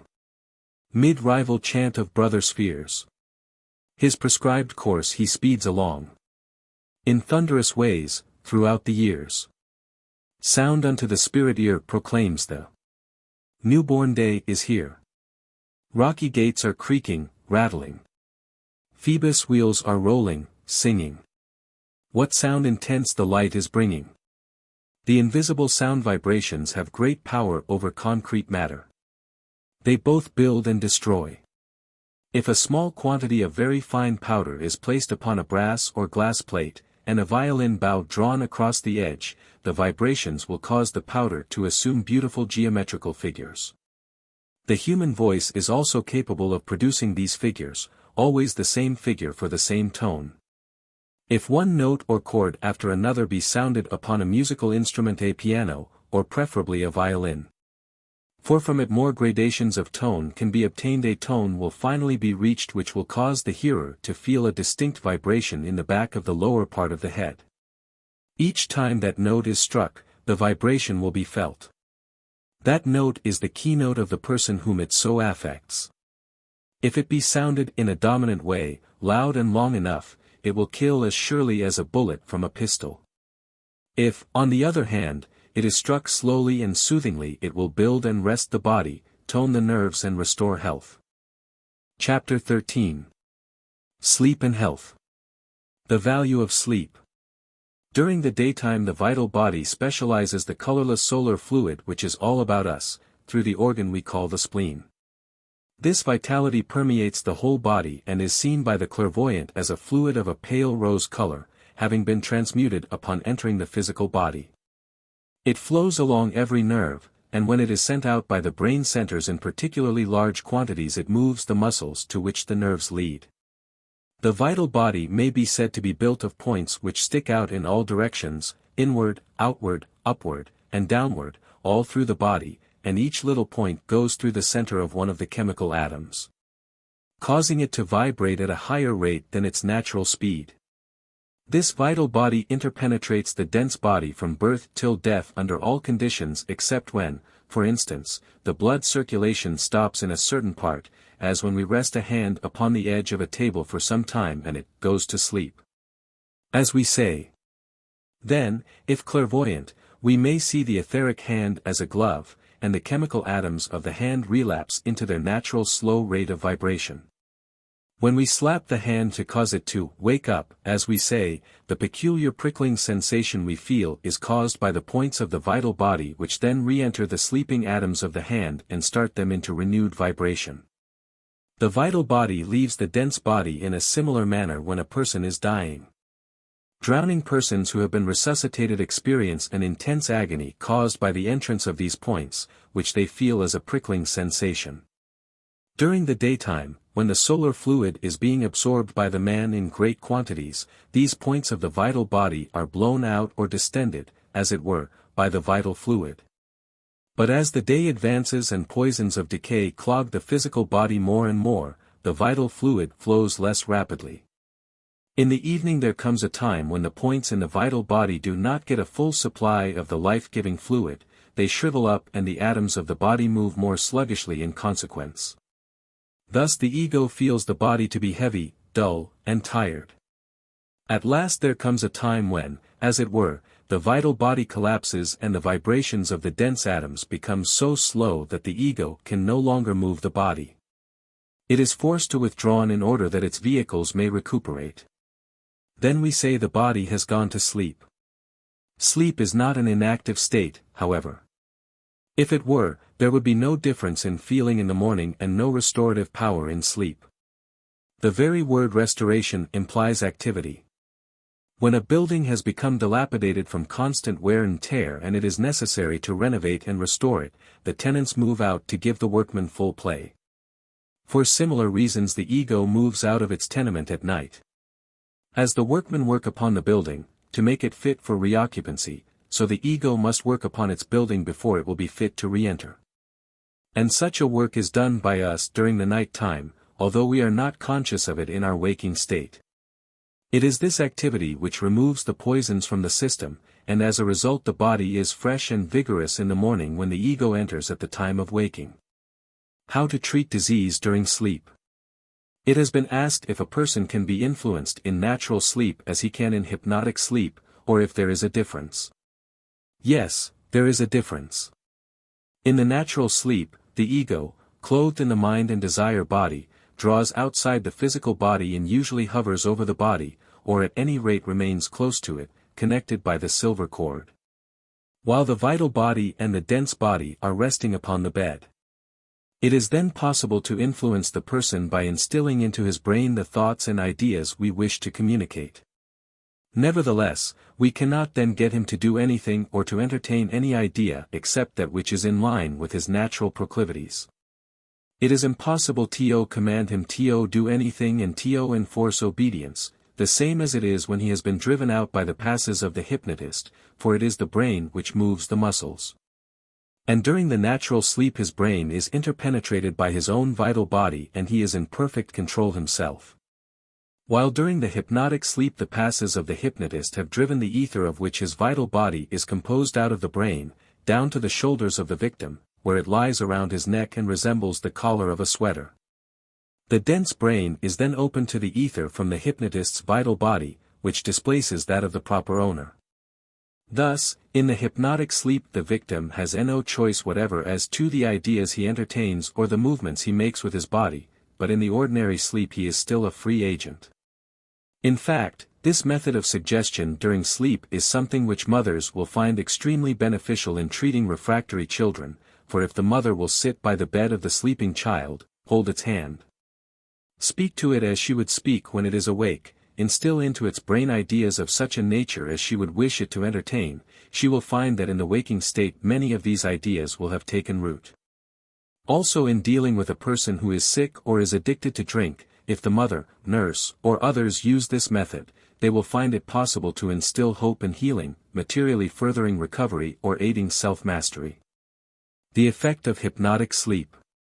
From the occult viewpoint it is obviously wrong to try to cure a bad habit, such as drunkenness, by hypnotism. Looked at from the standpoint of one life, such methods as those employed by the healers of the Emmanuel movement, etc., are undoubtedly productive of an immense amount of good. The patient is seated in a chair, put into sleep, and there he is given certain so-called suggestions. He rises and is cured of his bad habit. From being a drunkard he becomes a respectable citizen who cares for his wife and family, and upon the face of it the good seems to be undeniable. But looking at it from the deeper standpoint of the occultist, who views this life as only one in many, and looking at it from the effect it has upon the invisible vehicles of man, the case is vastly different. When a man is put into a hypnotic sleep, the hypnotist makes passes over him which have the effect of expelling the ether from the head of his dense body and substituting the ether of the hypnotist. The man is then under the perfect domination of another, he has no free will, and, therefore, the so-called suggestions are in reality commands which the victim has no choice but to obey. Besides, when the hypnotist withdraws his ether and wakens the victim he is unable to remove all the ether he put into him. To use a simile, as a small part of the magnetism infused into an electric dynamo before it can be started for the first time is left behind and remains as residual magnetism to excite the fields of the dynamo every time it is started up. So also there remains a small part of the ether of the hypnotist's vital body in the medulla oblongata of the victim, which is a club the hypnotist holds over him all his life. And it is due to this fact that suggestions to be carried out at a period subsequent to the awakening of the victim are invariably followed. Thus the victim of a hypnotic healer does not overcome the bad habit by his own strength, but is as much chained in that respect as if he were in solitary confinement, and although in this life he may seem to be a better citizen, when he returns to earth in another embodiment he will have the same weakness and have to struggle until at last he overcomes it himself. Protective influence. There are methods of protecting oneself from inimical influences, and it is better to be enlightened concerning things that threaten so that we may take whatever precautions are necessary to meet the emergency. When we live lives of purity, when our days are filled with service to God and to our fellow men, and with thoughts and actions of the highest nobility, then we create for ourselves the golden wedding garment, which is a radiant force for good. No evil is able to penetrate this armor, for the evil acts as a boomerang and recoils on the one who sent it, bringing to him the evil he wished others. It is a fact that an auric atmosphere surrounds every human being. We know that often we feel the presence of a person whom we do not see, and we feel it because there is this atmosphere outside of our dense bodies. This is gradually changing, gradually it is becoming more and more golden in the west. The farther we go with the sun, the more this golden color increases the color of the Christ and of the Christ-like, the saints whom painters have depicted with a halo. Gradually we are becoming more like him, and this Soma Suchikon or soul body is taking shape, is being made ready as our wedding garment. But, alas, none of us are altogether good. We know only too well the war between the flesh and the spirit. We cannot hide from ourselves the fact that like Paul, the good that we would do, we do not, and the evil that we would shun, that we do. Far too often our good resolutions come to naught and we do wrong because it is easier. Therefore, we all have the nucleus of evil within ourselves, which affords the open sesame for evil forces to work upon. For that reason it is best for us not to expose ourselves unnecessarily at places where seances are held with spirits invisible to us, no matter how fine their teachings may sound to the unsophisticated. Neither should we take part even as spectators at hypnotic demonstrations, for there also a negative attitude lays one liable to the danger of obsession. We should at all times follow the advice of Paul and put on the whole armor of God. We should be positive in our fight for the good against the evil and never let an occasion slip to aid the elder brothers by word or deed in the great war for spiritual supremacy. Chapter 14. Mind and Healing. The True Cause of Contagion. There are many people of a supercilious nature who are always ready to crack a joke at the expense of those who practice methods of divine healing which teach one to cultivate a fearless attitude of mind under all conditions. But as a matter of actual fact, an enormous percentage of our sickness is actually due and traceable to feelings of fear upon the part of the patient. Travelers who have visited uninhabited islands report that the birds and beasts found there were unafraid of them at first, but they soon learned the predatory nature of man and fled before him in fear of their lives. Thus the ruthless nature of man has in ages past, spread fear all over the earth. We have conquered, tamed and exploited both bird and beast, and what we could not conquer we have slain, until every breathing thing hides in fear of us. That is to say, among the larger animals none is so large that it does not fear us and flee from us. When we turn in the direction of the little things then the case is different. Man, who thinks he reigns supreme on earth because he has put all the larger creation in a state of fear, trembles in turn before the minute things in the world, and the smaller they are, the more he fears them. The microscope has told us that such a small creature as the housefly carries about on the fur of its legs thousands of parasites, and therefore fear prompts us to spend millions of dollars on flypaper, fly screens, fly traps, and other devices to rid ourselves of this pest, but our efforts are largely in vain. Though vast sums are expended yearly to exterminate the fly, it is so prolific that it breeds faster than we can slay. We fear its cousin, the mosquito, even more. The microscope has told us that this little insect is one of the chief messengers of the angel of death. Therefore we fight it in fear of our lives, but it thrives in spite of the vast sums yearly expended upon its termination. Then there is the milk we drink. Under ordinary conditions it is said that there are 100,000 germs to the cubic centimeter, but under the best and most sanitary conditions this army of destroyers can be brought down to 10,000. So in fear and trembling we pasteurize this fluid before we dare to give it to the children of tender age. Every drop of water we drink swarms with germ life, says the microscope, and even the coin and currency wherewith we purchase the necessities of life are vehicles of death, for they are infected with germs to an almost unbelievable extent. Once we started to launder them, but it was found that the bankers could not so easily detect counterfeits after they had been washed, so we abandoned the process. We either fear the counterfeiters more than the germs or we love money more than health. Is not this whole attitude ridiculous and unworthy of our high and noble estate, as human beings, as children of God? It is well known to science that an attitude of fear breaks down the power of resistance of the body, and thereby lays it liable to diseases which would not otherwise be able to gain a foothold. From the occult point of view it is perfectly plain why this is so. The dense body which we see with our eyes is interpenetrated by a vehicle made of ether, and the energy from the sun, which pervades all space, is constantly pouring into our body through the spleen, which is a specialized organ for the attraction and assimilation of this universal ether. In the solar plexus it is converted into a rose-colored fluid which permeates the nervous system. This may be compared to electricity in the wires of an electric or telegraphic system. By means of this vital fluid the muscles are moved and the organs perform their vital functions so that the body may express itself in perfect health. The better the health the larger the quantity of this solar fluid which we are able to absorb, but we only utilize a certain part of it and the surplus is radiated from the body in straight lines. You have seen the paper ribbons fastened in front of electric fans in candy stores and fruit stands. When the fan is set going these streamers float outwards from the fan. The streamers which flow from the whole periphery of the human body also radiate in straight lines when we are in perfect health. This condition is therefore aptly described as radiant health. We speak of such a person as radiating life and vigor.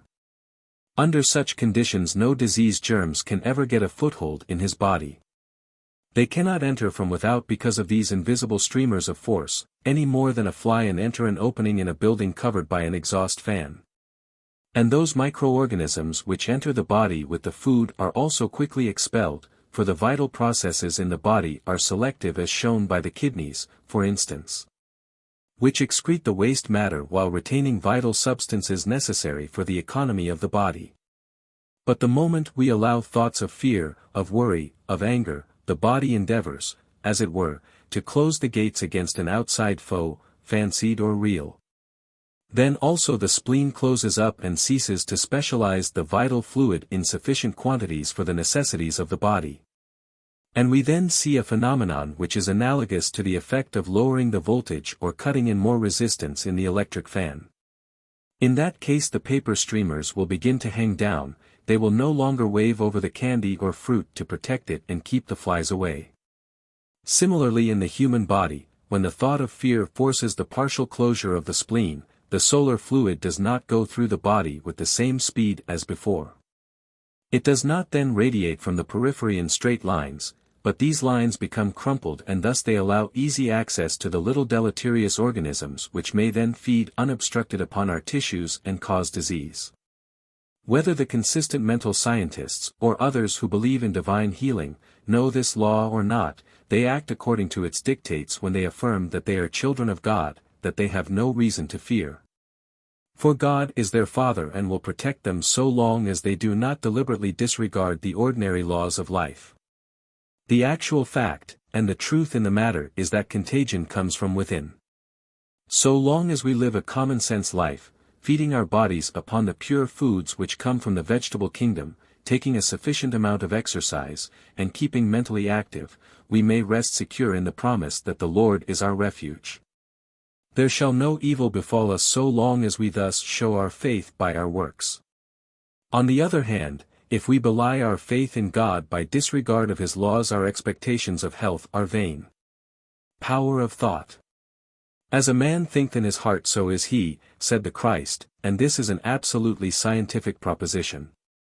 Something, moreover, which everyone may demonstrate by looking about him in the everyday conditions of life in the home, office, or street. Here we see a man with thick lips, with puffed cheeks, with a veritable pouch under his chin, and at once we know that we have before us a glutton and a sensualist. Another comes along the street. His face is furrowed by lines, his lips are thin and set, and we know that thought and care have been the architects that molded his face. Each one who passes expresses without exactly what his thoughts are within. One is muscular and active, because the thoughts which have governed his activities built an active body. Another has flabby flesh, a pouched stomach, and a waddling walk, showing that he is averse to all exercise.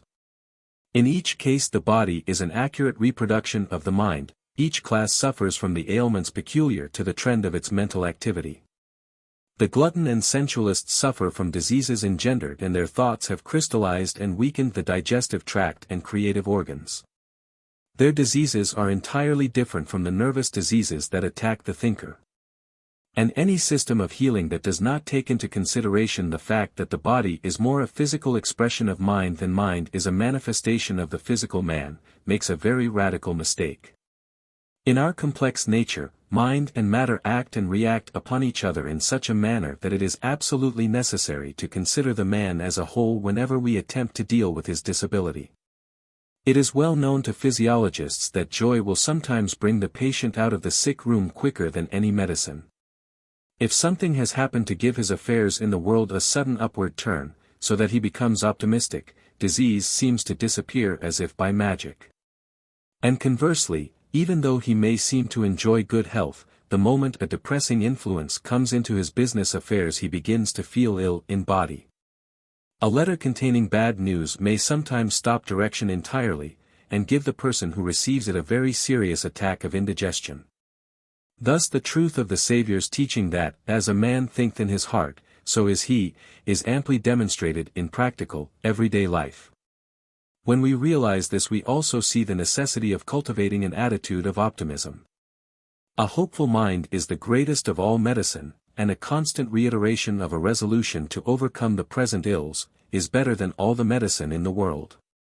When one is in constant pain, suffering acutely, it is perhaps very difficult to maintain an attitude of optimism. Nevertheless, the magic formula of the Savior applied to health, will help us to overcome in time.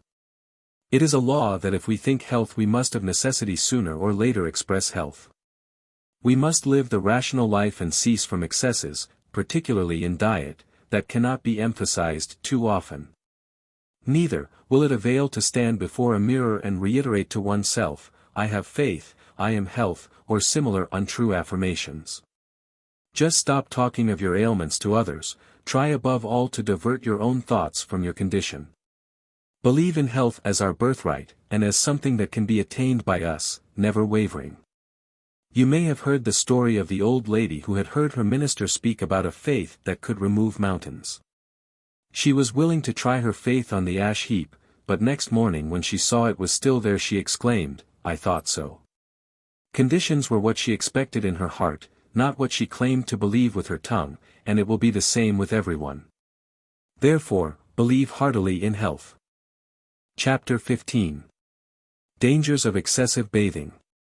While cleanliness itself is a virtue, it becomes, like many another good thing, a vice by being overdone.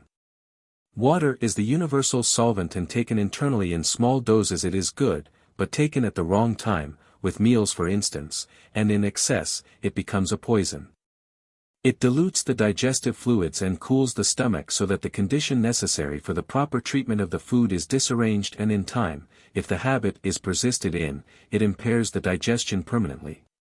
So also when water is taken in excess outside and under improper conditions, it may affect the health very seriously. This has been demonstrated many times in our experiences on MT Ecclesia. A number of people who came here have been in the habit, prior to their arrival, of bathing every day and sometimes twice or 3 times a day. They were, without exception, in a very serious run-down condition, because the excess of water applied with a towel or a sponge had depleted the skin of its fatty substance, and the vasomotor system was unable to operate properly, to close or open the pores as required. But there was another effect of this excessive bathing, not seen or understood unless by one who has the requisite occult knowledge, and the spiritual sight to investigate the matter properly. Others may know the truth of the following explanation because of their own experience along the lines of healing and magnetism.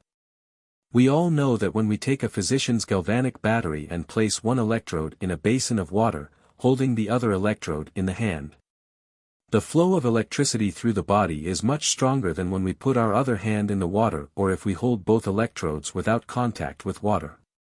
When water is evaporated, its molecules are broken up and each fragment is then enclosed in an envelope of ether which will act as a cushion and is the basis of elasticity in steam.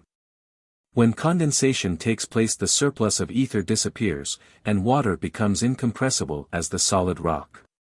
But water has great yearning for ether. It cannot take it from the air, however, any more than we can absorb nitrogen though we breathe it continually.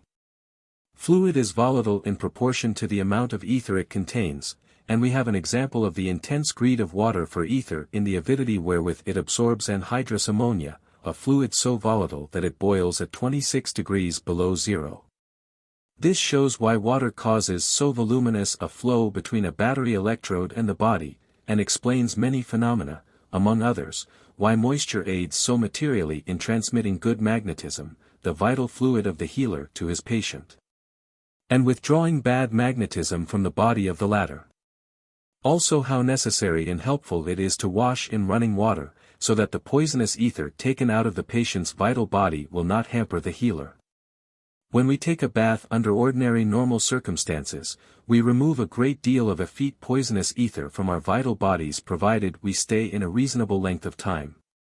After a bath the vital body becomes somewhat attenuated and consequently gives us a feeling of weakness, but if we are in ordinary good health and have not stayed in the bath too long, the deficiency is soon made good by the stream of force which flows into the human body through the spleen.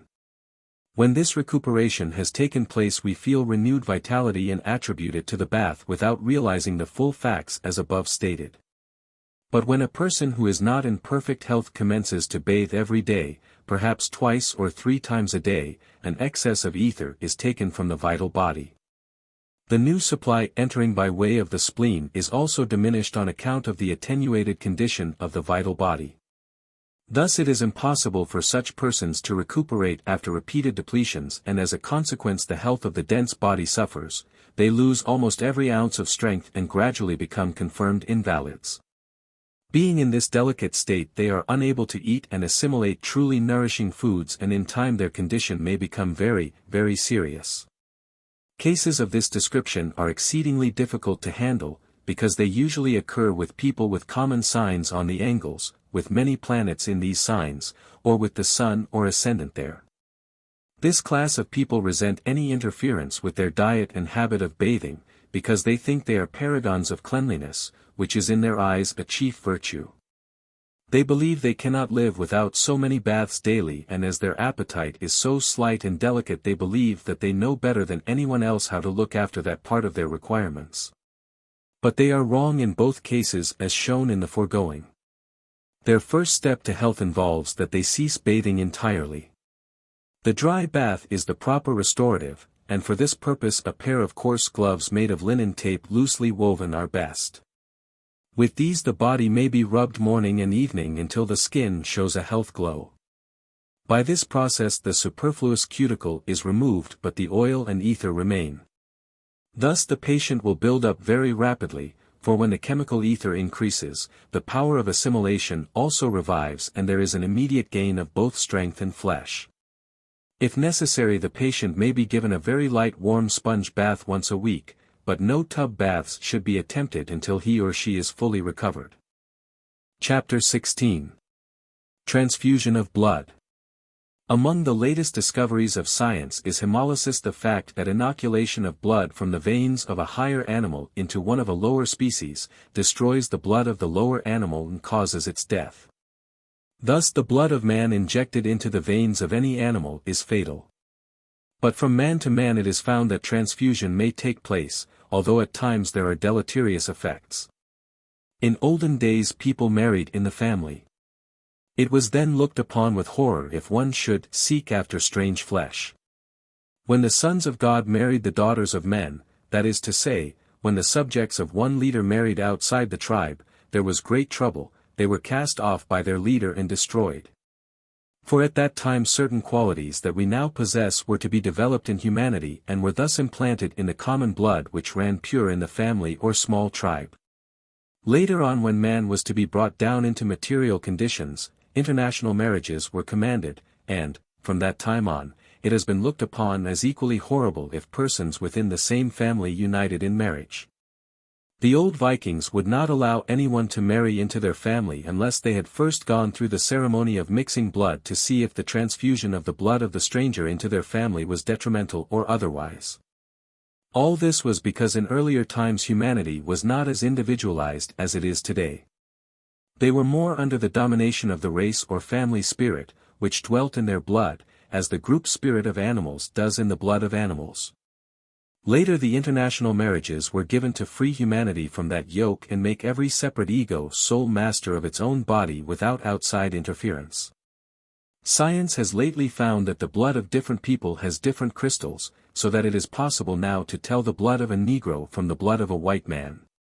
But there will come a day when they will know a still greater difference, for just as there is a difference in the crystals formed by the different races, so there is also a difference in the crystals formed by each individual man. The thumb marks of no two people are alike, and it will be found in time that the blood of each human being is different from the blood of every other individual. This difference is already evident to the occult investigator, and it is only a question of time when science will make the discovery, for the distinguishing features are becoming more marked as the human being grows less and less dependent, more and more self-sufficient.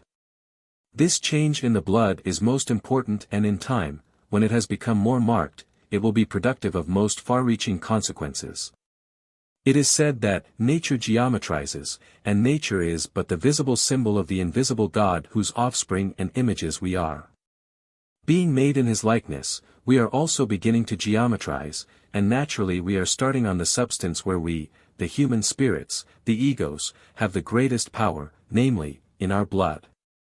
When the blood comes through the arteries, which are deep in the body, it is a gas, but loss of heat nearer the surface of the body causes it to partially condense, and in that substance the ego is learning to form mineral crystals. In the Jupiter period we shall learn to invest them with a low form of vitality and set them out from ourselves as plant-like structures. In the Venus period we shall be able to infuse desire into them and make them like animals. Finally, in the Vulcan period, we shall give them a mind and rule over them as race spirits. At the present time we are at the very beginning of this individualization of our blood. Therefore it is possible at present to transfuse blood from one human being to another, but the day is near at hand when that will be impossible. The blood of a white man will kill all who stand lower, and the blood of an advanced person will poison the less cultured. The child at present receives its supply of blood from the parents, stored in the thymus gland, for the years of childhood. But the time will come when the ego will be too far individualized to function in blood not generated by itself. Then the present mode of generation will have to be superseded by another whereby the ego may create its own vehicle without the help of parents. Chapter 17. Effects of removal of physical organ. Generally speaking, when an arm, a limb, or an organ has been removed from the physical body by means of a surgical operation, the dense part of the organ permeated by the planetary ether is taken away. The four ethers which constitute the vital body of the man or woman thus operated upon remain, but there is a certain magnetic connection between the part decaying in the grave and that etheric counterpart which remains with the person. Therefore, he or she feels the pain and suffering in the part removed for some time after an operation, until decay has taken place and the etheric counterpart has disintegrated. However, there are some exceptions to this general rule which it is well to note. We have observed that the physical body accommodates itself so far as possible to altered conditions.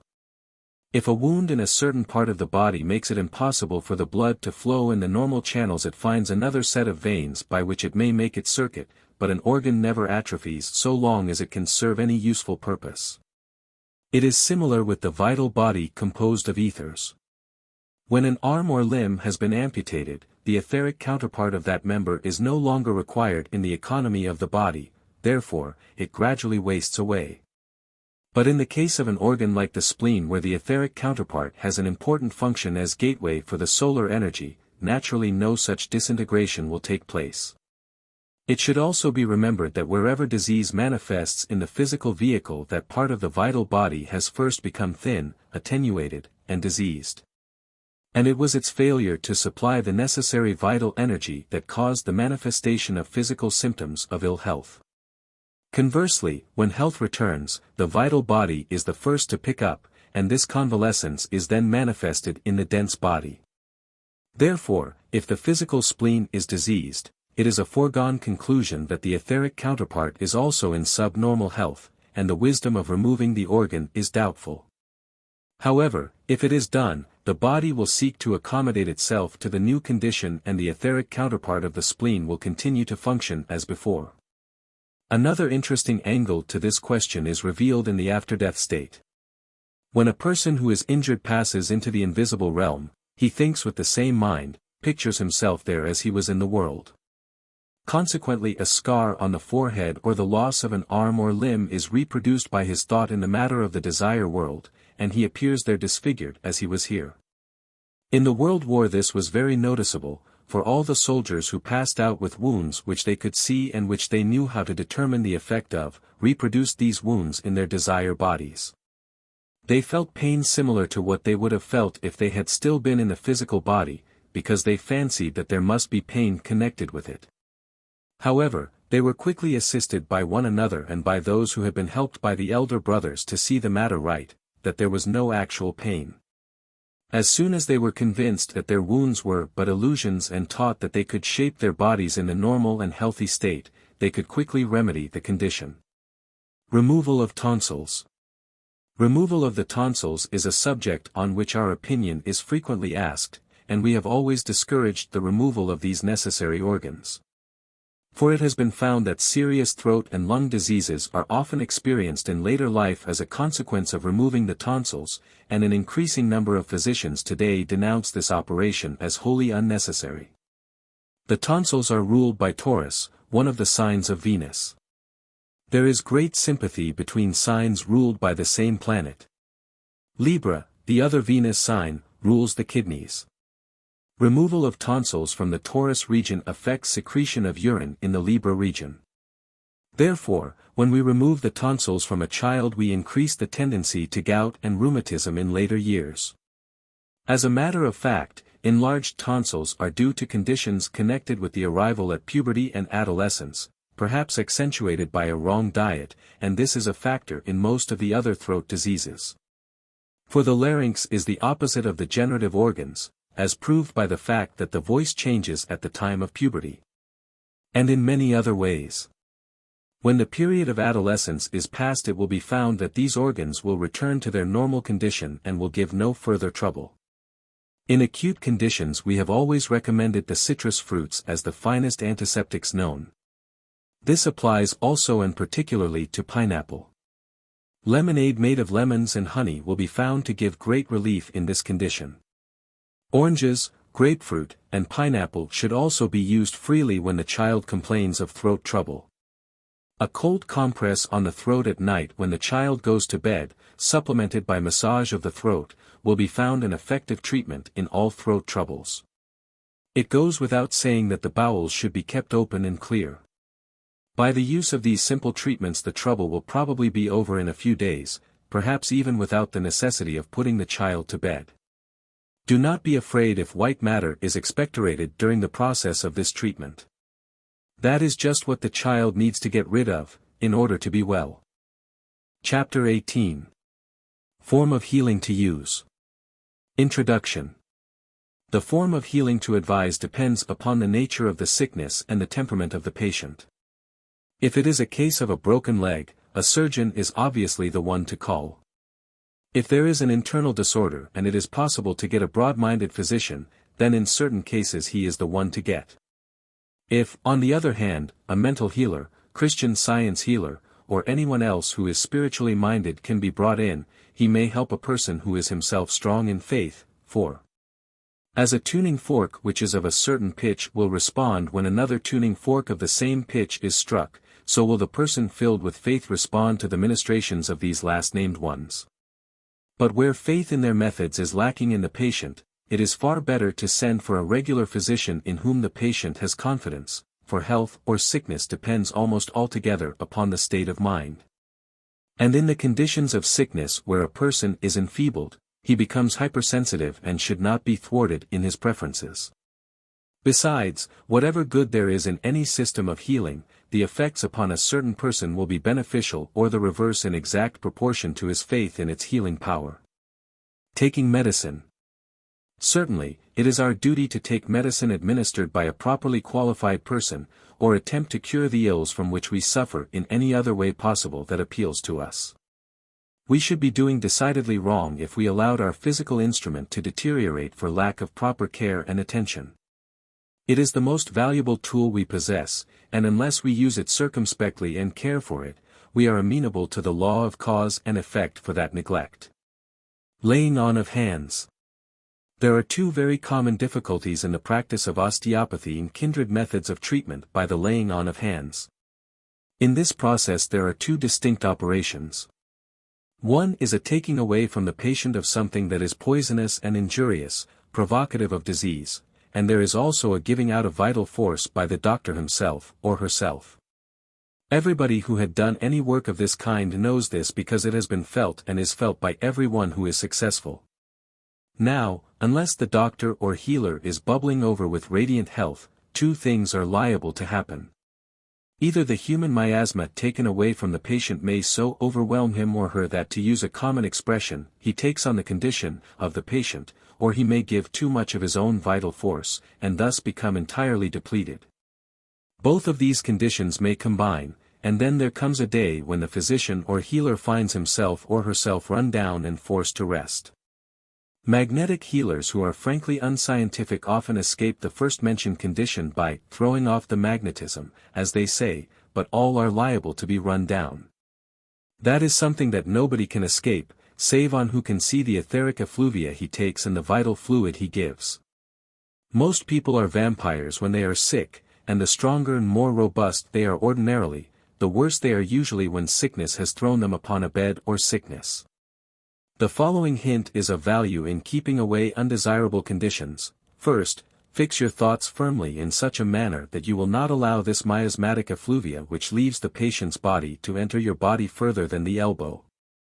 Second, when you are giving treatment, leave the patient once in a while and wash your hands in running water if possible, but at any rate wash in water, and change the water as frequently as possible. The water has a twofold effect. In the first place, the effluvia leaving the patient's body has an affinity for water. In the second place, the moisture which stays upon your hands enables you to get the miasma from the patient in a larger measure than you otherwise would. This is on the very same principle that if you take the electrodes of an electrical battery and put them into water, you will find the effect of electricity is many times intensified if you try to touch the water. So also with yourself. You are the electric battery in the case, and your hands being moistened will draw to yourself the miasma in a much greater measure than otherwise.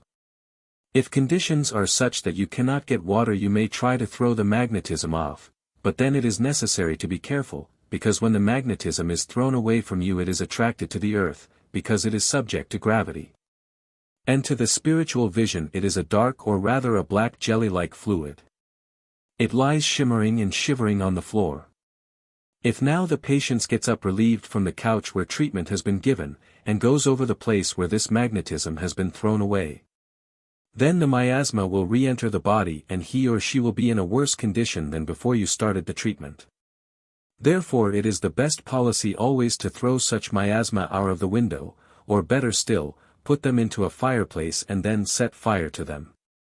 From the foregoing it is evident that this laying on of hands is something that should not be done indiscriminately by anyone who has not been trained in one of the many properly equipped schools of osteopathy, chiropractic, etc. Probationers who live worthy lives are trained under the special guidance of the elder brothers. Vaccination and antitoxin. Bacteriologists have discovered that many diseases are caused by microorganisms which invade our body. And also that when this invading army begins to create a disturbance, the body commences to manufacture germs of an opposing nature or a substance which will poison the invaders. It is then a question of which are the strongest, the invaders or the defenders. If the defending microbes are more numerous than the invaders, or if the poison which is noxious to the invaders is manufactured in sufficient quantities, the patient recovers. If the defenders are vanquished and the body is unable to manufacture a sufficient quantity of the serum necessary to poison the invaders, the patient succumbs to the disease. It was further discovered that when a certain person has once successfully recovered from a specific malady, he is immune from renewed attacks of that disease for the reason that he has in his body the serum which is death to the germs that caused the disease he has once weathered. From the above facts certain conclusions were drawn. 1. If a healthy person is inoculated with a few of the germs of a certain disease, he will contract that disease in a mild form. He will then be able to develop the saving serum and thus he will become immune to that disease in the future. That is the philosophy of vaccination as a means of preventing disease. 2. When a person has contracted a disease and is unable to manufacture a sufficient quantity of the serum which will destroy the invading microorganisms, his life may be saved by inoculation with the serum obtained from another who has become immune. As it is not easy to get such antitoxins or cultures from human beings, these germ cultures and poisons have been obtained from animals, and much has been written both for and against the use of such methods of fighting disease. With these we are not here concerned. The occult viewpoint goes deeper than the question at issue, as seen from the material side of life. There are undoubtedly cases where disease has been prevented by the use of antitoxin. There are also cases where vaccination and antitoxin have caused the fatality they were designed to prevent, but that is beside the question. From the occult viewpoint, vaccination and the use of antitoxin obtained by the processes in use in bacteriological institutes is to be deplored. These methods work wrong on the helpless animals and poison the human body, making it difficult for the ego to use its instrument. If we study the chemistry of our food, we shall find that nature has provided all necessary medicine, and if we eat right we shall be immune from disease without vaccination. When in normal health, the body specializes a far greater quantity of the solar energy than it can use. The surplus is radiated from the whole surface of the body with great force and prevents the entrance of microorganisms which lack the strength to battle against the outwelling current, nay, more. On the same principle that an exhaust fan will gather up particles of dust in a room and hurl them outward, does this vital fluid cleanse the body of inimical matter, dangerous germs included. It must not surprise us that this force is intelligent and capable of selecting the materials which should be eliminated, leaving the beneficial and useful. Scientists recognize this fact of selective osmosis. They know that while a sieve will allow any particle of matter to pass through which is smaller than the mesh of the sieve, the kidneys, for instance, will keep fluids of use to the body, while allowing waste products to pass. In a similar manner, the vital fluid makes a distinction. It rids the body of the poisons and impurities generated inside and repels similar products from without. This emanation has been called N-rays, or odic fluid, by scientists who have discovered it by means of chemical reagents which render it luminous. During the process of digestion it is weakest, for then an extra quantity of the solar energy is required for use inside the body in the metabolism of the food. It is the cementing factor in assimilation. The heartier we have eaten, the greater is the quantity of vital fluid expended within the body and the weaker the eliminative and protecting outrushing current. Consequently, we are in the greatest danger from an invasion by an army of inimical microorganisms when we have gorged ourselves. On the other hand, if we eat sparingly and choose the foods which are the most easily digestible, the diminution of the protective vital current will be correspondingly minimized and our immunity from disease will be much enhanced without the necessity of poisoning our body with vaccine. Chapter 19. The Scope of Healing. The Law of Destiny. A large and increasing number of medical men are now convinced that the law of destiny is an important factor in producing disease and retarding recovery. Though they are not believers in the fallacy of an inexorable fate. They recognize that God does not willingly afflict us nor aim to get even with the transgressor. They understand that all sorrow and suffering are designed to teach us lessons which we would not or could not learn in any other way.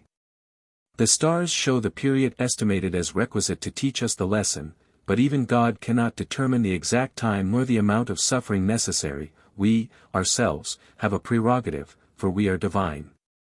If we awake to our transgression and commence to obey the law ere the stellar affliction ceases, we are cured of our mental, moral, or physical distemper. If we persist to the end of one stellar affliction without having learned our lesson, a more inimical configuration will enforce obedience at a later time. Cancer and consumption are seemingly incurable, yet there is always a possibility that they may yield, and they certainly will yield, if the force directed against them is sufficient. Like all other physical manifestation, they are the result of a spiritual cause, and if we can get at that, offset it with something of an opposite nature, there is a chance. Whereas the attitude of resignation and non-assistance will certainly never bring the patient out of his or her condition. Given life in a salubrious climate, a strong desire for health, a hope that neither knows or permits of discouragement, and a simple, nutritious, healthful diet will cure even the worst case of consumption. As for cancer, it is difficult to tell when the debt of destiny which has caused the trouble has passed, and there are many cases on record where cancer has been cured, that is to say, of course, in its milder forms. But even in its advanced forms there is no reason for giving up hope as long as there is life.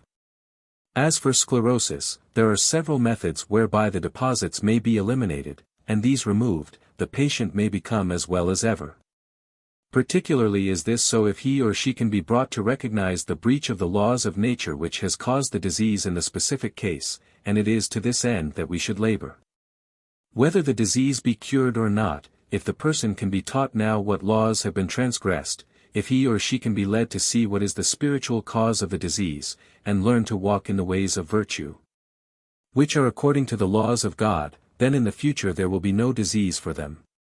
It is that for which we are laboring, that we may hasten the day of liberation, that we may bring all mankind towards a realization of health. As to whether or not we should interfere with destiny, let us first realize who made the destiny. We did. We set the force going which has now ripened into destiny, and having made it, we certainly have the right to change it in so far as we are able. In fact, this is the hallmark of divinity, to rule ourselves. The very greatest majority of mankind is ruled by the heavenly orbs which may be called the clock of destiny. The 12 signs of the zodiac mark the 12 hours of day and night. The planets may be likened to the hour hand and show the year when a certain debt of destiny is ripe for expression in our life. The moon indicates the month, and attracts certain influences felt by us without our knowing that they are being exerted, or without our realizing what they are for. But these influences will tend to bring our actions in line with the destiny which we have made in previous lives, and invariably the thing which is foreshown will come to pass unless there is an unless, thank God, for if it were not so. If there were no possibility of changing destiny, then let us sit down, let us eat, drink, and be merry, for tomorrow we die. We should then be in the hands of inexorable fate and unable to help ourselves. But, thank God there is one chance which is not shown in the horoscope, namely, that the human will may assert itself and frustrate fate. As Ella Wheeler Wilcox has expressed in poetic form, one ship sails east and another sails west, with the selfsame winds that blow. 'Tis the set of the sail, and not the gale, which determines the way they go. It is of utmost importance that we set the sails of the bark of life as we want and never scruple about interfering with fate. This disposes also of the idea of affirmation as a factor in life. This in itself is folly. It is work in action that we need in life, as you will readily see by this illustration. Suppose a little seed of those beautiful carnations were endowed with speech, and it came to you saying, "I am a carnation." Would you not answer, "No, you are not a carnation, you foolish little thing. You have the potentiality in you, but you will have to go out in the garden and bury yourself for a while and grow. By that process alone you can become a carnation, never by affirmation." Similarly with ourselves. All the affirmations of divinity are vain unless accompanied by actions of a divine character, and they will prove our divinity as words never can. Relation to spirituality to health. The rupture of physically robust health is necessary before it is possible to attain poise in the spiritual world, and the stronger and more vigorous the instrument, the more drastic must be the method of breaking it down. Then come years when there is an unbalanced fluctuating condition of health, until finally we are able to adjust ourselves so as to maintain health in the physical world while we retain the ability to function also in the higher realms. When we understand the higher philosophies, when we live the life that is taught by them, our body becomes extremely sensitive and must be given more care than is necessary to the body of an Indian, or Negro in the wilds of Africa. They have no delicately organized nervous system like the white race. Those who are interested along the lines of spiritual development are particularly high-strung, therefore, as we progress it becomes necessary to take more and more care of this instrument. But we also learn the laws of its nature and how to conform to them. If we apply our knowledge, it is possible for us to have a sensitive instrument and keep it in comparative health. There are cases, however, when a sickness is necessary to bring about certain changes in the body which are the precursors of a higher step in spiritual unfoldment, and under such conditions, of course, sickness is a blessing and not a curse. In general, however, it may be said that the study of the higher philosophy will always tend to better one's health, because knowledge is power, and the more we know the better we are able to cope with all conditions, provided, of course, we bring our knowledge into practice and live the LFE that we are not merely hearers of the word, but doers also, for no teaching is of benefit to us unless it is carried into our lives and lived from day to day. Nervousness helped by exercises. If a person of a nervous temperament will endeavor to perform calmly and quietly the exercises of retrospection and concentration, he will experience a very beneficial effect. Particularly if he will strive to relax every muscle of the body during the exercises.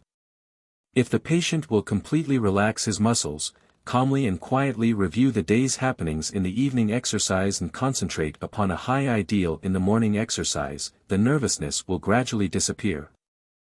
Chapter 20. On conducting healing centers. General suggestions. As probationers in various places have banded themselves together to study astrodiagnosis and astrotherapy with a view to forming healing centers when they shall have become sufficiently grounded in these sciences, it may be well to give a few suggestions for the conduct of such centers.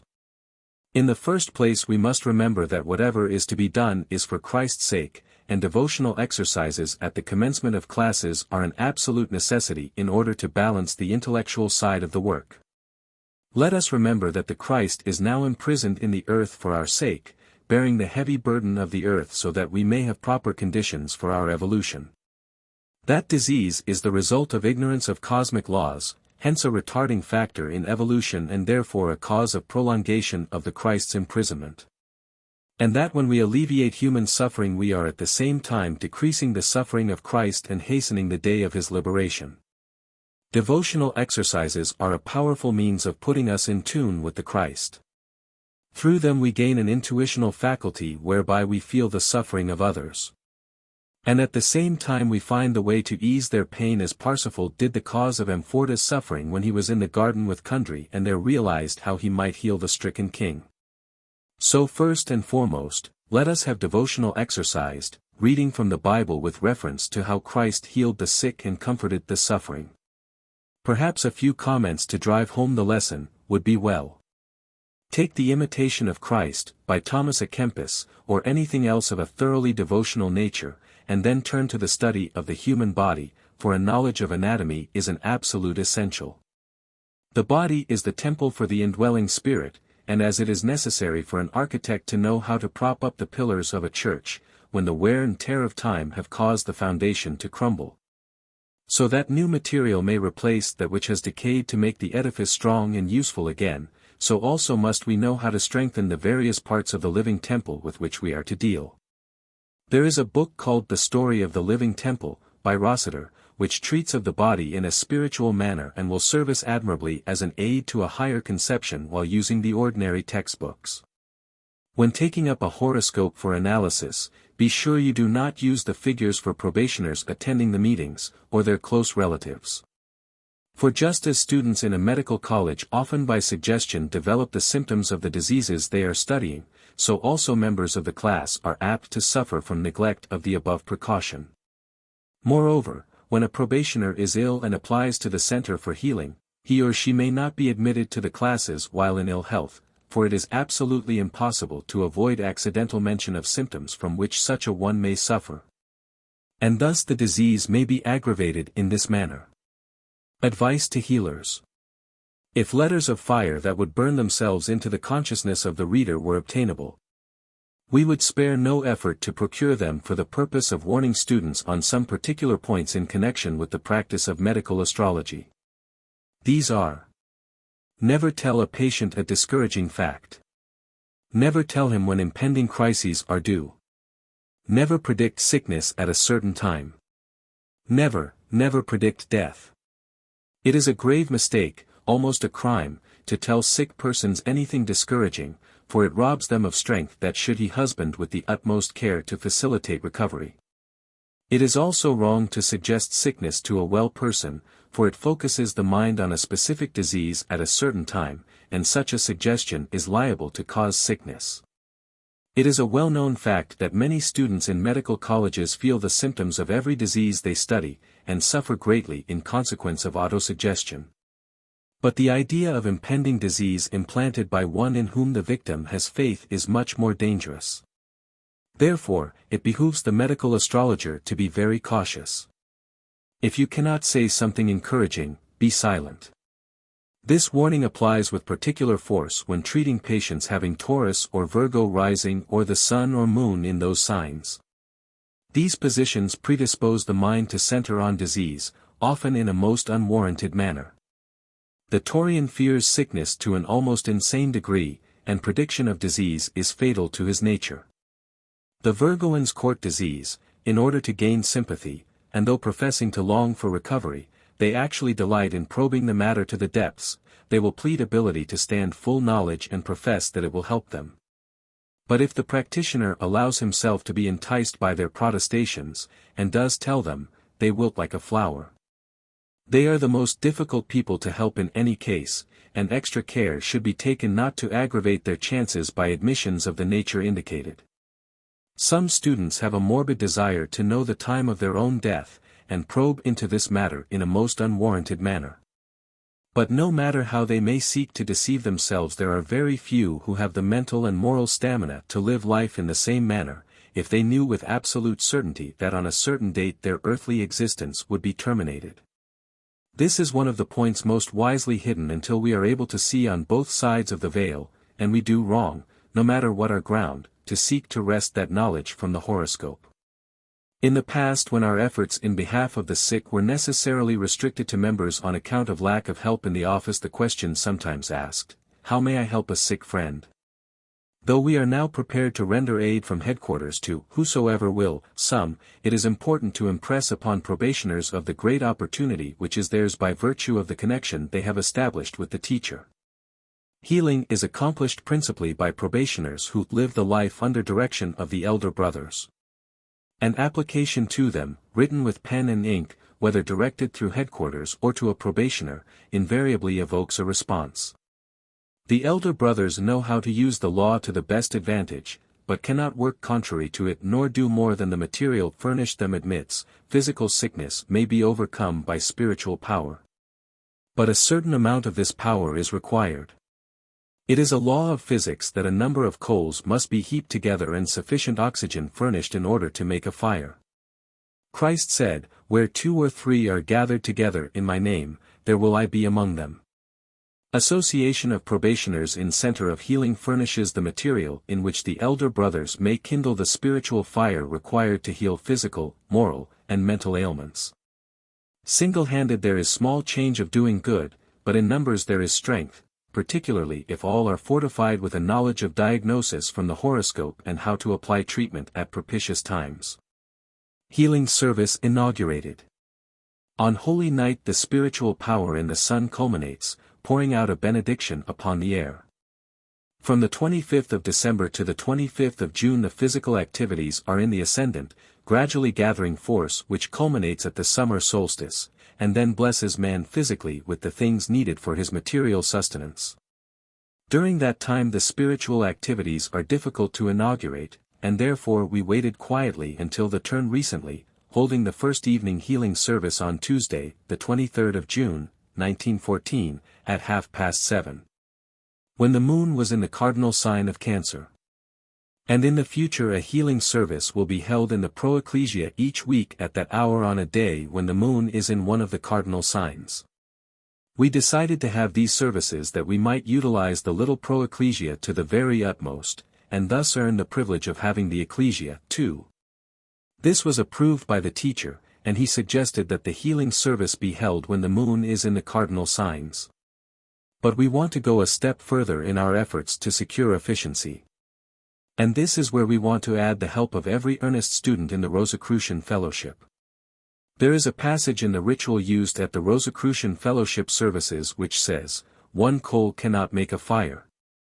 But where a number of coals are gathered together the heat which is latent in each may be kindled into a flame emitting light and warmth.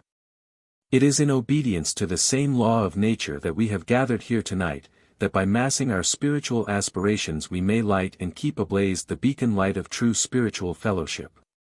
The power of numbers is insignificant in the world of physical existence, compared with the power of the same number in the spiritual realm. Here additions to the power of a community count as 1, 2, 3, 4, etc. But there the power increases in a proportion that might be likened to the square, 2, 4, 8, 16, etc., for the first 12 who attend a spiritual service. The 13th then would bring it up into another higher realm of the spiritual universe. For the sake of illustration, we may count the increase there by the power of 3, 9, 27, etc., as so on.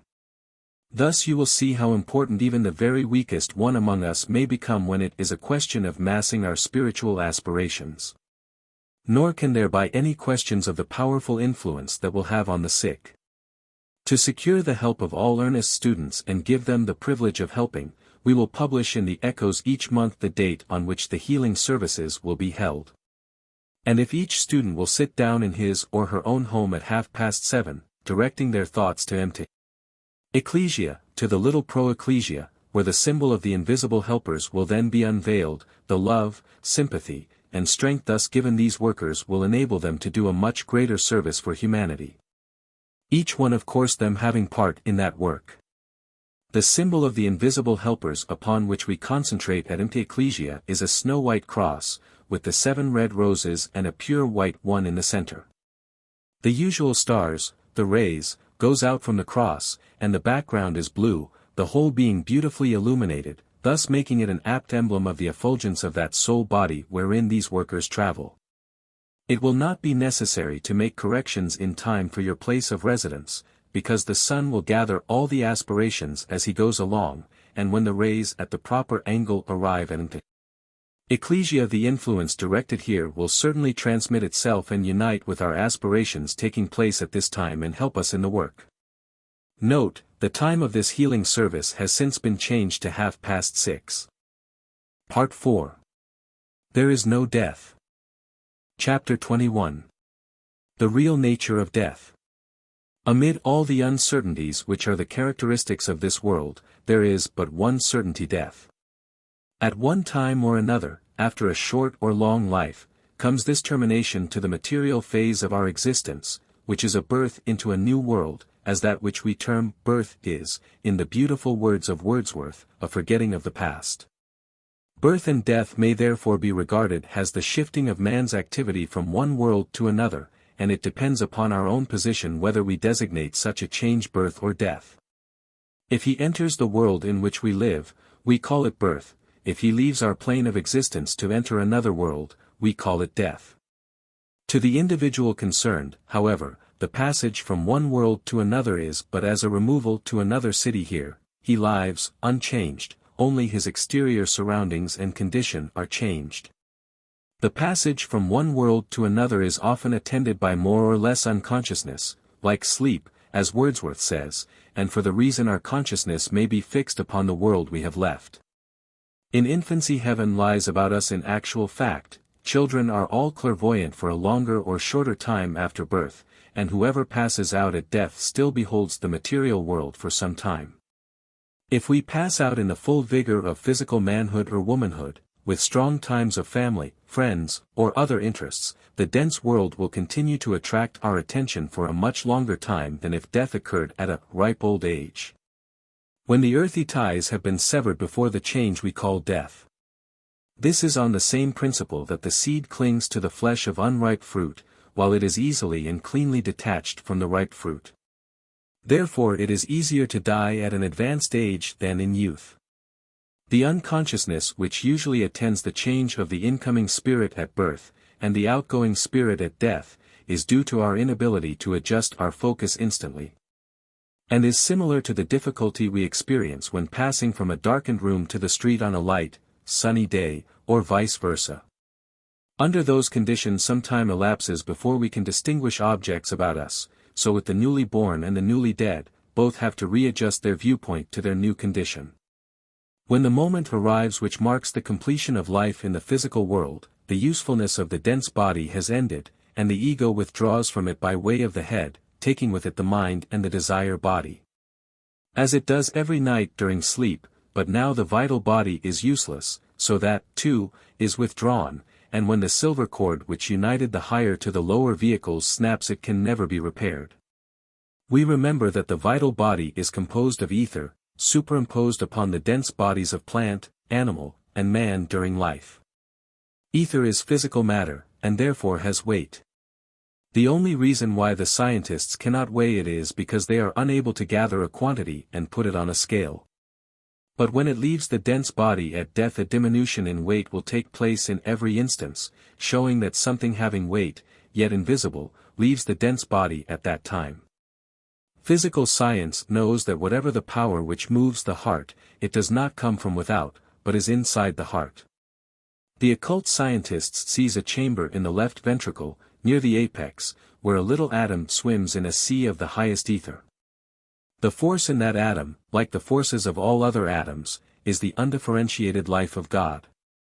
Without that force the mineral could not form matter into crystals, the plant, animal, and human kingdoms would be unable to form their bodies. The deeper we go the plainer it becomes to us how fundamentally true it is that in God we live, more, and have our being. That atom is called the seed atom.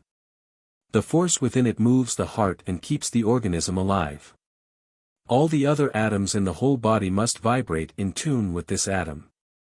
The forces of the seed atom have been immanent in every dense body every possessed by the particular ego to whom it is attached, and upon its plastic tablet are inscribed all the experiences of that particular ego in all its lives.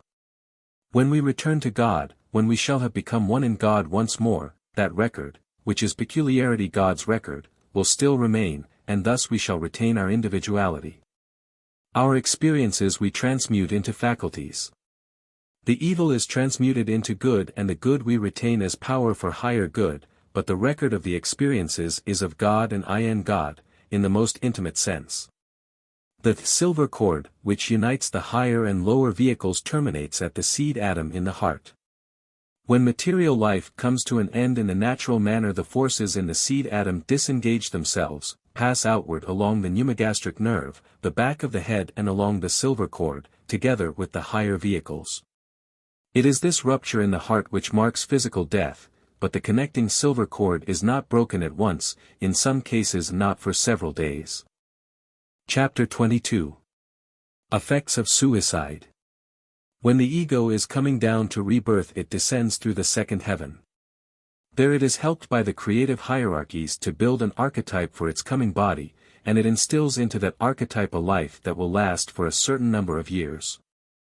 These archetypes are hollow spaces and they have a singing, vibratory motion which draws the material of the physical world into them and sets all the atoms in the body vibrating in tune with a little atom that is in the heart, called the seed atom. Which, like a tuning fork, gives the pitch to all the rest of the material in the body.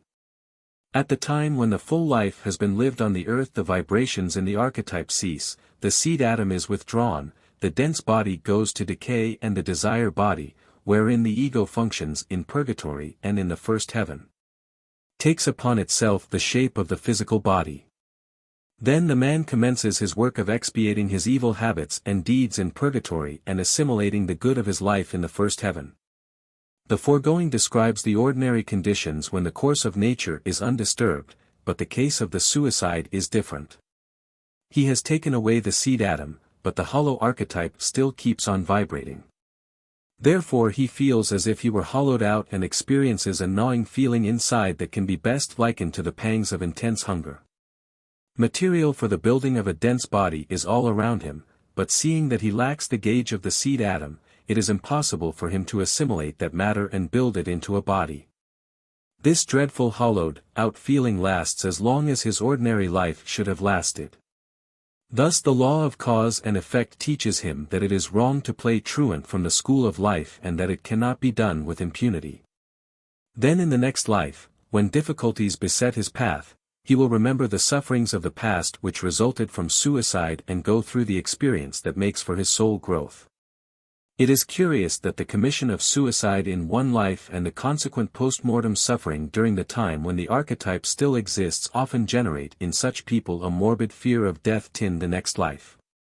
So that when the event actually occurs in the ordinary course of life, they seem frantic after they leave the body and so anxious to get back to the physical world again that they frequently commit the crime of obsession in the most foolish and unthinking manner.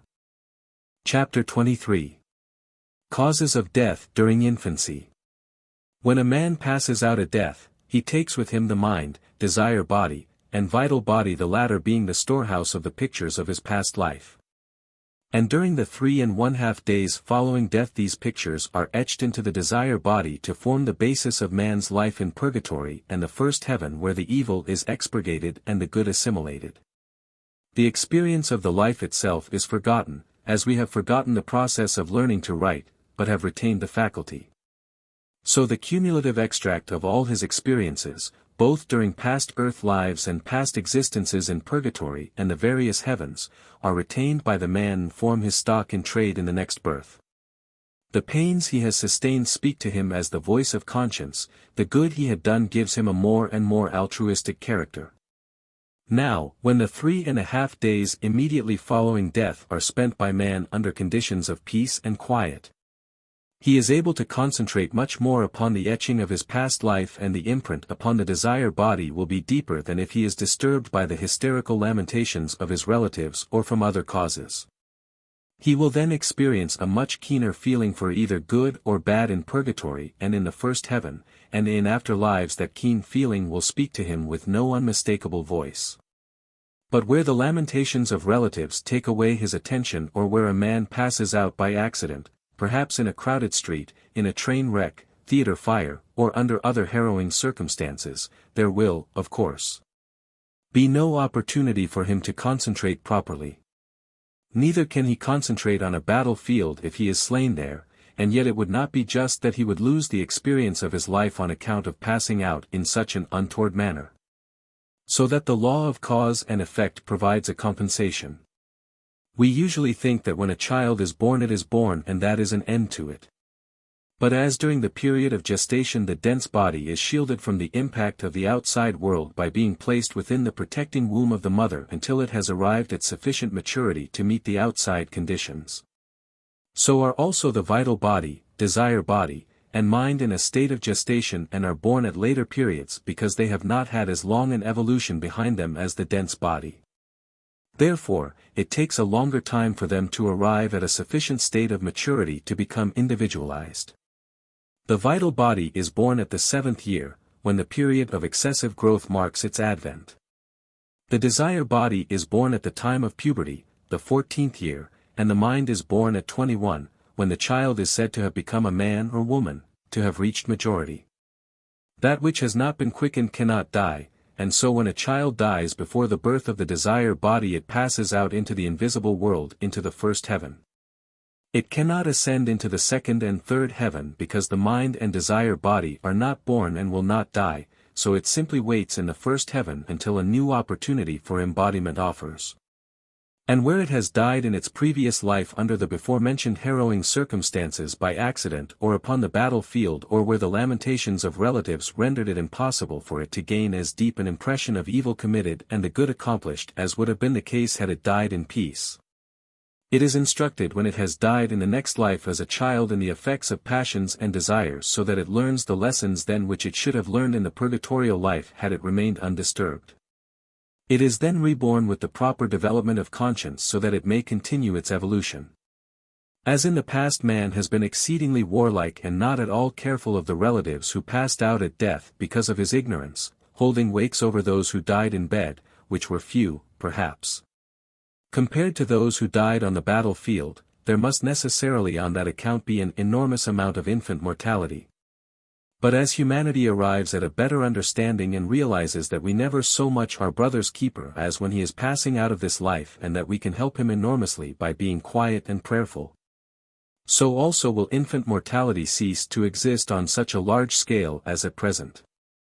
Chapter 24. Proper care of the deceased. The vital body is the vehicle of sense perception. As it remains with the body of feeling, the desire body, and the etheric cord connects them with the discarded dense body, it will be evident that until the cord is severed there must be a certain amount of feeling experienced by the ego when its dense body is molested. Thus, it causes pain when the blood is extracted and embalming fluid injected, when the body is opened for post-mortem examination, and when the body is cremated. A case was told the writer in which a surgeon amputated 3 toes from a living person under anesthetics. He threw the severed toes into a bright coal fire, and immediately the patient commenced to scream, for the rapid disintegration of the material toes caused an equally rapid disintegration of the etheric toes, which were connected with the higher vehicles.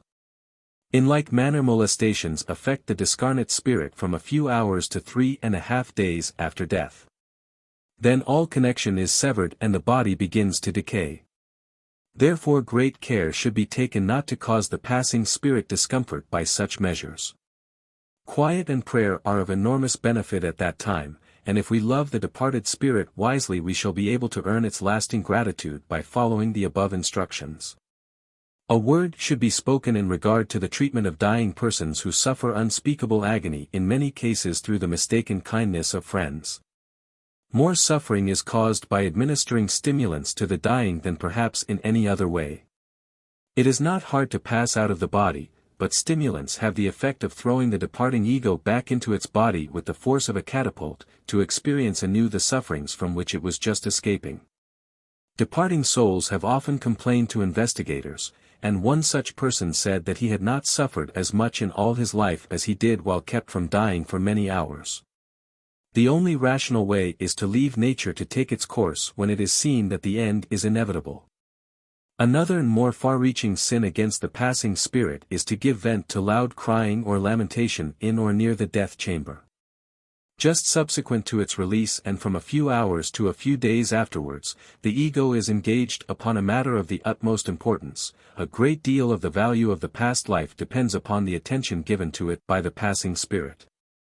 If distracted by the sobs and lamentations of loved ones, it will lose much, but if strengthened by prayer and helped by silence, much future sorrow to all concerned may be avoided. We are never so much our brother's keeper as when he is passing through this Gethsemane, and it is one of our greatest opportunities for serving him and laying up heavenly treasure for ourselves. We have studied the phenomenon of birth, and have evolved the science of birth. We have qualified obstetricians and trained nurses to minister in the best possible manner to both mother and child to make them comfortable, but we are sadly, very sadly, in need of a science of death. When a child is coming into the world we bustle about in an intelligent endeavor, when a lifelong friend is about to leave us we stand helplessly about, ignorant of how to aid, worse than all, we bungle, and cause suffering instead of helping. We have stated that the vital body is the storehouse of both the conscious and subconscious memory. Upon the vital body is branded indelibly every act and experience of the past life, as the scenery upon an exposed photographic plate. When the ego has withdrawn it from the dense body, the whole life, as registered by the subconscious memory, is laid open to the eye of the mind.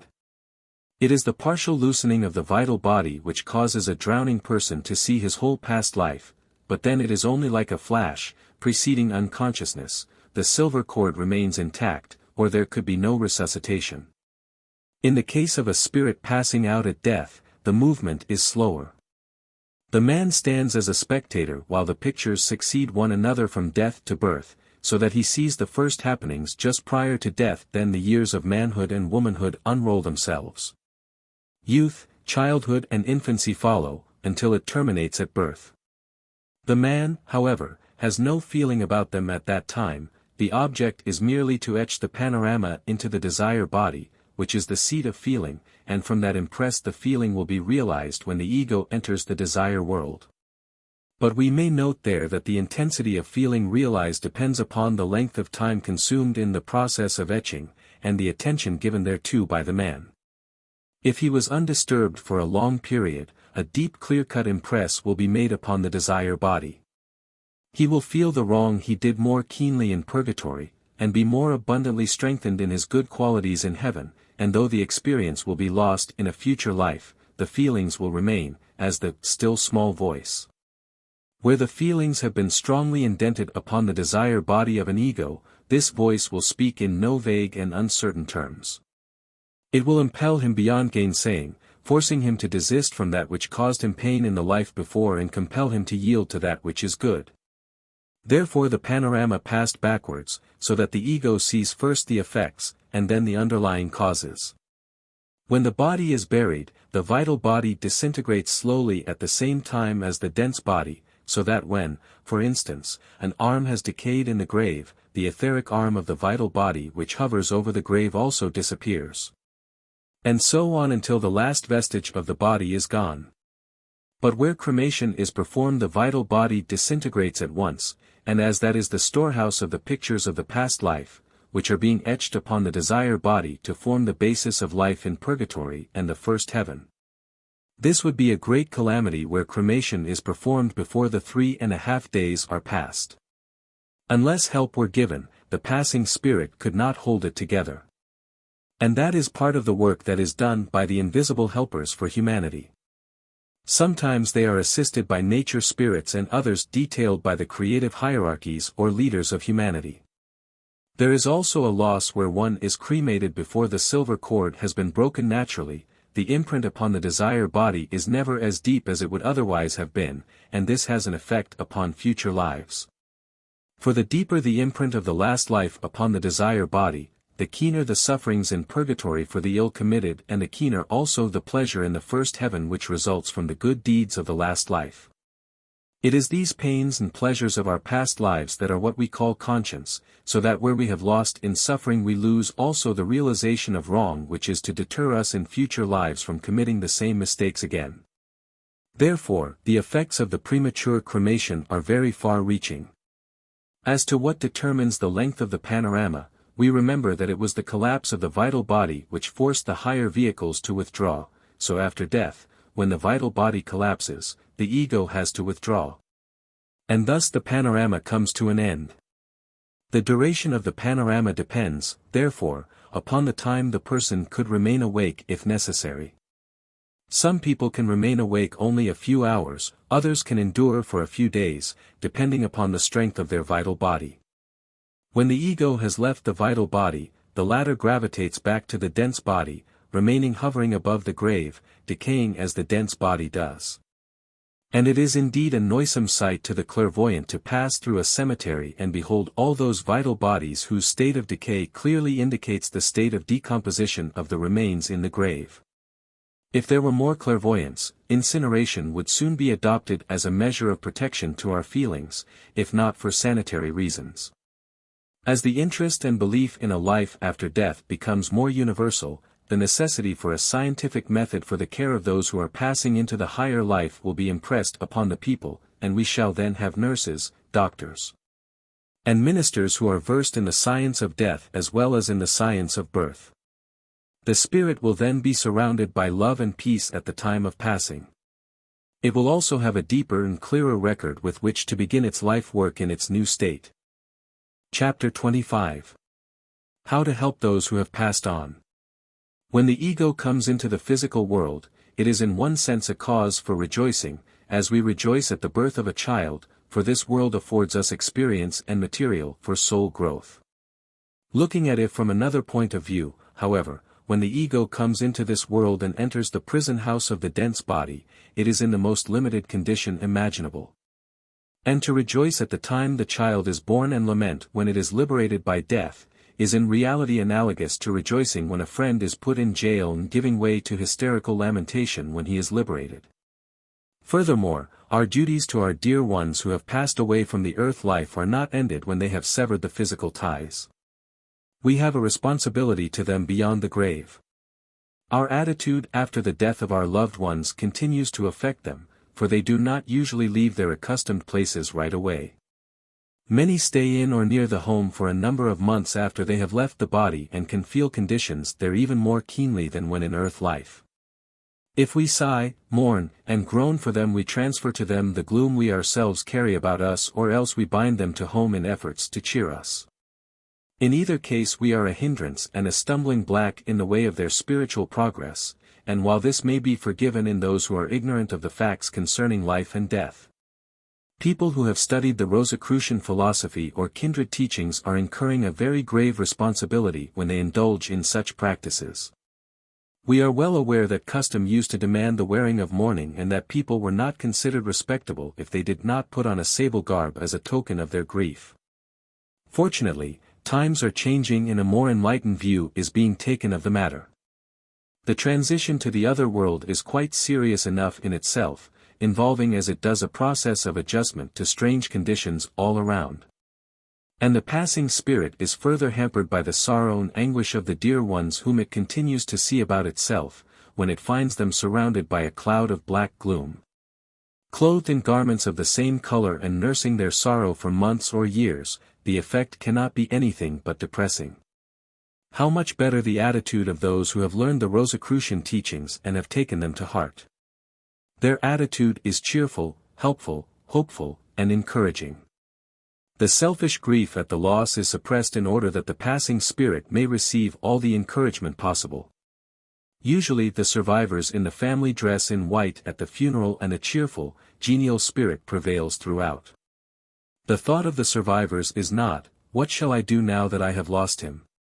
All the world seems empty for me." It is, "I hope that he may find himself rights under the new conditions as quickly as possible and that he will not grieve at the thought of leaving us behind. We pray earnestly for his welfare and that he may learn the lessons of this life thoroughly in his experiences in purgatory and the first heaven."